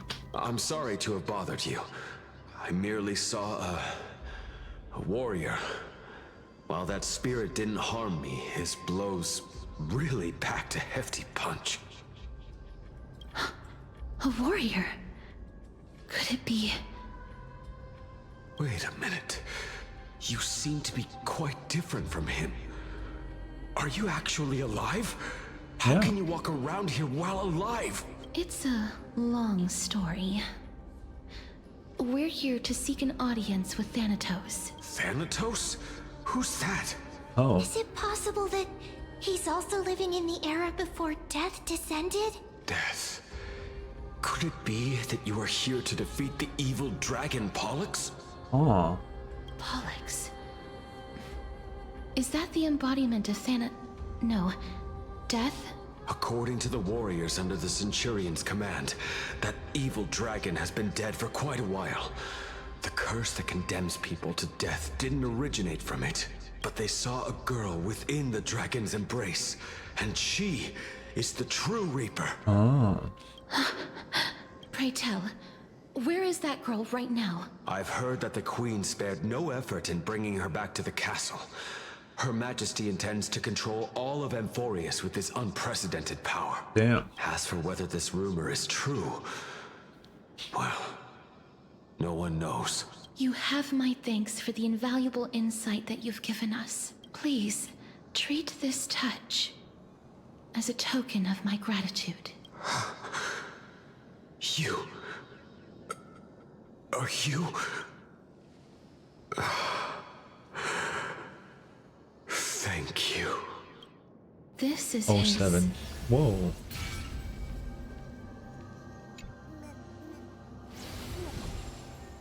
Then you granted him death? That isn't like you. You would have refused even if I commanded you to do so. I don't know. I did it out of sympathy, believing that I wouldn't be racked with agony, but I am still in a state of turmoil. Sympathy? Sympathy for that youth who triumphed in every battle?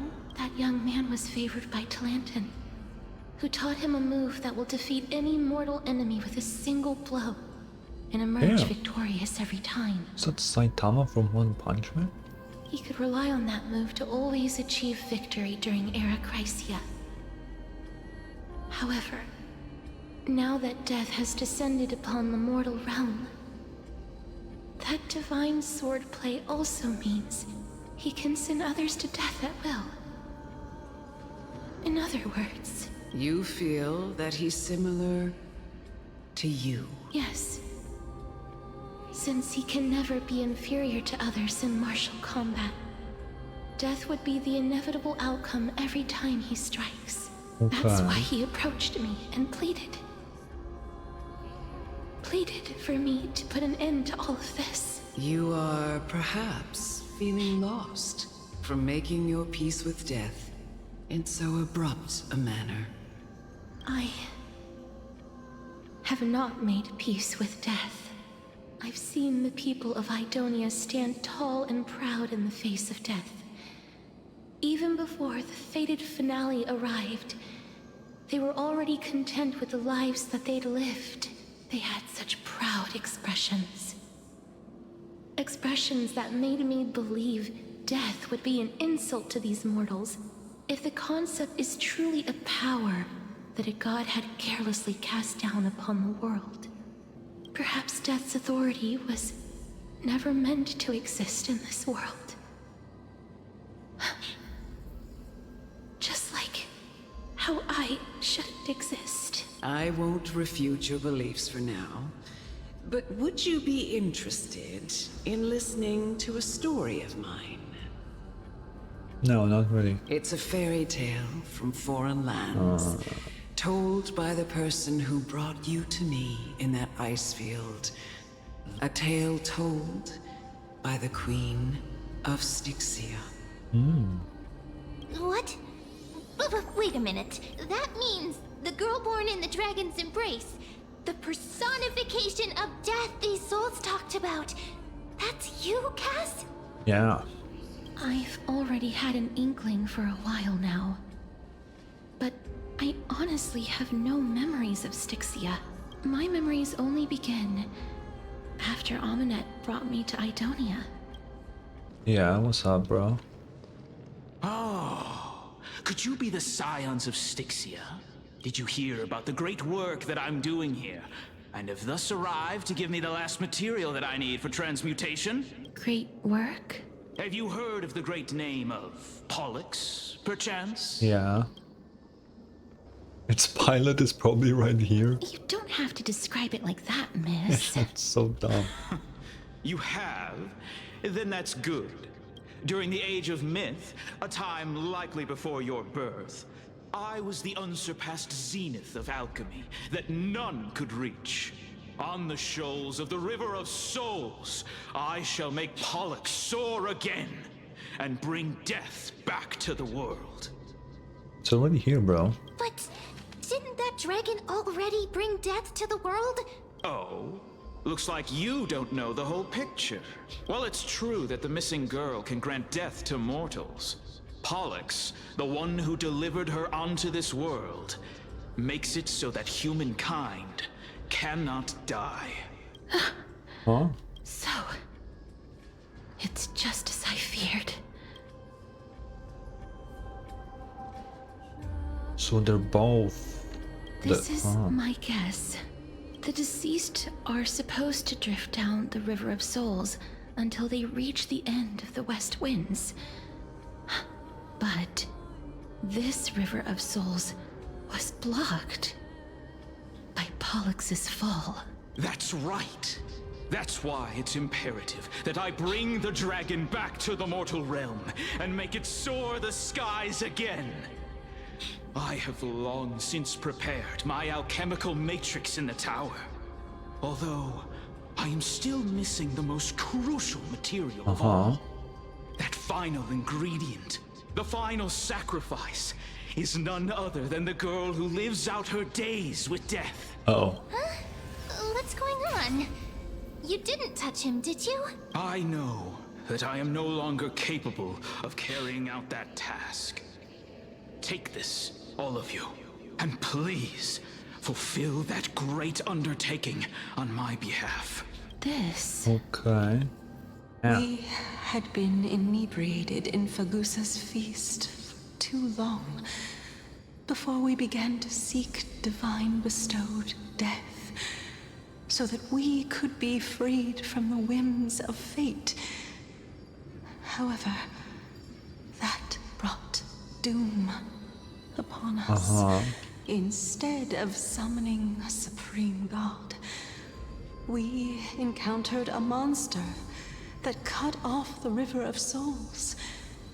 That detestable dragon Pollux denied all the dead from the gates of the nether realm. Unable to rest in peace, these departed spirits engulfed Styxia like a roaring tide. As a result, my city and its people no longer exist. That child is the only person whom I managed to save. Born within the evil dragon's abdomen, she has possessed the talent of death since her birth. She must have been granted to us by the gods as a chance for us to atone for our sins.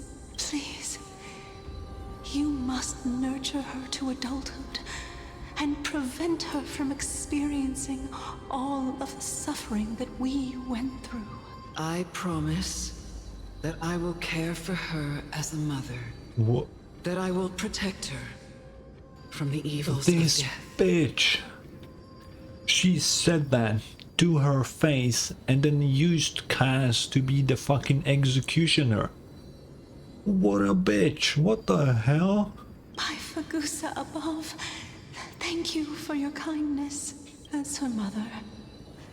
Please bless this child with a name before I am swept away by the River of Souls.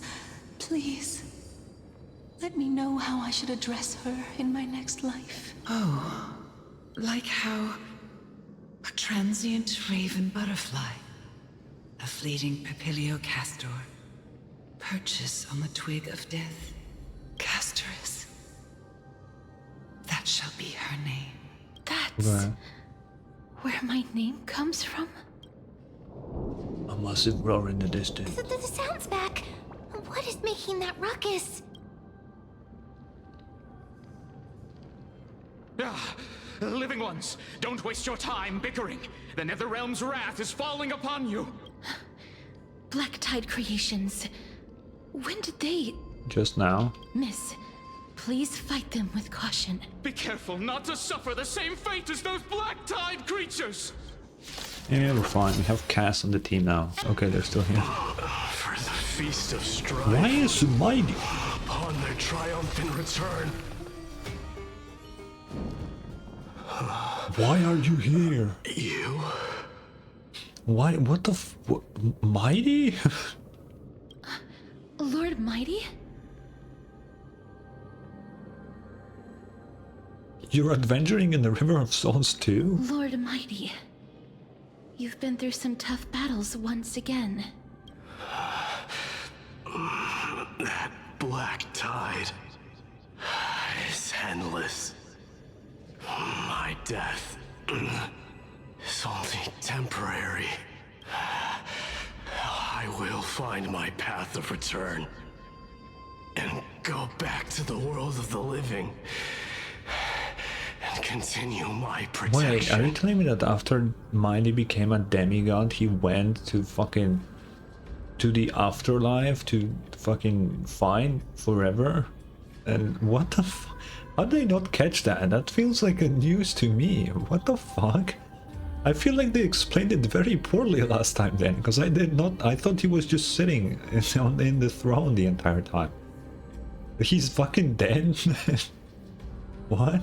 Lord Mighty, I have always wanted to.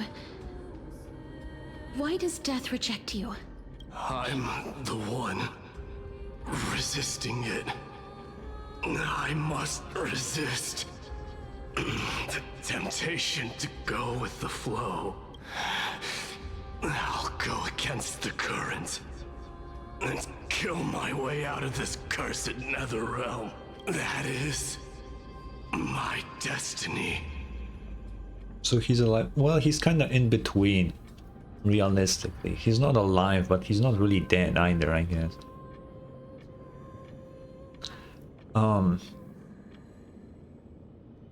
Is this really the Proud Mighty? Seems like he's completely focused on resisting the temptation of the dead's whispers.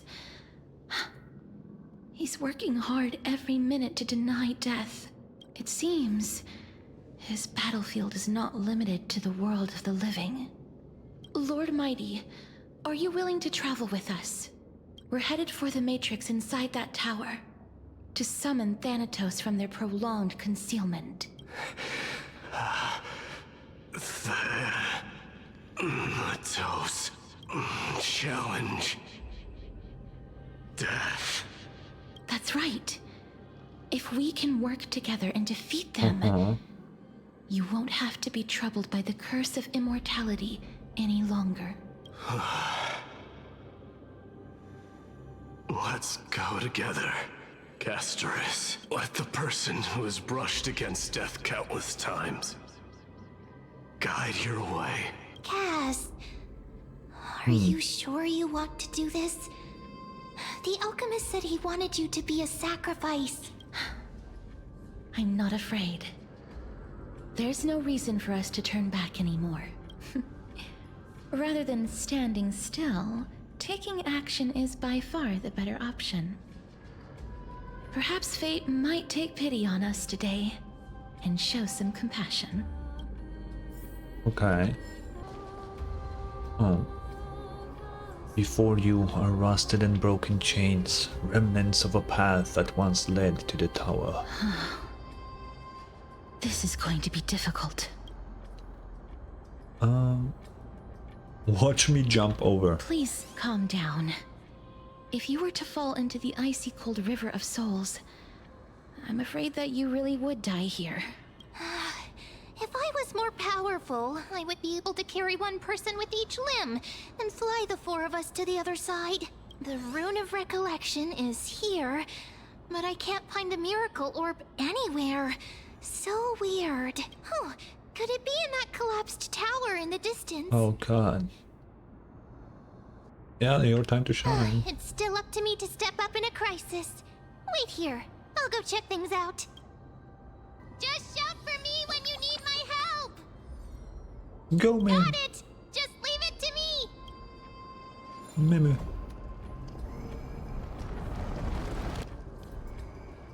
Mem did it. The pink squirrel is... Now The Mem is a miracle's range is squirrel. limited. Please come a little closer. Dude, wait, this actually looks fucking sick. With the moon in the back. Yo. Aren't I a good fit for Orynyx's priest? Of course. You're the most competent priest ever. Oh. The alchemical matrix should be behind this door. Tree? Oh no. That's my favorite of the tree bees.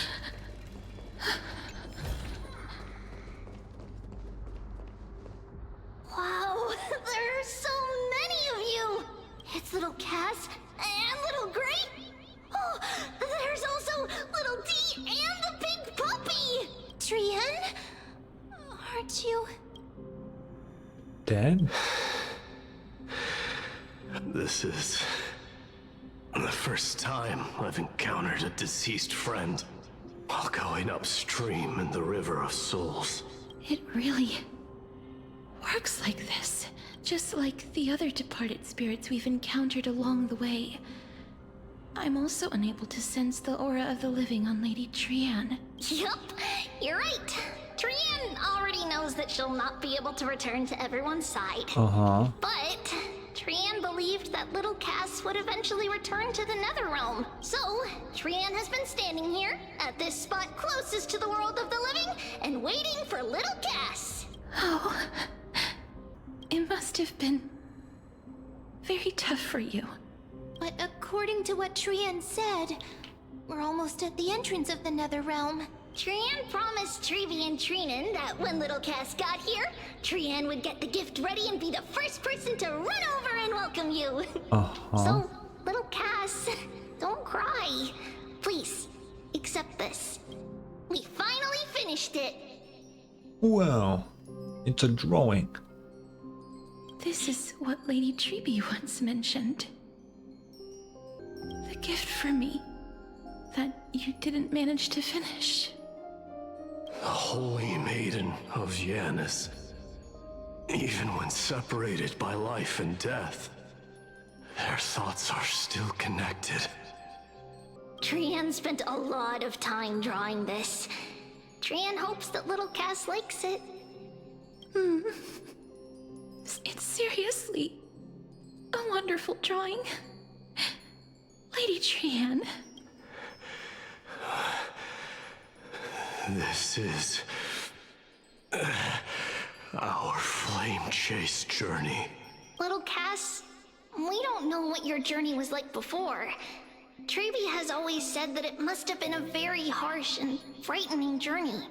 You know what? I don't think I will ever use this picture for anything, but I'm gonna screenshot it anyway. But little Cass no longer has anything to fear now, because everyone is here with you in this flame chase journey! That's right. Only now, when I see Lady Trian's gift, do I realize that I've already obtained so many things I would never have dared to dream of since I embarked on the flame chase journey. It's the first time I've gained so many companions. The first time I picked up the hobbies of crafting and photography. The first time I had dinner with someone else. The first time I went to the market to buy the Chimera doll I'd liked for a very long time and hugged it to sleep. The first time I wore a dress personally made by Lady Aglaya. The first time I went for a walk with Lady Treeby, Lady Trian, and Lady Trinan. The first time I enjoyed the night breeze and looked up at the stars with Miss Hyacin. The first time I took care of Dromasis with the Trailblazer. Oh yeah, we did that. Looking back at all I these forgot. experiences I never thought were possible, it feels as though the scales of my life had shrunk from centuries and decades down to minutes and seconds. And all of them are so precious. I took countless photos in the past, but they're all black and white landscapes.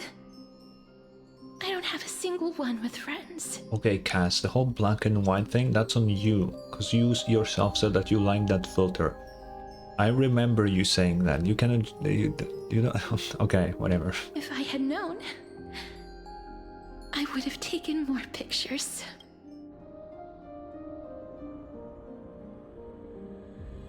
Shall we take one now? Trian says yes!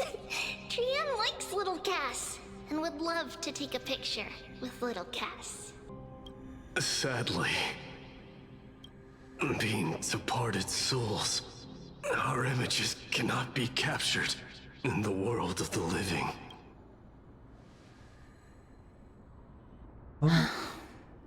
I thought so too. What? Are we seriously going to leave any room for regret? Ma'am? Oh wait, ma'am said that. I'm dumb. There won't be any regrets. This vivid drawing surpasses any photograph from the world of the living. Little Cass smiled. Treevee, Trinan, and Trian's wishes finally come true! I remember you once said that fate is not the flowers that bloom at the end of the road, but where people tread beyond the gate. Now, the path that belongs to me is about to reach the end. Thank you for bringing me the final key. Key? Little Cass, why are you talking in riddles all of a sudden? Yeah, I fuck are you on have a about? feeling that soon, this gift of yours will become the key to saving Mrs. Life. Nah. Why is she there? Why the fuck? Why is Cypher there? I thought she left. Why? They just snuck her in there behind me, dude. Wait, why can't I? Oh, I pressed the wrong button. Why is she there? Wow, that's amazing! Then keep smiling and carry on bravely! Little Cass, little Gray, everyone, see you tomorrow! Why did we lose the best of the Treebies, dude? Why couldn't it be Trinan, the most boring one? Lady What the hell? The aura of this place. We have indeed reached the end of the stream of souls. Or the dragon at? If I go any further, I might lose myself. I must leave now, for the black tide still wreaks havoc in the realm of the living. Can you find your way out? I have broken free from the chains of death countless times. This time will be no different. Castorice, will you fulfill your duty for the flame chase? I have yet to make my decision, Lord Mighty. No, she's just standing there. Waivers, don't you think that I don't see her, okay? I know she's there.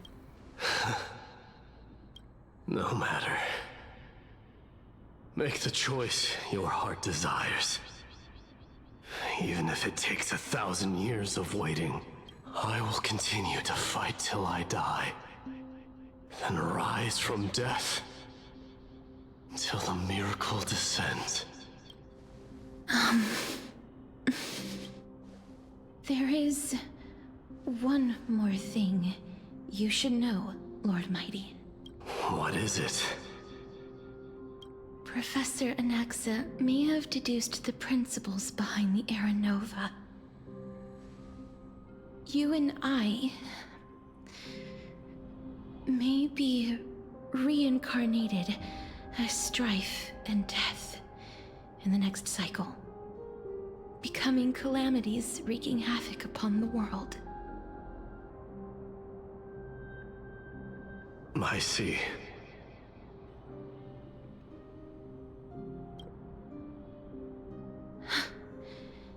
Is that all? Are you going to accept such a fate without complaints?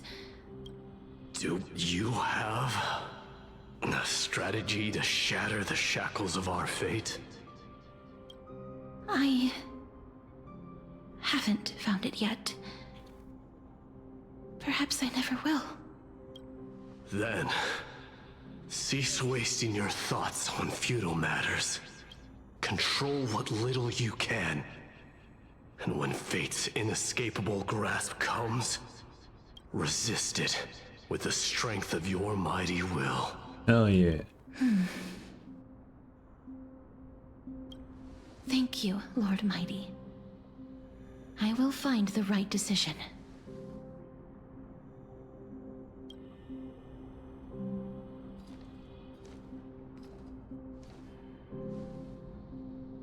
In the name of strife, may you meet a fitting end. Will Cypher just stand there? She won't. This must be the Will she say alchemical anything? matrix the spirit mentioned. Let's see. We need to insert Aquila's sky, Georios' earth, Kephales's fire, Fagusa's ocean,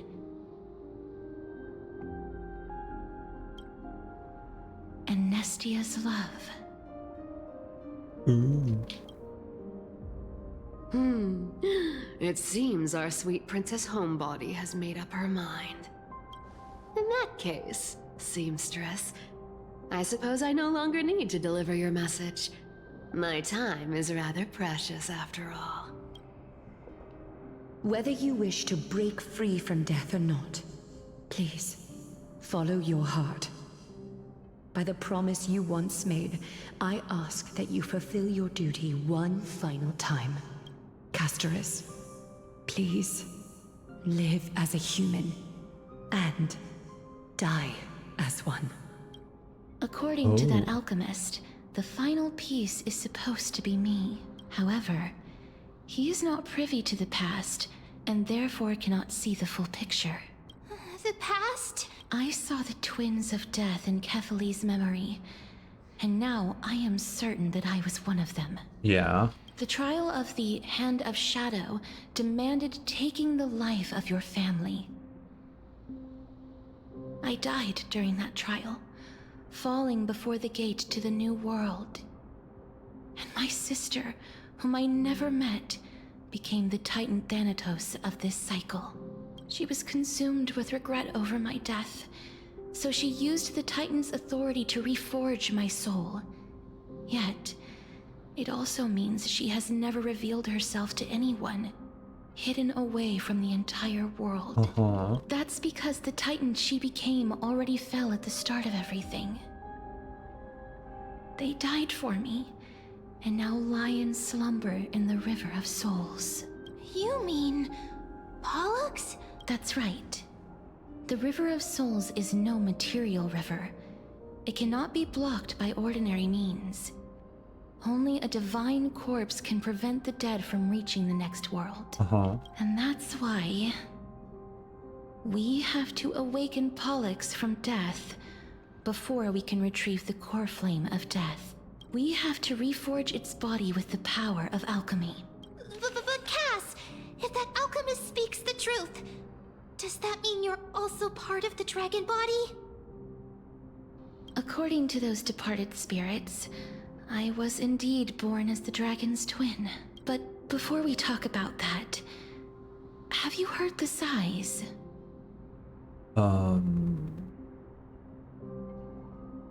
Did we? No, not from me. The sounds that come from the memories when we were collecting the souls. Ah, I heard them too. So what are those?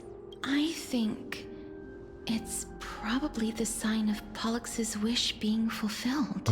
They must have realized how heavy a price they'd need to pay when they used their divine authority to resurrect a dead woman.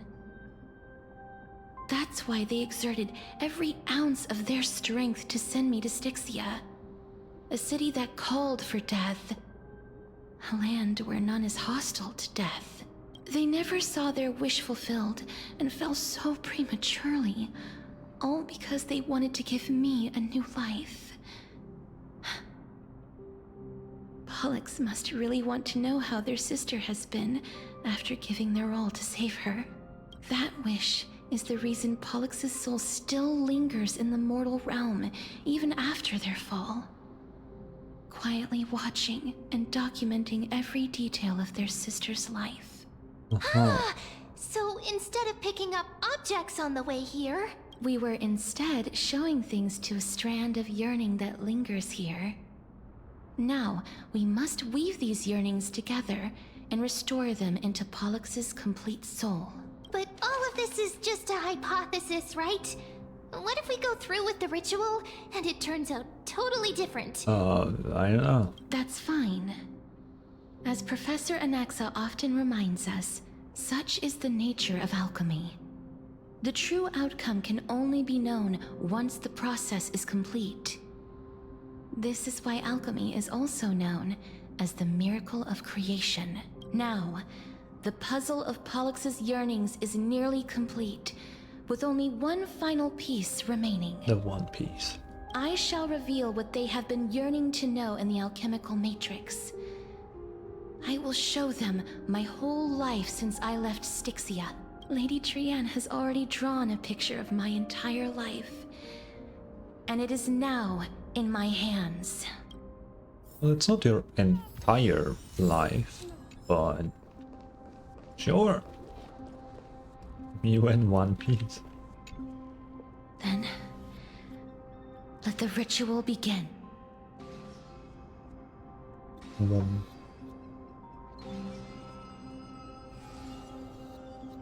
Damn.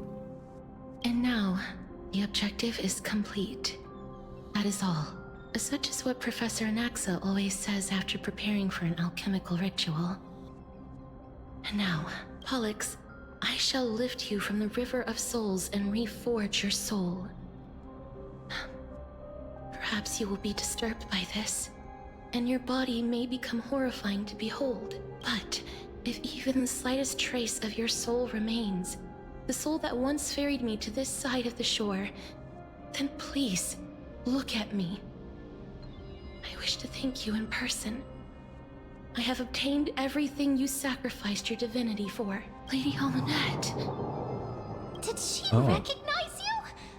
Oh, she must be the first soul we can communicate with here, right? I'm afraid she is just another spirit trapped here, like the rest of them. The only difference is that I was there when she died. Please, go on. I'm listening. Are you about to tell the story of Styxia? Yes. You're just as smart as I imagined, but... never mind. Now's not the time. There's no need to worry, Elder. Take a look around you. You're already at the resting place of the dead. The world of the dead? But how? I understand that you chose to remain silent about the story to protect Castorice, the girl who coexists with death. But you no longer need to hide that story. I can assure you that you have protected that girl's life well. Oh. Well, in that case, let me begin. Styxia, the pearl of the ocean, plagued by unwarranted calamity and ravaged by death in the fairy tale. It was the first city-state to shift their faith towards death, even before Idonia did. From where you stand now, I suppose that's a bit hard to believe. Right? Indeed. I cannot imagine that those from the Era Chrysia, blessed with eternal life, could ever yearn for death? I have pondered the same question, child. But I am afraid there is no clear answer to it. Journeys and epics are only glorious and magnificent because all things eventually fade to dust. That's how someone once explained to me why death is necessary to the world. But I still can't take that as the final answer. Would a world without journeys and epics be worse off? I would say so. I take it the one who spoke this line was a general, or perhaps a warrior. I, however, did find some inspiration in these words. Would you like to hear my thoughts, Castorice?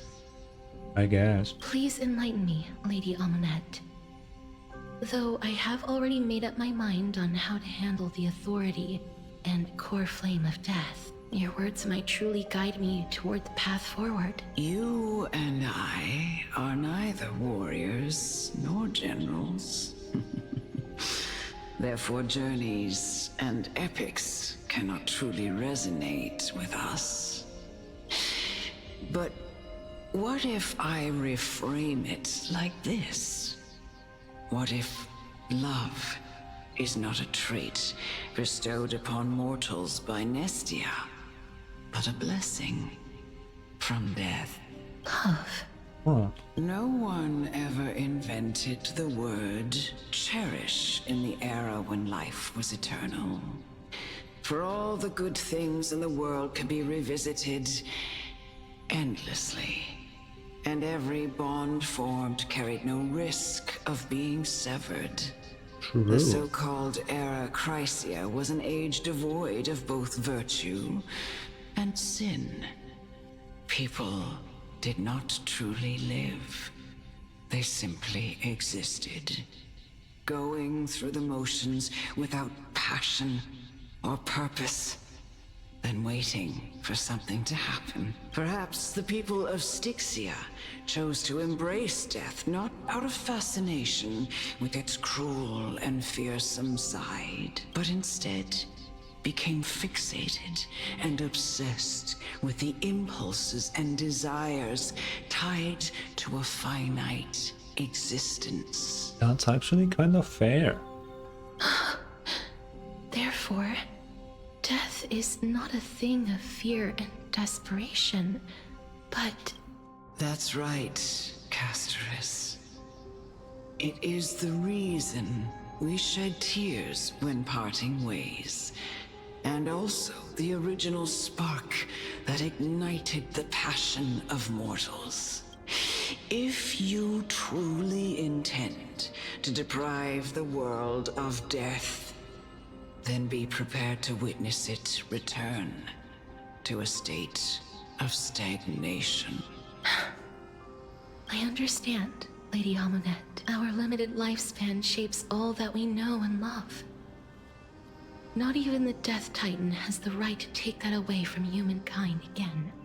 Yeah. Nestia's love was the chrysalis of gold's first blessing, but it most likely wasn't understood by mankind. We only learned to interpret this wonderful gift after Thanatos' arrival. If the world was bereft of death, then the Queen of Styxia wouldn't have played midwife in delivering me into this world. You wouldn't have welcomed me into Idonia, and Aglaya would never have invited me to join the Flame Chase journey. None of these stories would ever have happened, and I would never have lived, let alone found happiness. Thank you, Mother. I will use all the love I've experienced in this long life to complete the final miracle. My teacher, Anaxagoras, grant me the wisdom of all things I call upon thee, the stripped dead dragon's corpse.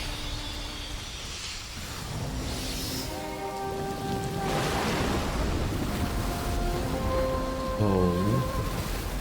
Rises from the earth, falls from the sky. Hey. As above, I'm sorry. so below. Dude, why are water physics so cool in this game? Every cutscene has sick water physics.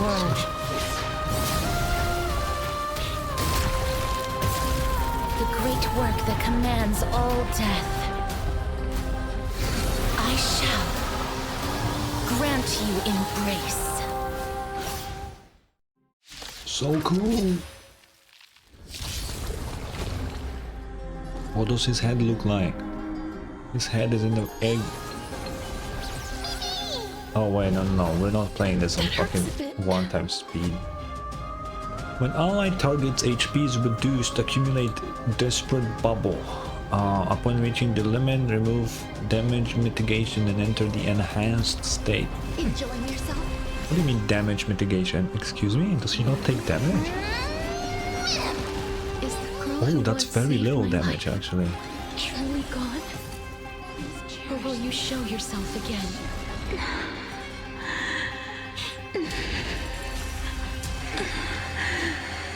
And I know you're anxious. Shh. Don't be afraid. Friends? Indulge yourselves! Okay, this will heal everybody a little bit, right? Yeah. Embrace a new life. Dragoon.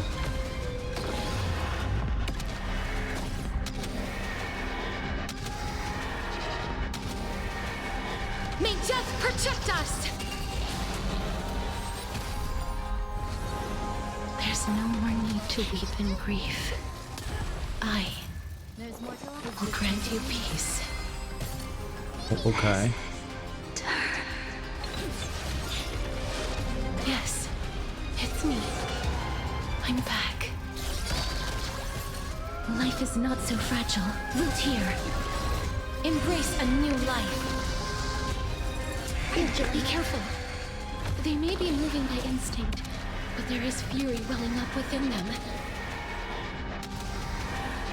May death protect us! This character is too fucking strong. Please. Don't turn back to the nether realm.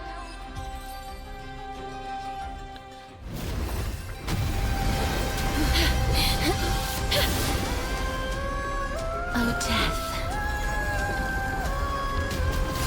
Sleep in peace. Oh. Holy fuck. God damn. I'm sorry I have to wake you up from ancient death. And I know you're anxious. Shh. Don't be afraid. Pet the dragon. Do you remember me? I'm the girl you once carried across the Sea of Souls. I'm sorry I wasn't able to remember you, but with the help of many people, I was finally able to pick up these broken fragments of my past. I'm back, Pollux. Say something. I know this might not be what you wanted, but I have to do this.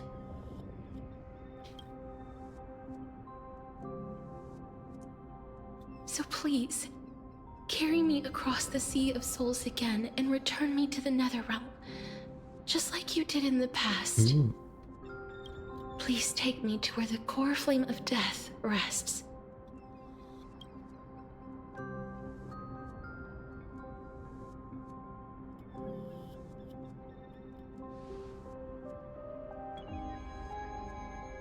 I'll be going now. We won't have to go into an egg. That's crazy, I need to say that.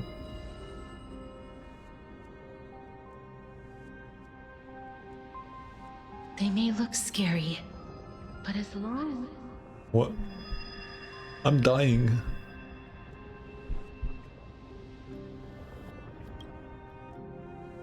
What's happening? What's wrong? Ma'am, I'm done for. Are you... What's wrong with her? Her time is almost up. If I don't go now, I'm afraid her soul will return to Thanatos' embrace before me. What? Oh no! Is there anything we can do? Don't worry. I promised I would ask Thanatos for the Trailblazers' right to roam the Earth again. Uh-huh. Mem, stay here and keep a close watch until I return. All right? All right. I'm the best at taking care of others. Go on, Cass. Make sure not to leave yourself with any regrets.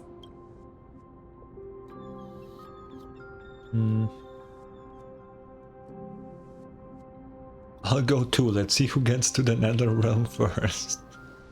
That's crazy. That's not funny! It's a deal then.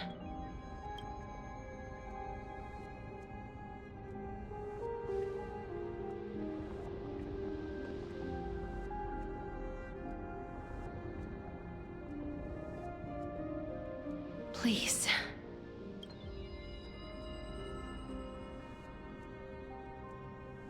Wait for me. Okay.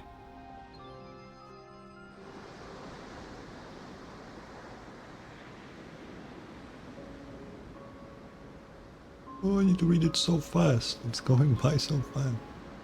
After all that, you still ended up back here.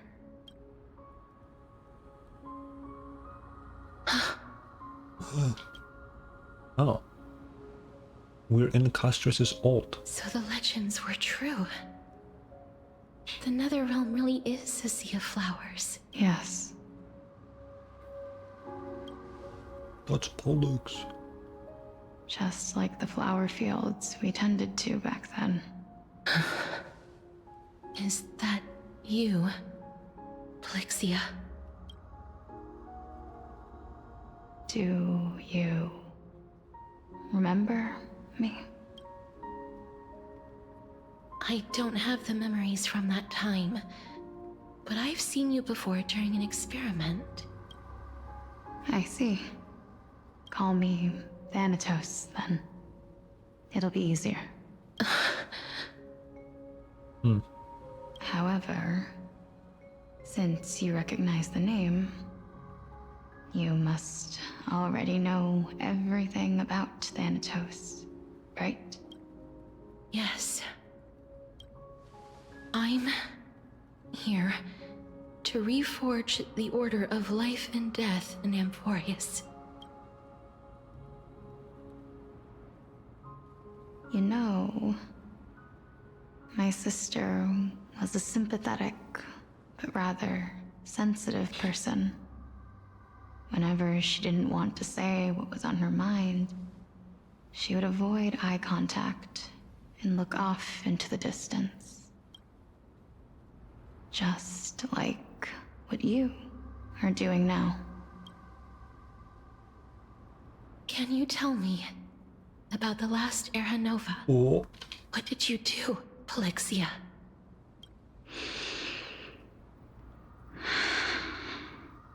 Where should I begin? I suppose we can start from the beginning. That's usually how you start the stories. Yeah, from the beginning. A long, long time ago, there were a pair of like-minded twins. As foretold in the prophecy, they were chosen to be successors to the god of death. But fate was cruel. The price of attaining divinity was to take the life of a family member with our own hands. That trial was indeed recorded in that memory. Then you should already know that my sister voluntarily gave up her own life so that I could ascend as the demigod of death. But I couldn't accept that. Why did we have to kill each other for a future she'd never see herself? That's not fair. So, while weaving the laws of the new world, I shattered the forbidden bottom line for life and death. I reshaped my sister's soul and took the form of the great dragon Pollux to carry her up the River of Souls and back into the mortal realm. But our fates were already decided and manifested in unexpected ways in response to my futile actions. Aging is an unbreakable law of nature laid upon humankind, created at the same time as death. When the living die, their souls will meet Thanatos, who would determine where every soul goes. If the Reaper raises their left hand, the soul is granted death and allowed to enter the Netherrealm to await reincarnation. If they raise their right hand, the soul is rejected by the Netherrealm and returned to the mortal realm to continue walking the earth. That's why the Hand of Shadow can only lay down judgment and not embrace another being. Yes. Death was originally a pair of hands, but they were split in twain when we reached the mortal realm, never to touch each other ever again. The half of Thanatos that represents life, the undying human who grants death, that was the curse I forced upon you. Then, what about you? As the half of Thanatos representing death, I shoulder the fate of defying death. I died the moment I entered the world of the living. From then on, my Titan also no longer existed in this world.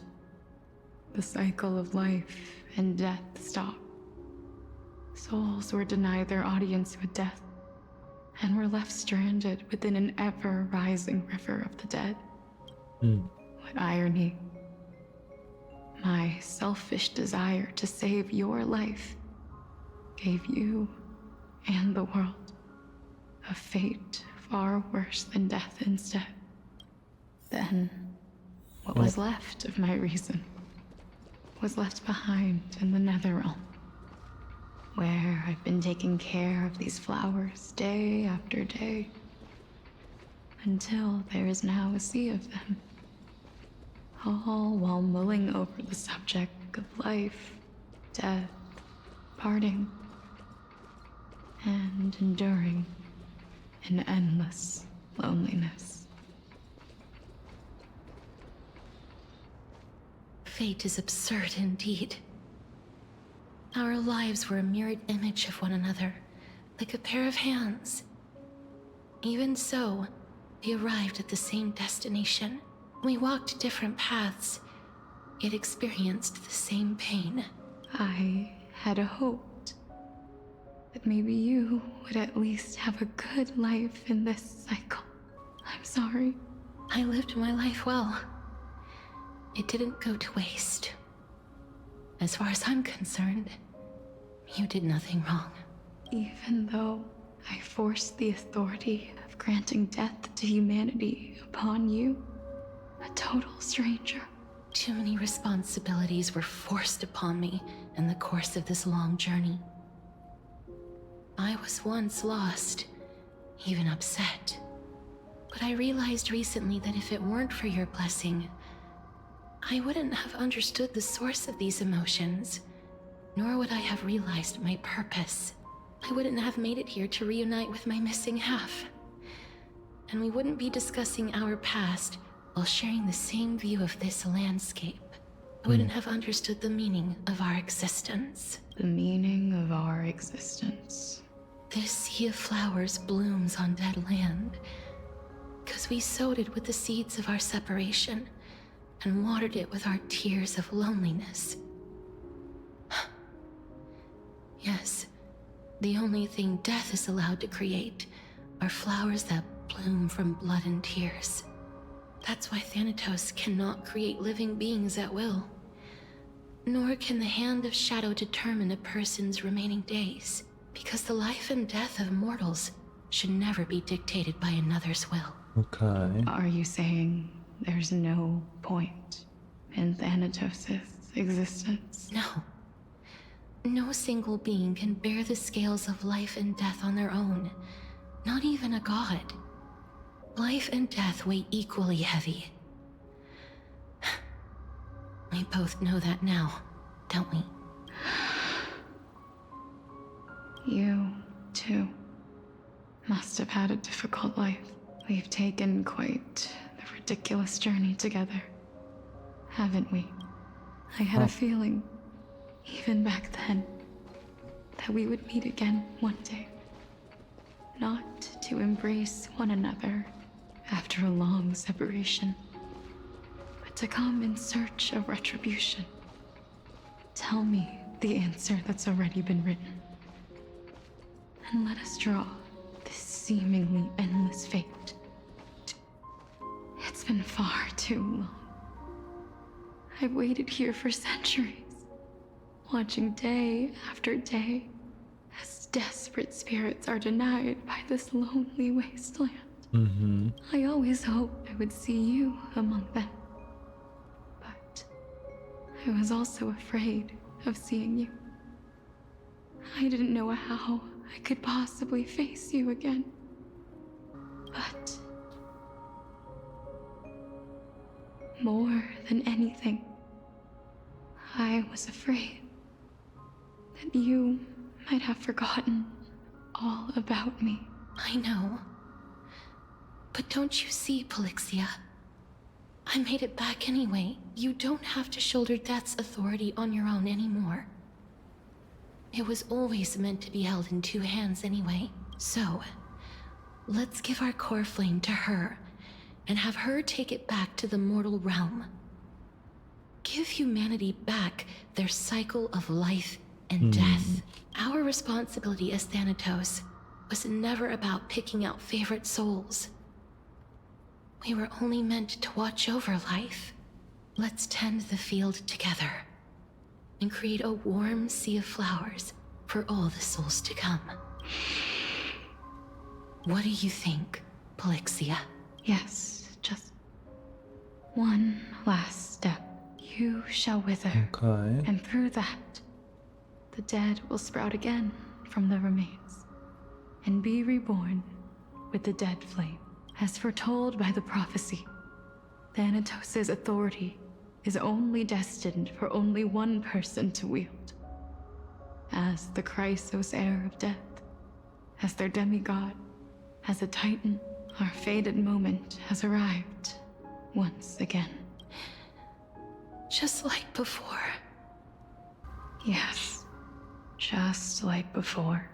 But unlike that time, the ones undergoing the trial this time are prepared. You've made up your mind? Yes, as dictated by fate. But I won't be afraid. As long as you're here with me, complete your trial in this life. Grant me the embrace of death, and light the spark of life ablaze. You've been tempered by life and death. I know you'll be able to give this wasteland its first breath of life, like a raven butterfly, flying swiftly into the Netherrealm, perching on the twig of death. Death. I will. After this, I will remain permanently in the Netherrealm. The River of Souls shall return here and rain down from the sky, scattering souls across the earth. The cycle of life and death will flow once again. The sea of flowers you sowed shall bear countless joyous or sorrowful souls. That's the zenless void hunter.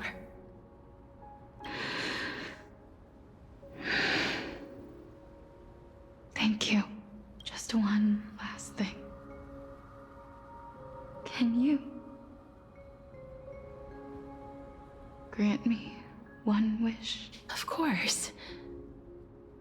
What is it? Please. Don't forget me. I promise you. Okay. When we meet in the next world, even if I have endured another reincarnation, even if we do not know each other's names, I will still hold you tightly in my arms. Just like what I did when we were born. Castorice. Castorice, you're as beautiful as a fleeting butterfly. Cutscene. So many cutscenes now.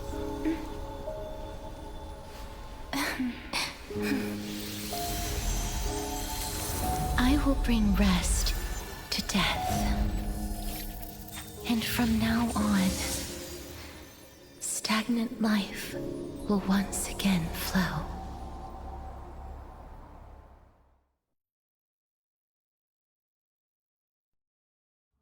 Oh. Oh, Anaxa. Why are we going to Anaxa? What the fuck? Why? Time flies. In the blink of an eye, the 15th entry hour is already at hand. Wait, it's been 15 days? What? When this farce is over, your soul will be placed on the scales of life and death. Are you ready? We time skipped 15 days, dude. Of course I am. Then why do you drag your feet? Is your fear of crowds holding you back again? I simply find them too noisy. Paying attention to conceited fools like them would be an utter waste of my time. Such harsh words.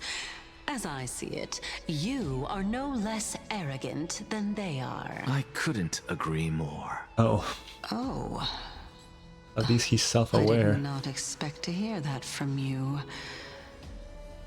Are you not going to refute me? I know myself better than you think I do. At the very least, better than a stowaway like you. And they say men whose ends are nigh have but kind words. Well, that is exactly why I chose you. Should I thank you for the compliment? The hour of the trial has come. Do you have an answer for me?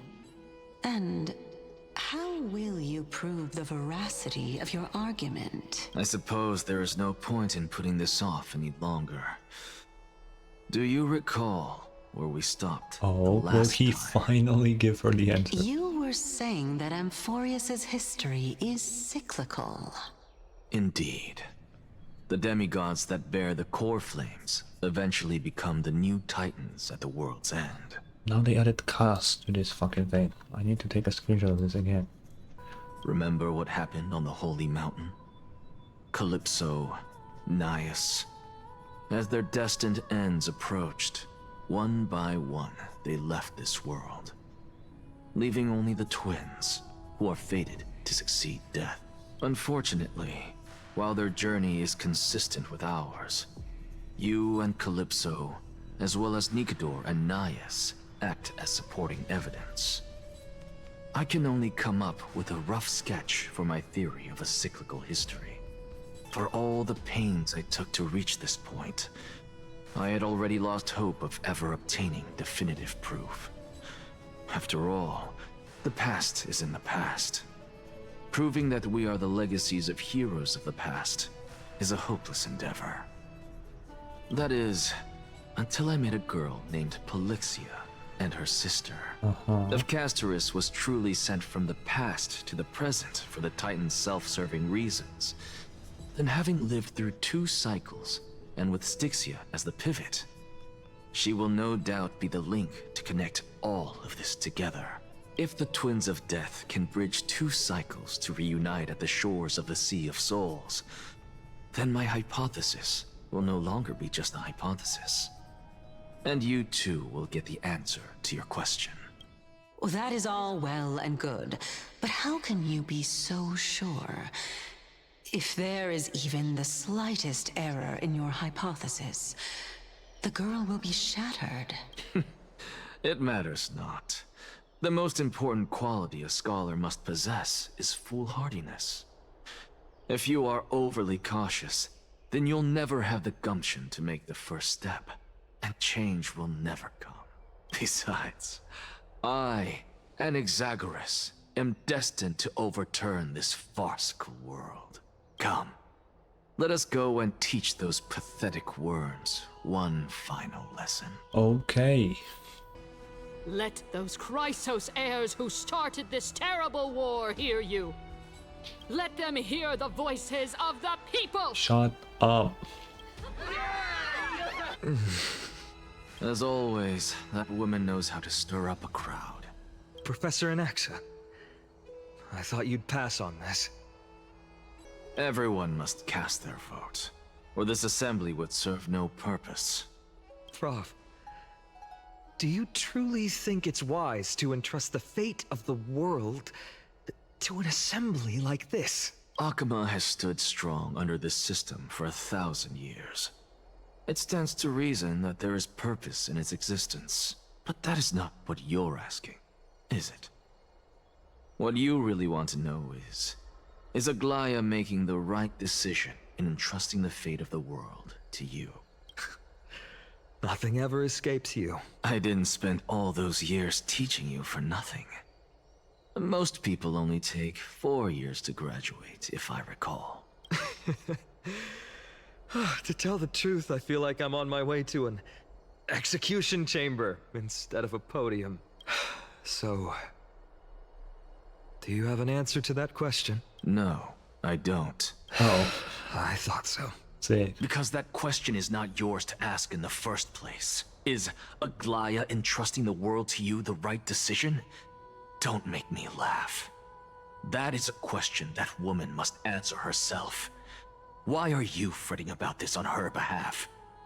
Or have you been seeing yourself as her pawn all this time? Listen up. I'll say this only once. Flip your perspective around and ask yourself this instead. What should I do to ensure that the world doesn't stray from the correct path?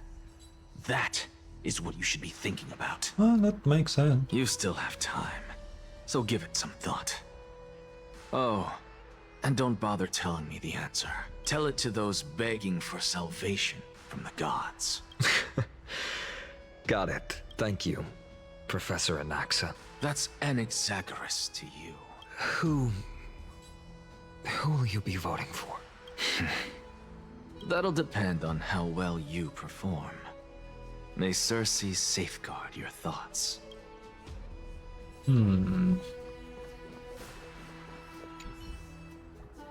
Why is he not talking? The last speaker for the assembly will be taking the stage soon. The resolution will be passed after that. Lady Canis has reserved a special seat for you. Shall I show you to him? Yep, okay, let's go. Actually, not necessarily. Elders and citizens, silence, if you please. As the Theoros, I present to you Phinin of Ides Elysiae, virtuous citizen of Akama, and the last speaker of the assembly. Much obliged, Lord Lycus. I remember him. He's the penniless lad working for Aglaya. What? Where's Lady Goldweaver? Why is she sending this guy to give the last speech? Is this really the end of the Flame Chase journey? Can this dude really face down kindness? Actually, not necessarily. By Kephali above. Dear citizens of Akama, as you look upon me, so too do I see you. I see your fear and misgivings, your apprehension about the discord between the Chrysos heirs and the Council of Elders. And your uneasiness about the future of the Holy City. Yet, before you contemplate something as grand as the fate of the world, I ask that you look closer. Look beyond the horizon illuminated by Kephali, at the crisis threatening to overwhelm us. What? Ides Elysiae, my beloved hometown, is a village forgotten by time. It is a place with the most invigorating breeze and wheat fields that spread all the way to the sea. I once thought that there I would enjoy a lifetime of peace and quiet with my friends and family. How I wish I could invite all of you to that paradise, far from the noise and chatter of the world. Alas, I can't, because she and all that she nurtured, all that I loved, they have long been devoured by the black tide. My beloved home is no more. True.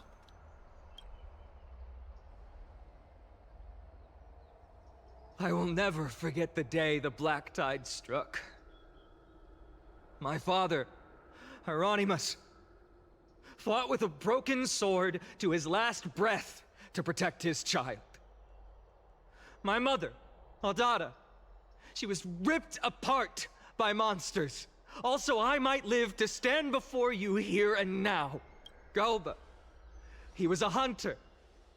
But in the end, those arms that once drew a bow instead embraced Piso, his beloved son, as they both breathed their last.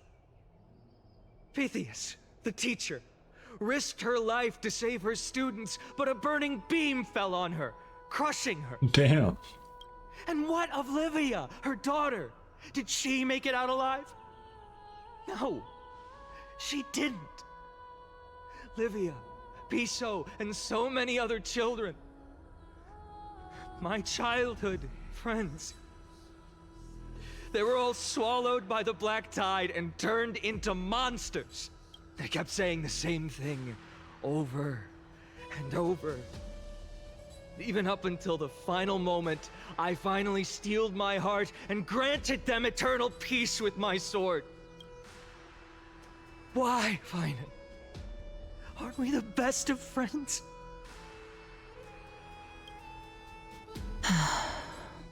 That is the black tide.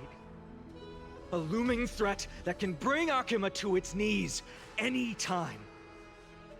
Kindness may have promised that with the 3 Titans of Calamity Con, Akuma will return to an era Chrysia once more, but much as it pains me, I must disappoint you. While the demigod of strife has done everything in his power to hold them back, they are still coming. Real. By now, the name of that black-robed swordmaster, the Flame Reaper, has likely echoed throughout the city already. The roaring thunder is a message from the strife demigod. The Flame Reaver has risen from death, and they hunger for the core flames of the gods.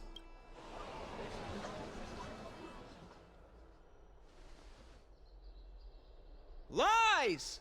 If such a powerful enemy is indeed approaching, why is Akuma still a picture of peace? To not so panic? Are you dumb? Exactly!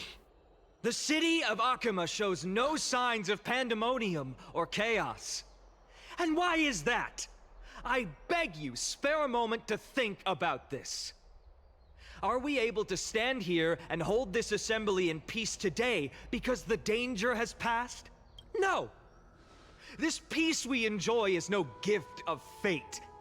We are able to stand here today only because the Chrysos heirs have stepped up and shielded Akuma from calamity. With her golden threads, Aglaya has preserved and continues to preserve these idyllic days that all of you hold dear. I mean, he's Council of Elders claims that Aglaya will one day forsake the people because her divinity is eroding her body and soul. But ask yourselves this. Rather than offering her aid and support, why do they choose to watch and push Akuma away from the Flame Chase journey? The answer that no one can bring themselves to speak of. A truth stained in blood and buried in greed, fear, and vanity. Allow me to lay it bare before you. It is because the Council of Elders, which bears Akuma's history and honor, along with this citizens' assembly we once took so much pride in, are now infested with vermin. True.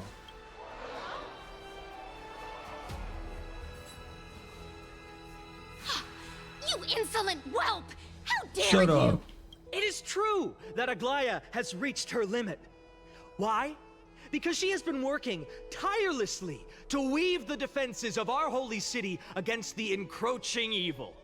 All while these vermin are making up baseless accusations about her and scheming in the shadows. Not once has she ever failed Akama. Yet these vermin attempt to tear her apart, tarnishing her name with unfounded allegations. She may have been blessed by divinity, but hasn't her heart always stayed true to humanity? They attempt to mislead you and reduce this assembly to a crude standoff between gods and humans, but citizens of Akama. Once more, I implore you to open your eyes and look at those around you. Examine them closely. Beneath all that finery, do you see the good heart of a human or the poisonous glands of a pest? Make your judgment, then turn your gaze to the demigods whom so many of you regard as cold and merciless. Do you not see the light of humanity in them? And those who wear the mask of humanity yet utter only hurtful, slanderous words. Can you not see that their souls have been corrupted by power?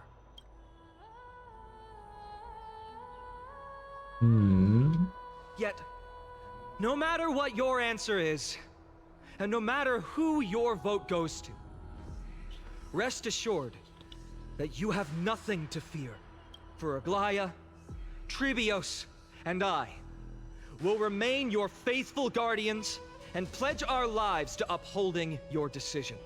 And this vow will stay true until the end of our days, where it will be passed on to future flame chasers. A steadfast and unwavering promise that shall endure through the ages. Yeah.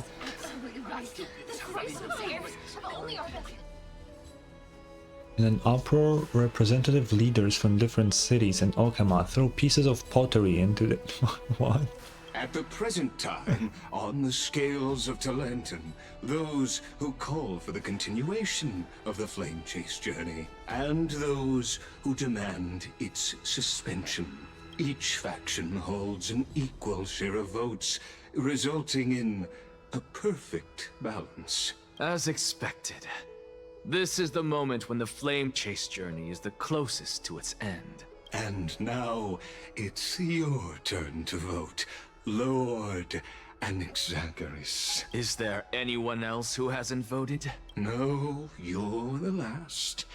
Cast your vote with care, for your decision will break this impasse.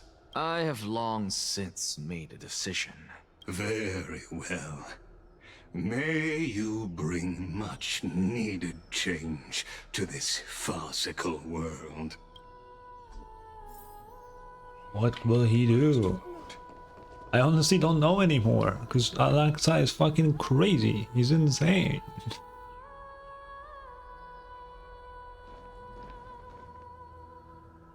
You've done well, Finan.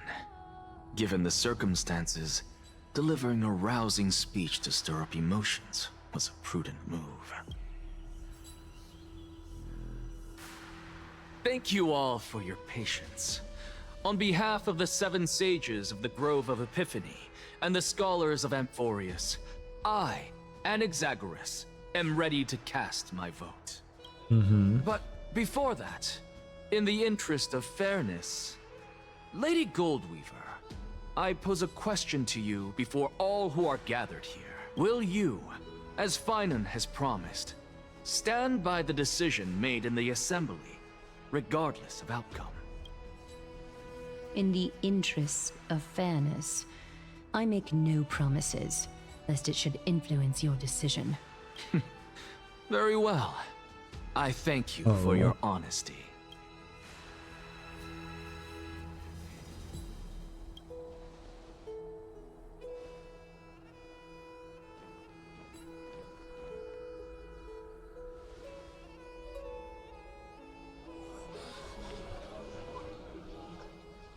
What's he doing?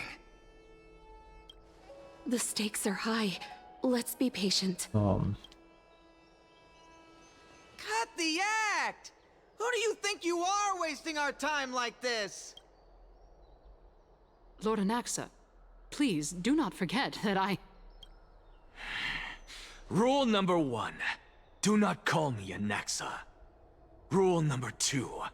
Never interrupt me. Silence is golden. What are you doing, bro? Why? What? Is he waiting till he dies there? Cause he's really close, you know? Time's ticking. Dude's about to fucking die. Just vote already. What are you waiting for? Your vote. Shut up. Cast your vote. He's gonna break the pot. Plot twist. I cannot help but wonder, is every hardship in the world something you will exploit and use to your advantage? How else am I supposed to make use of this situation where my body and soul are separated? Oh, Circes. Or should I say Calypso? Accompany me on this final journey. What is he? Let us journey to the Netherrealm and see how she will substantiate the answer to your question and validate my decision. We need only to follow the sound of the tides. She is hot. You are... Well done, child. Just as I foresaw, you have achieved great things. Teacher. What a twist of fate. A blasphemer raised in the doctrines of the Venerationists. It's like a foal kicking its mother in the belly after taking all her milk. Are you? I respect you immensely, sir. But you cherish the truth even more. So, child, do not be troubled by the criticisms I have borne. Do not let those voices hinder you as you forge ahead. As the sage of the Venerationists, I am duty-bound to oppose you. But as your friend and mentor, Anaxagoras, I say, go forth, for the truth is already in your hands. I will keep that in mind. Go now, child.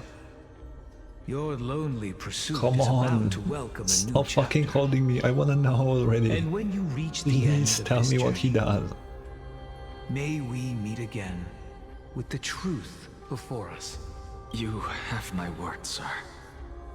May Circes safeguard your I think thoughts. he will vow towards the crisis heirs and the prophecy. Even though he doesn't really like them very much, I still think he will do that. But I don't know, because he's May fucking Circe crazy. safeguard your thoughts. You are right, Empedocles. My lonely pursuit is about to welcome a new chapter.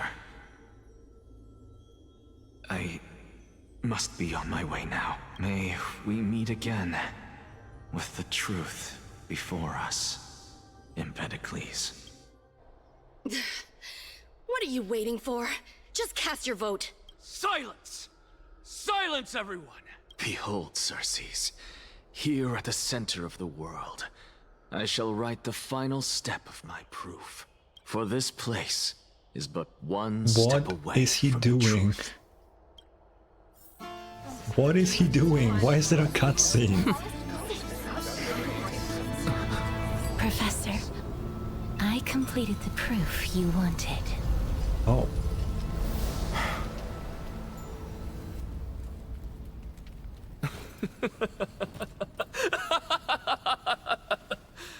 Thank you, Castorice. The answer is plain as day. My vote goes to the Flame Chase journey and nothing else. I have deciphered the truth of this world.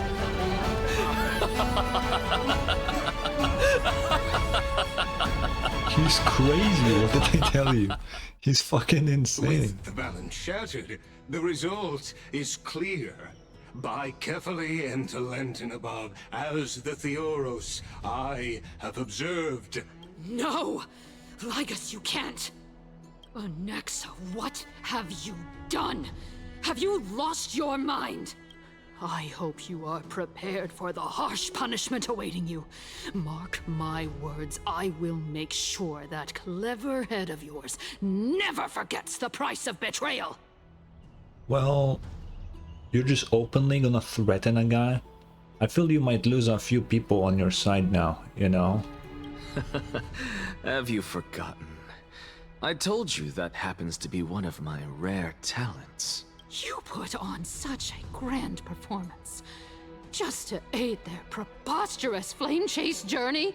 Performance? No, you are quite mistaken. I may be paranoid by nature, but I've always been known for my honesty. If you really understood me, Lady Kindness, you'd realize that I never had any interest in your pathetic little game of politics. Factions, standpoints, they are jokes in my eyes. I have never once switched sides, because I, and I alone, am the truth. He alone is the honored one. That's basically what he's saying then. Lady Kindness, with all the citizens here as witnesses, we should honor the spirit of democracy and respect the decision of this assembly. I have observed that Akama has chosen her destiny. This citizens' assembly has resolved to continue the flame chase journey. This resolution shall be put up on the wall of heroes, such that all citizens are aware of the city's way forward. You! It seems not everyone is ready for the assembly to end. Very well. Let me entertain you for what the fuck is he gonna say? By your leave, Lord Lycus. Interesting. Elders and citizens, your attention, please. Stay for a moment more, if you will. Anaxagoras of the Grove of Epiphany has an announcement for the assembly. What is this performer up to? Just moments ago, all of you made a decision on the fate of Amphoreus. As a supporter of the Flame Chase journey, it pleases me to see the choice you have made. Uh-huh. But I regret to say that I still harbor doubts about this outcome. Thus, I hereby challenge this resolution. What? Tell me, who among you dare swear to Kefali's name that Era Nova will truly welcome the fairy tale ending that the Chrysos heirs have promised? A beautiful new world free of calamity and madness? Oh. Nonsense! That's impossible! No one? Must I pick somebody to answer? Very well. You, the one acting so wise and profound, in front of all present here, do you dare swear that it will happen for sure? No? Fine. Next. You, the one with ignorance written all over your face. Yes, you. Do you dare swear by it in front of the Titan? What are you trying to do? Useless. Your turn, then. With that smug look of yours, you must be confident that the Flame Chase journey is the best course to take, right? Hey! Mind your tongue! I don't like this guy. I don't even know him. I don't like him. So, no one? I see. In that case, Finan, answer me this. Your speech was filled with such passion just now. How confident, then, are you in making this promise? Professor, what are you doing? Let him continue with his performance.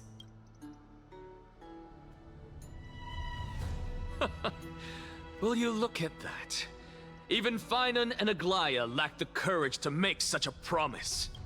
And what's even more absurd is that no one but I can promise you this new world. And yet, the Assembly passed the resolution anyway. Uh-huh. But you needn't worry, because I knew better than to trust you good-for-nothings. That is precisely why I am here today. To give you one final lecture. Now listen up and listen well.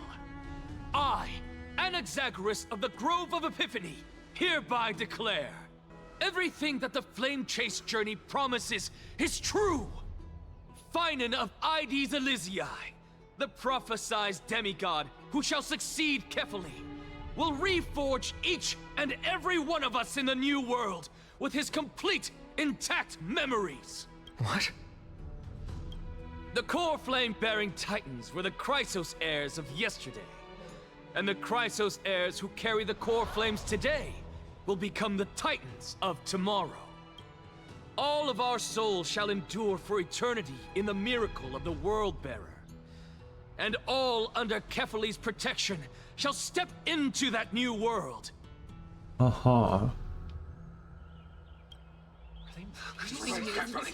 This is pure blasphemy! It's impossible. What? Are you saying that we must bow down to you and worship you, even in our next lives? Yeah.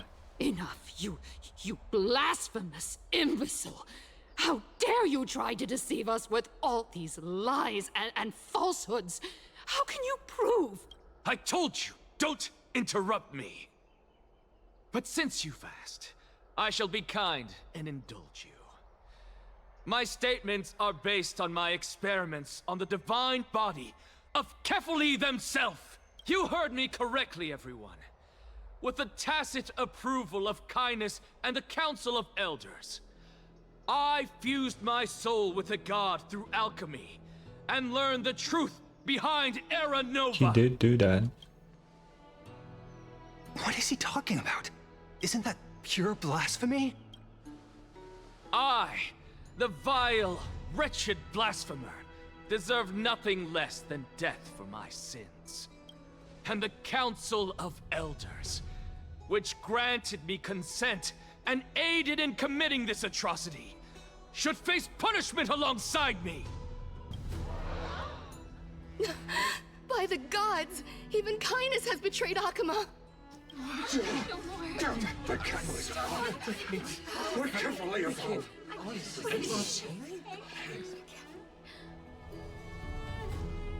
Yeah, fuck her. We hate her. I had no knowledge of his transgressions. He did that on his own. The Council of Elders bears no responsibility for his actions. Lord Lygus, as the esteemed Theoros, are you going to simply stand by and allow the Council of Elders to be dragged through the mud? If the accusation is true, I will acknowledge it. If not, my conscience stands unburdened. Lady Kindness, the reputation of the Council of Elders was not built in a day, nor will it be shattered overnight. Jubo, no, not literally. Of course not literally. Repercussions await those who fool the people, and punishment must be meted out on those who abandon their vows. We should respect this beautiful city and her people. You. Lady Aglaya, the Gold Weaver, I humbly ask that you take on the responsibility of overseeing this judgment in the name of the fairness of Talantin and the justice of Kefali. Dude, Lygus is the only one that is actually like not on someone's side, really. And actually Lygus was the one that kinda helped Anaxa, just saying. Considering the circumstances, and in accordance with Akama's codex, as the only demigod among us, you shall rightfully wield this authority. The honor is mine to bear. How is this permitted? Elders and citizens, silence, if you please. Anaxagoras of the Grove of Epiphany has made his statement clear.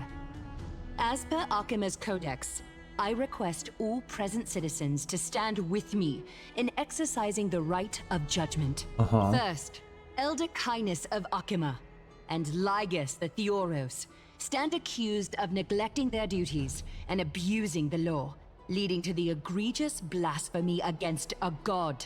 In the names of Talantin and Kefili, Akima is to form a committee before the 7th action hour to conduct an investigation and disclose the findings to the public for subsequent judgment. Okay.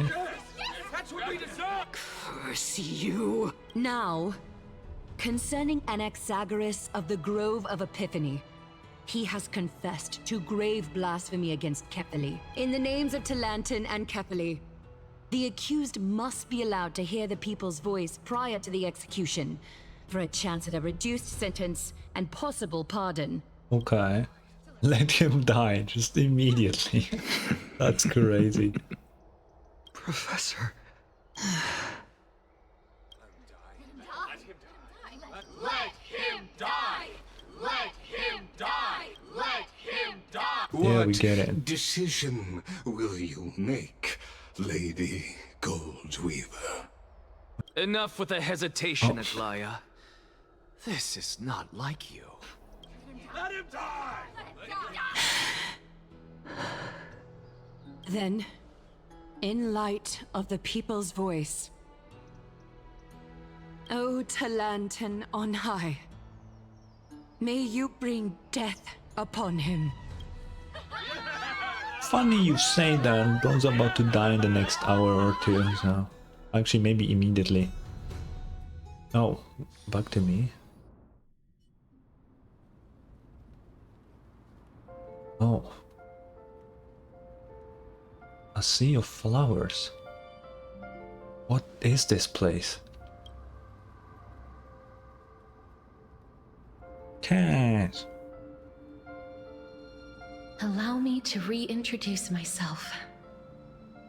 I bore the name of Castorice while walking among the mortals. And now, I stand as the demigod of death, the living side of Thanatos. Welcome to my realm, where the west wind ends. What's up?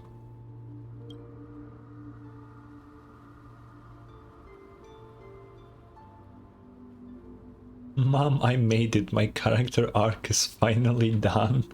What the fuck?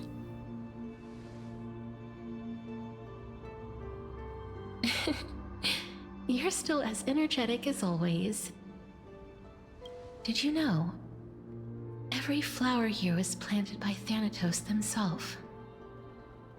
These flowers were originally both lifeless and immortal, but in the first rain brought by the River of Souls, they were given new life, flourishing as the bearers of countless souls. And it is my duty as the Master of Death to tend to their well-being and foster their growth in this serene haven. Similar to the structured cycle of life and death in the mortal world, these flowers too shall wither and fade, returning to the earth and then ascending to the sky with mist and tides. Eventually, they will descend to the mortal land as gentle rain. Every soul undergoes the perpetual cycle of reincarnation, albeit in varied forms, until the world meets its end. Okay. Yet, sadly, there's no time left for Amphoreus to wait for when the flowers bloom again. Now, death is the power at my fingertips. It once led the souls of the deceased here, but I shall open the gate of the netherworld and return you to the realm of the living. Yay! In exchange, please, take the core flame of death with you and complete the flame chase journey. Do not let our work thus far be in vain. You're not going back?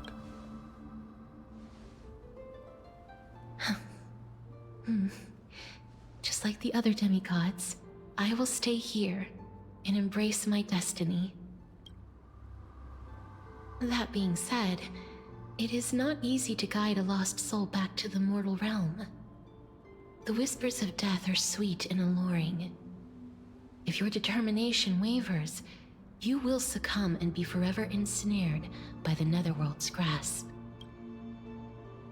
Please consider this a one-time exception. I will do everything in my power for the Flame Chase journey, and for your life, the only life I can save. Okay, I'll do my best. I am glad to hear that. Over here! March 7th. Oh, it's my memories. I believe in you. Thanks, Well.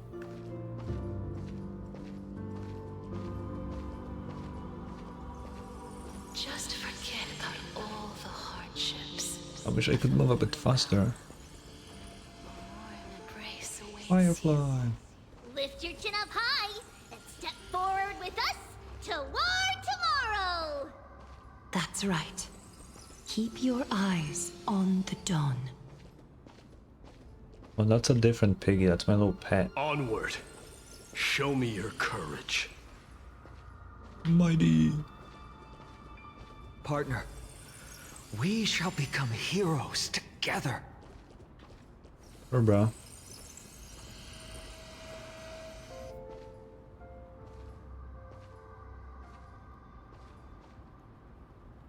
Finally.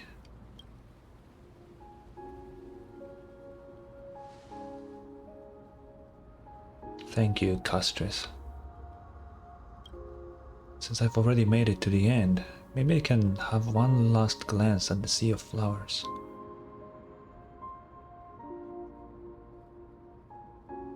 Oh.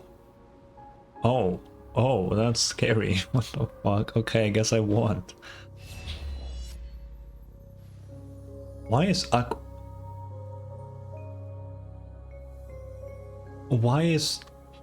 Why is Acheron here? Why is Acheron here? I know Acheron is like really tied closely to death, but why is he in here? Fear not, as the touch of death will be awaiting you at the end of the path. I'll guide you and illuminate the way out. By doing so, you'll eventually reunite in the warmth of the sunlight. Why is Acheron fucking here?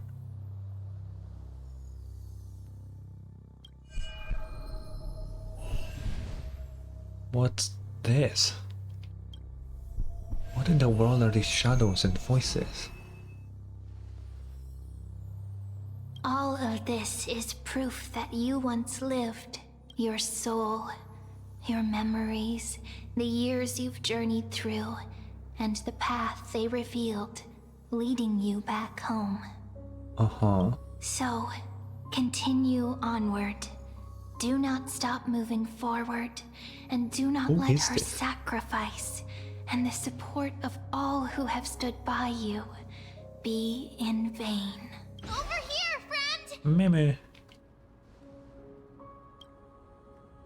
Take my hand! Let's go home. Sure, Meme. You can do that. I don't really want to be dead anymore. Goodbye, Nether Minecraft. I made that joke already. Why did I do that again? And the trailblazing continue. Yippee.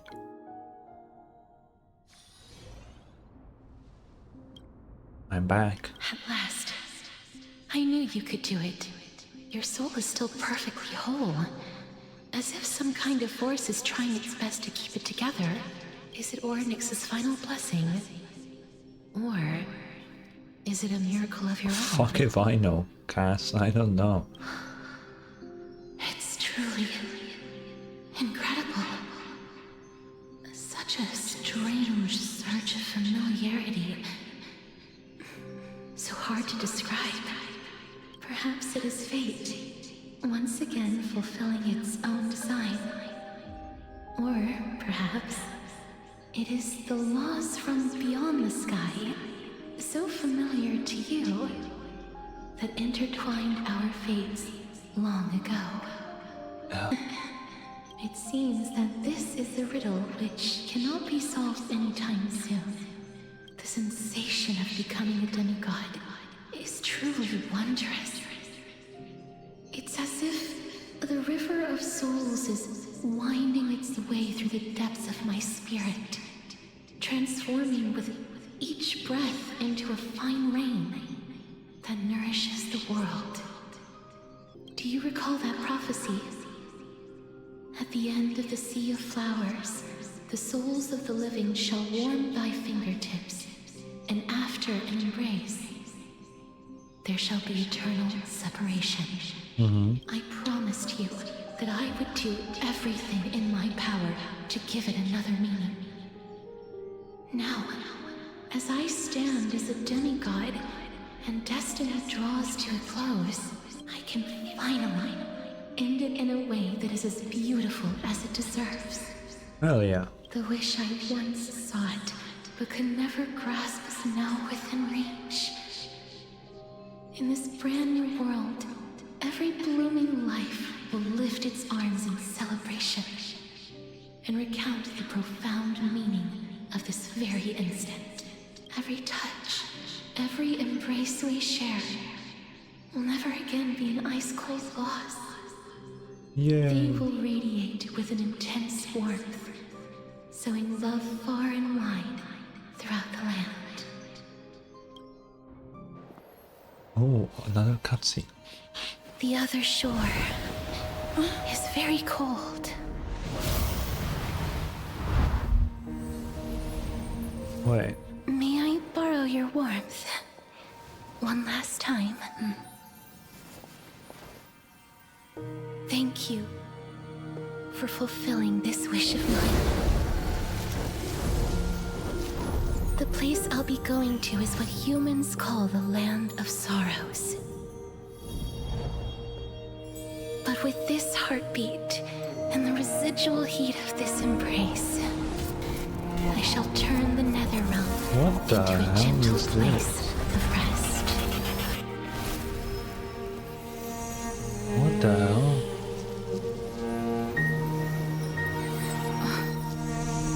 It's like biology class speedrun, dude. This is supposed to be a sad scene. What am I talking about? But it's the proof that I once lived. I mean, not really sad, but touching, I guess. Farewell, then. May we reunite in the new world. 07 castorice.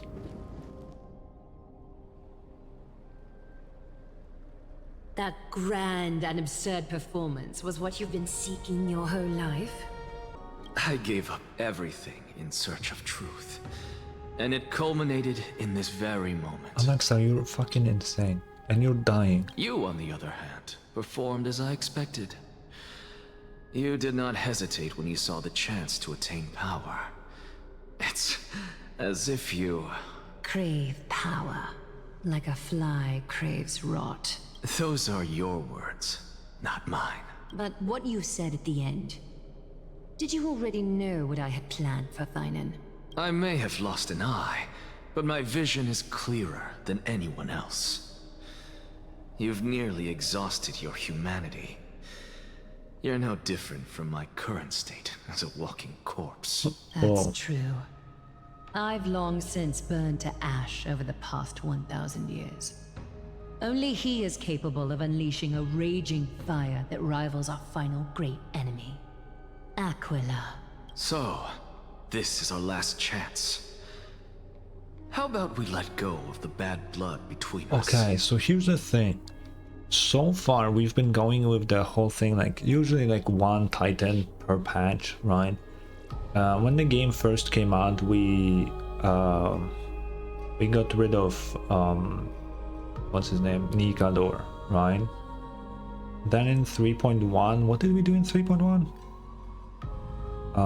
Well, we technically got Oronex, right? And now we got Thanatos as well.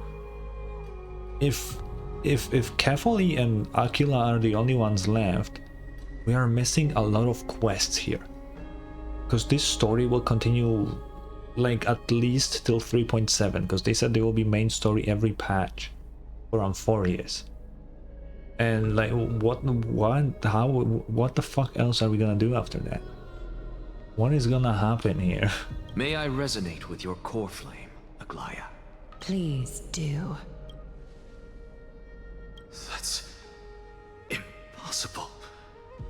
To persist with your soul thinned to such an extent. You're insane. Just as you fight to lug your corpse onward to complete your unfinished goals, I have my own reasons for doing this. Until Finan grows into his position as the prophesied leader, I must continue to lead everyone on the flame chase journey. I must keep inching forward, even if only as an empty shell. I've long predicted this was the case, but I didn't think you'd already lost so much. How ironic. Why is everybody dying We in would this have fucking avoided so arc? many misunderstandings if you and I had just spoken this candidly before. But casting aside our ideological differences, there is one thing you and I agree on. Finan. Yes. He was born to be a hero. He understands the hearts of the people, and I can confidently say he is a far better leader than you. Only he is capable of fulfilling your mission. Sadly, he is a man cursed by Nestia. But by my estimates, his horribly elaborate sense of style should not impede Era Nova. Congratulations are in order. We found common ground at the very end of our destined paths. When you put it that way, it makes me want to take back what I said. Aglaya, we're back. Come welcome our great hero reborn from the ashes. I hope he didn't hear your earlier assessment.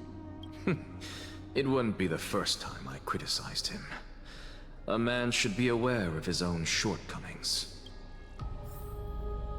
Okay. Core flame of death. Oh. I'm glad. Oh. But I don't see castorice among your number. It looks like she not only helped me prove my theory, but helped you fulfill your mission as well. Juba, why do you think Genshin is over 4 years old? You know, these games last a long ass time. She'll always be on our side, yeah. I agree. She might not have been able to change her fate, but she still wrote the final verse of her epic herself. Trinan, please recite the prophecy for us. Trailblazer, please surrender that scalding core flame for us as well. Yeah.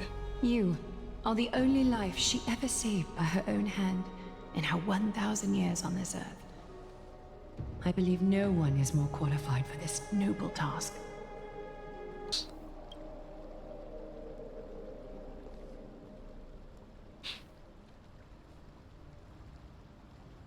O gods who have returned, and gods who are still watching, today we bring you a soul laid bare.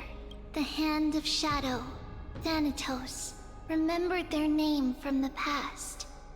From daylight they came, and to their fragrant dwelling they return, to walk now among your ranks. And there was one who joined hands with the Titan, a traveler risen from the dead, and reborn among mortal kind. She is the everlasting night, and shall now proclaim in her good name, O Majesty of the 12 Titans, pillars of the world, we seek your divinity to mend the rifts of the world. Fill our bodies with blood of gold, till we wither in willing service to the prophecy.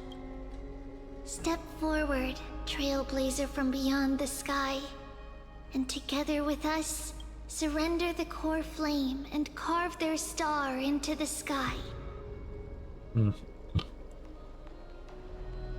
Goodbye, castorice.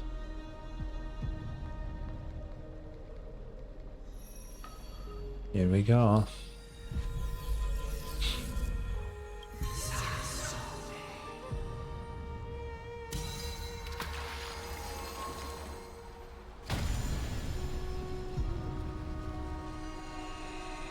Wait, there's still one more here, on the right. Right there where it was. Who's that then? A constellation for death. For life and death, to be more precise.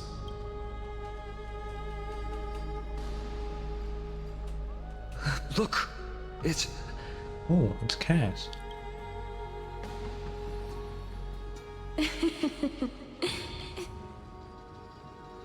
Is that castorice? No, it's only a divine echo. I think she's here for the trial.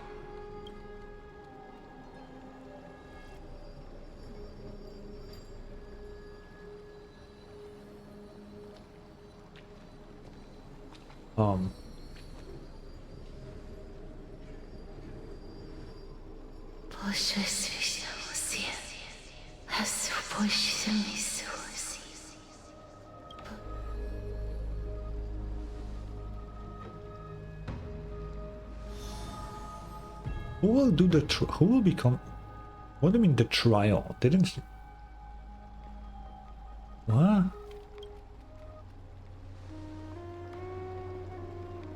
What did she say? That's the language of the Titans. Castorice... No. The Titan. They said... I have illuminated the cold shadow of death. Onwards. For your path to the future is bright and its flame eternal. Oh.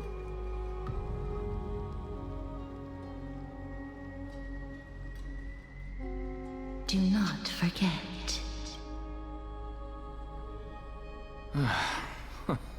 She made quite a scene. I suppose it's my turn now.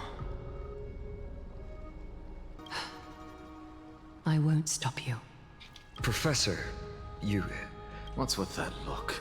You were present, so let's get this execution over with. We wouldn't want to bring shame to Akima's divine laws or keep me from creating. Oh yeah, we have to kill Anaxa. I forgot about that. You never change, do you, Professor? I don't understand. If your theory is correct, you'll lose all memories of your past life once you become a Titan. So what's the point of becoming a god? Of course there's a point. Even if I forget who I am, I'll still have my brilliant mind. It goes without saying, I'll find a way to retrieve memories of my past life. Besides, I still have you, don't I? I still don't really understand what you said during the assembly. Even if it were true, things reforged from memory could never be the same as the original anyway. I mean, I don't know. Then allow me to tell you right now that you're wrong. What exactly are we? My answer is that the Chrysos heirs are the future Titans and vice versa. Of course, this answer only applies to us. So, what are we when it comes to regular mortals? The very essence of the world, our souls, are tiny invisible seeds that hold records of each person's memories of the world. And we are the buds that sprout from these seeds to grow into great trees. Is that what new sporism means? Correct. Once our physical bodies are born, we become new extensions of the world. From there, we plant our seeds into someone's memories, and then scatter them into the hearts of countless people in the future. Just as seeds are affected by their environment, so too will our appearances differ across memories. But the partial memories we carry will always be the same, because that is just how the world is. To destroy our very existence, one must destroy the world itself. But we have someone who will still live on with his perfect memory. That person is you, child of Kefali. This is what it means to be the world-bearing Titan. Oh, that makes sense. So, carry everything of this world and live on. Don't disappoint those most precious to you. Don't disappoint Lady Goldweaver, and especially, don't bring dishonor to my theory.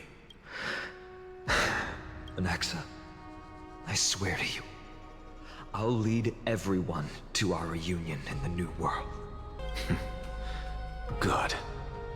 That is all I have to say. Farewell, everyone. May we meet again in the next life.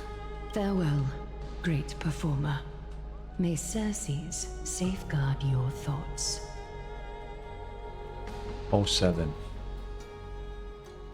Are you satisfied, Honorable Titan? Very. I hereby swear I have borne witness. Anaxagoras of the New Sporists and the Grove of Epiphany has successfully overcome the trial of reason. Thus, I shall confer upon you these words. You shall transcend the peaks of purity and return to corruption and hardship. Oh, so that's a god's prophecy. It sounds like you just rephrased my past, present, and future. Oh, Circes. Is that all you've got? Well, you've already transcended the peaks of purity, and you were never the type to give me any leeway. That is true. But I do still have one question. I knew it. What is it? Maybe we're thinking of the same thing. Oh. As you've so boldly stated, we and the world itself live on through the memories of others. If that is the case, whose memories did the very first new spore sprout from? How should I know? Oh my. Oh my. But, since we are both equally curious, we should allow the children of humanity who come after us to investigate in our stead. 07 to Anaxa, the goat.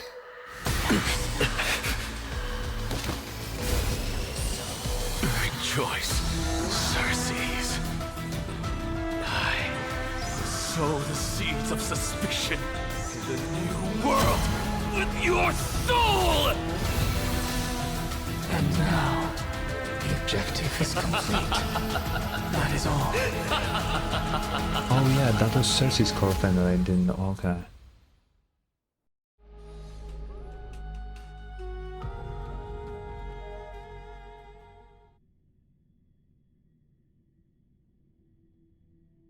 Thankfully, she's still alive. March 7th. What the f... Oh. Was March 7th also in this condition when she was first rescued by the Express? Her condition was very similar. It's just that at the time, the Express did not have a memo keeper who could diagnose her condition. But she still woke up naturally. Looking on the bright side, that might happen this time as well. When March awakened from the ice, her memories were completely wiped clean. I want to prepare for the worst and prevent something like that from ever happening again. Can you share with us your hypothesis? I do not have conclusive evidence, but judging by her current condition, perhaps March 7th's memories have been hijacked. What does that even mean? Hijacked? Think about it, Miss Himiko. What will happen when someone loses their ability to remember? I'm no biologist, but I hear that there's a species of fish on Vonwag that has the memory span of less than a second. It forgets anything that occurs in the very next instant. perhaps something similar will happen. Unfortunately, short-term memory is an entirely different concept from the inability to remember. Perhaps it is difficult for you to imagine, but an individual who has lost their ability to remember turns into nothingness. Nothingness? The belief of the Garden is that everything in this universe can be interpreted through memories. This is the driving force behind the continuance of this path. The past is made up of memoria, while the future is a possibility that will eventually be converted to memoria. But the present, it doesn't really exist, and it's only an abstract expression. Therefore, when a person is affected by the path and loses their ability to remember, their physical form will also be affected. These ice crystals are a manifestation of that. Miss Black Swan, there is one thing that I haven't looked into deeply until now. You've guided us to Amphoreus, but refused to tell us your true intentions. Collecting memories is simply not a convincing answer. Is Miss Himiko suspicious of me? I mean no offense. I am merely speculating, but I'd appreciate your honesty if possible. In other words, now is the time for me to prove my innocence. That's not a problem, of course. The true reason behind my intentions is that Amphoreus holds special significance. For some memo keepers of the Garden with extremist views, it is a perfect example. Perfect example? A world that can only be seen through the Garden's mirror means that memo keepers have the right to keep the world in their private collection. If those Pathstriders of Remembrance were to uncover the secrets of Amphoreus first, they might unleash their wild ambitions and remodel more worlds into a similar form. Oh. So, the reason you did everything you could to convince the Express to come to this star zone is just to uncover the secrets and foil the plans of these people. I chose to remain quiet before, because I did not want to involve you in the Garden's internal conflicts. Remodeling a world is not easy feat. Is no easy feat. These extremists likely aren't just simple Pathstriders. Do they wield the power of emanators? You can be even bolder with your guesses. The people that I'm talking about, they aren't just individuals. They are an organization that has already attached itself to the pinky finger of Fu Li. Could they be the ones who hijacked March 7th memories? I cannot be certain, but at the very least, they are capable of doing so. Could it be the Flame Weaver being one of them? But he doesn't really seem like a, memory kind of guy. Although, I mean, his ultimate move also has the infinity symbol, just like Amphoreus' shape. And maybe. I am deeply sorry about what has happened to March 7th. But the deal that I propose still remains a fair one. Amphoreus is still an excellent destination, and investigating further might allow us to uncover the truth behind the accident. Miss Himiko, the wisest choice right now is for us to continue cooperating. Oh? What's wrong? Let me take back a part of what I said just now, Miss Himiko. Although we indeed struck a deal, it seems like I have involved you in some unforeseen danger. Please accept my deepest apologies. What the fuck does that mean?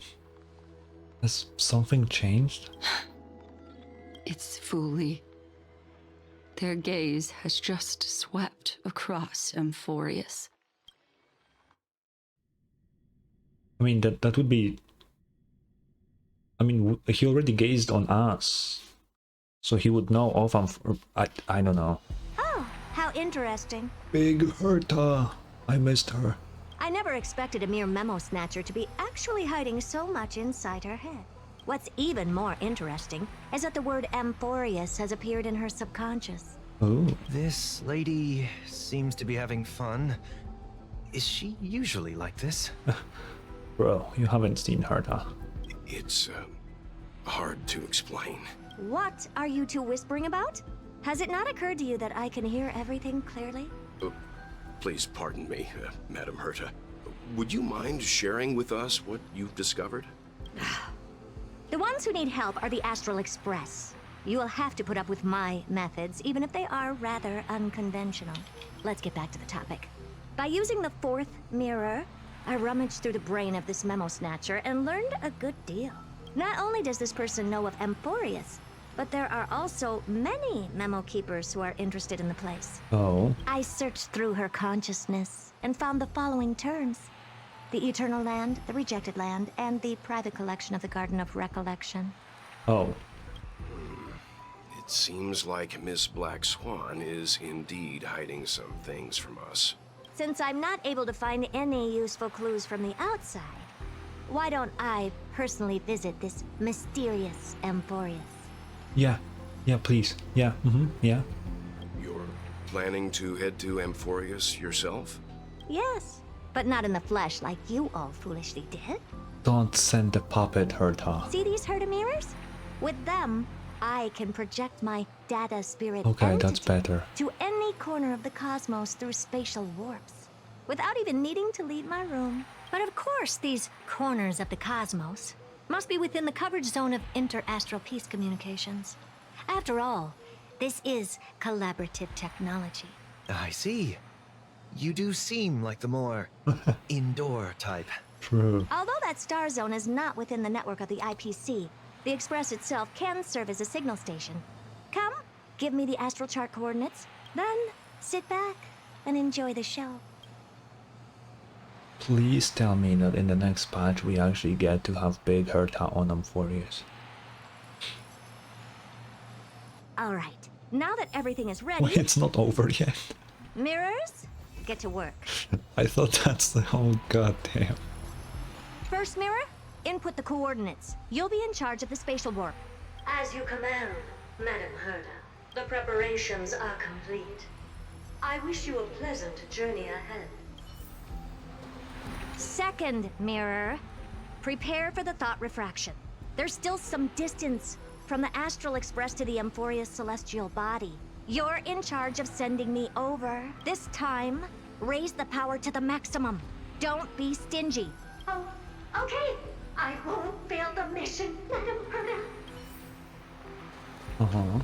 Third mirror, you're in charge of generating the data spirit entity. I'm happy to help, Madam Herta. What kind of appearance are you planning to use this time? Good question. Let me think. Forget it. Just use my own appearance. There's no one there that'll recognize me anyway. True. As you wish. Wait. Back to the first one? Preparation of the data spirit entity complete. Thought refraction at max power. Excellent. The first mirror. Let's get going. Have a safe trip, Madam Herta. May your journey yield good results. Yeah. Coordinates input complete. Preparing to activate spatial warp. Destination: unknown celestial body. Amphoreus. Spatial warp countdown. 5, 4, 3, 2, 1. Warp activated. Ah. Oh! So that's Amphoreus? Its appearance is, well, sure is unique. Second mirror. Prepare for thought refraction. It's time to send me in. Alright. Please read the safety protocols carefully. Can't you hurry up? Yes, ma'am. Okay. Ah, stop doing that. I didn't expect it to be so turbulent. I should have asked the second mirror to use Why is slightly he less here? power. What a magnificent sight. Is this the entrance to Amphoreus? Let's see. Perhaps I'll be able to find a way in. Why the fuck is the... Okay, let's just do it in order. What's this? A statue? It's ugly. I don't like it. Oh, yep, thank you, Herta. Oh, I finally found your traces. How esteemed must you be for the great Herta to come out personally? When we return, get ready to become free labor for the simulated universe. I do that for the either rest of way, your bro. lives. Leave me the fuck alone. What's this? How creepy. Oh, it moves? Who are you trying to scare? It's either a projection or a fake. There doesn't seem to be much to take note of. My deepest apologies, esteemed lady. I'm afraid that you cannot proceed How is further. he here? Who's there? Your visit, although not part of my calculations, is a pleasant surprise.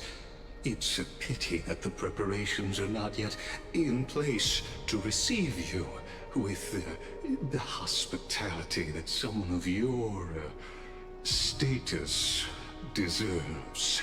Are you not going to answer my question? Who are you? I have many identities, and I'm going to have even more in the future. But if you just need a form of address, you can use my common alias, Lycurgus. Lygus. Yeah. All right, Lygus. But you can't possibly think that I'm just asking for a name, can you? Regrettably, I do not have the authority to share more information. However, standards are always flexible. While not violating the ultimate agreement, I'm able to disclose this piece of information. As you thought, this is the entrance to Amphoreus. Yeah. Now, please, kindly turn back. Amphoreus is not a world that you should be involved with, regardless of what kind of magnificent achievements you have accomplished. This place will not open its doors so easily. You seem to understand me very well. Then you should know that I have no reason to listen to you. Your reaction is completely within my calculations. Despite my long years as a watcher, it seems like my assessment of human nature still remains accurate. From you, I'm able to sense a beautiful desire for knowledge, but my answer remains unchanged. Madam, it is with the utmost goodwill that I suggest you return to where you came from. No. Let's assume for a second that I'm not so well-mannered, and that I insist on uncovering the secrets hidden behind you, Mr. Lygus. How do you plan to dispel this notion of mine? Within the scope of the ultimate agreement, there are 178,244 logic chains at my disposal to convince you. That's a lot. After filtering through them, I have determined that I only require 3 to attain the results that I desire. Oh? I'm all ears. First, for reasons that cannot be disclosed, Amphoreus is a completely isolated celestial body. Apart from me, no one else will be able to help you enter. What did we enter then? What the fuck do you mean? That's not a good argument. Second, if your plan is, as you've alluded to previously, to force me into cooperating by showing hostility, do know that, just like you, I have basked in the gaze of the erudition. I stake my honor, and assure you that, in the worst-case scenario, our mutual destruction will be What the wait, that's crazy. But he's just like a guy, dude. What the fuck? Oh, no wonder I couldn't find a back door. When I did a scan of our surroundings, the safety protocols on you are comparable to Screwy's. How interesting. I assume that you still wish to hear the third logic chain. Of course. Why wouldn't I? Third, even if you exhaust all your means and find a way to break through, you will surely give up once you understand the consequences of your actions. After all, throughout your long life, as much as you'd hate to admit, your conscience has played a crucial role. What? What a brazen robot. You think that you can actually understand me through your paltry calculations? How would that stop her? But since you put it that way, why don't you tell me what these consequences will be? It concerns the third path that is entangled with Amphoreus. A path that you and your friends still very much lack understanding of. The destruction. So, if you ignore my warnings and persist in your ways... That's so boring. I really thought it would be something else than destruction. The destruction was way too obvious. I thought they would be like, oh, it's actually something else. Oh, this and that. That's just way too obvious. That's so boring. What the fuck?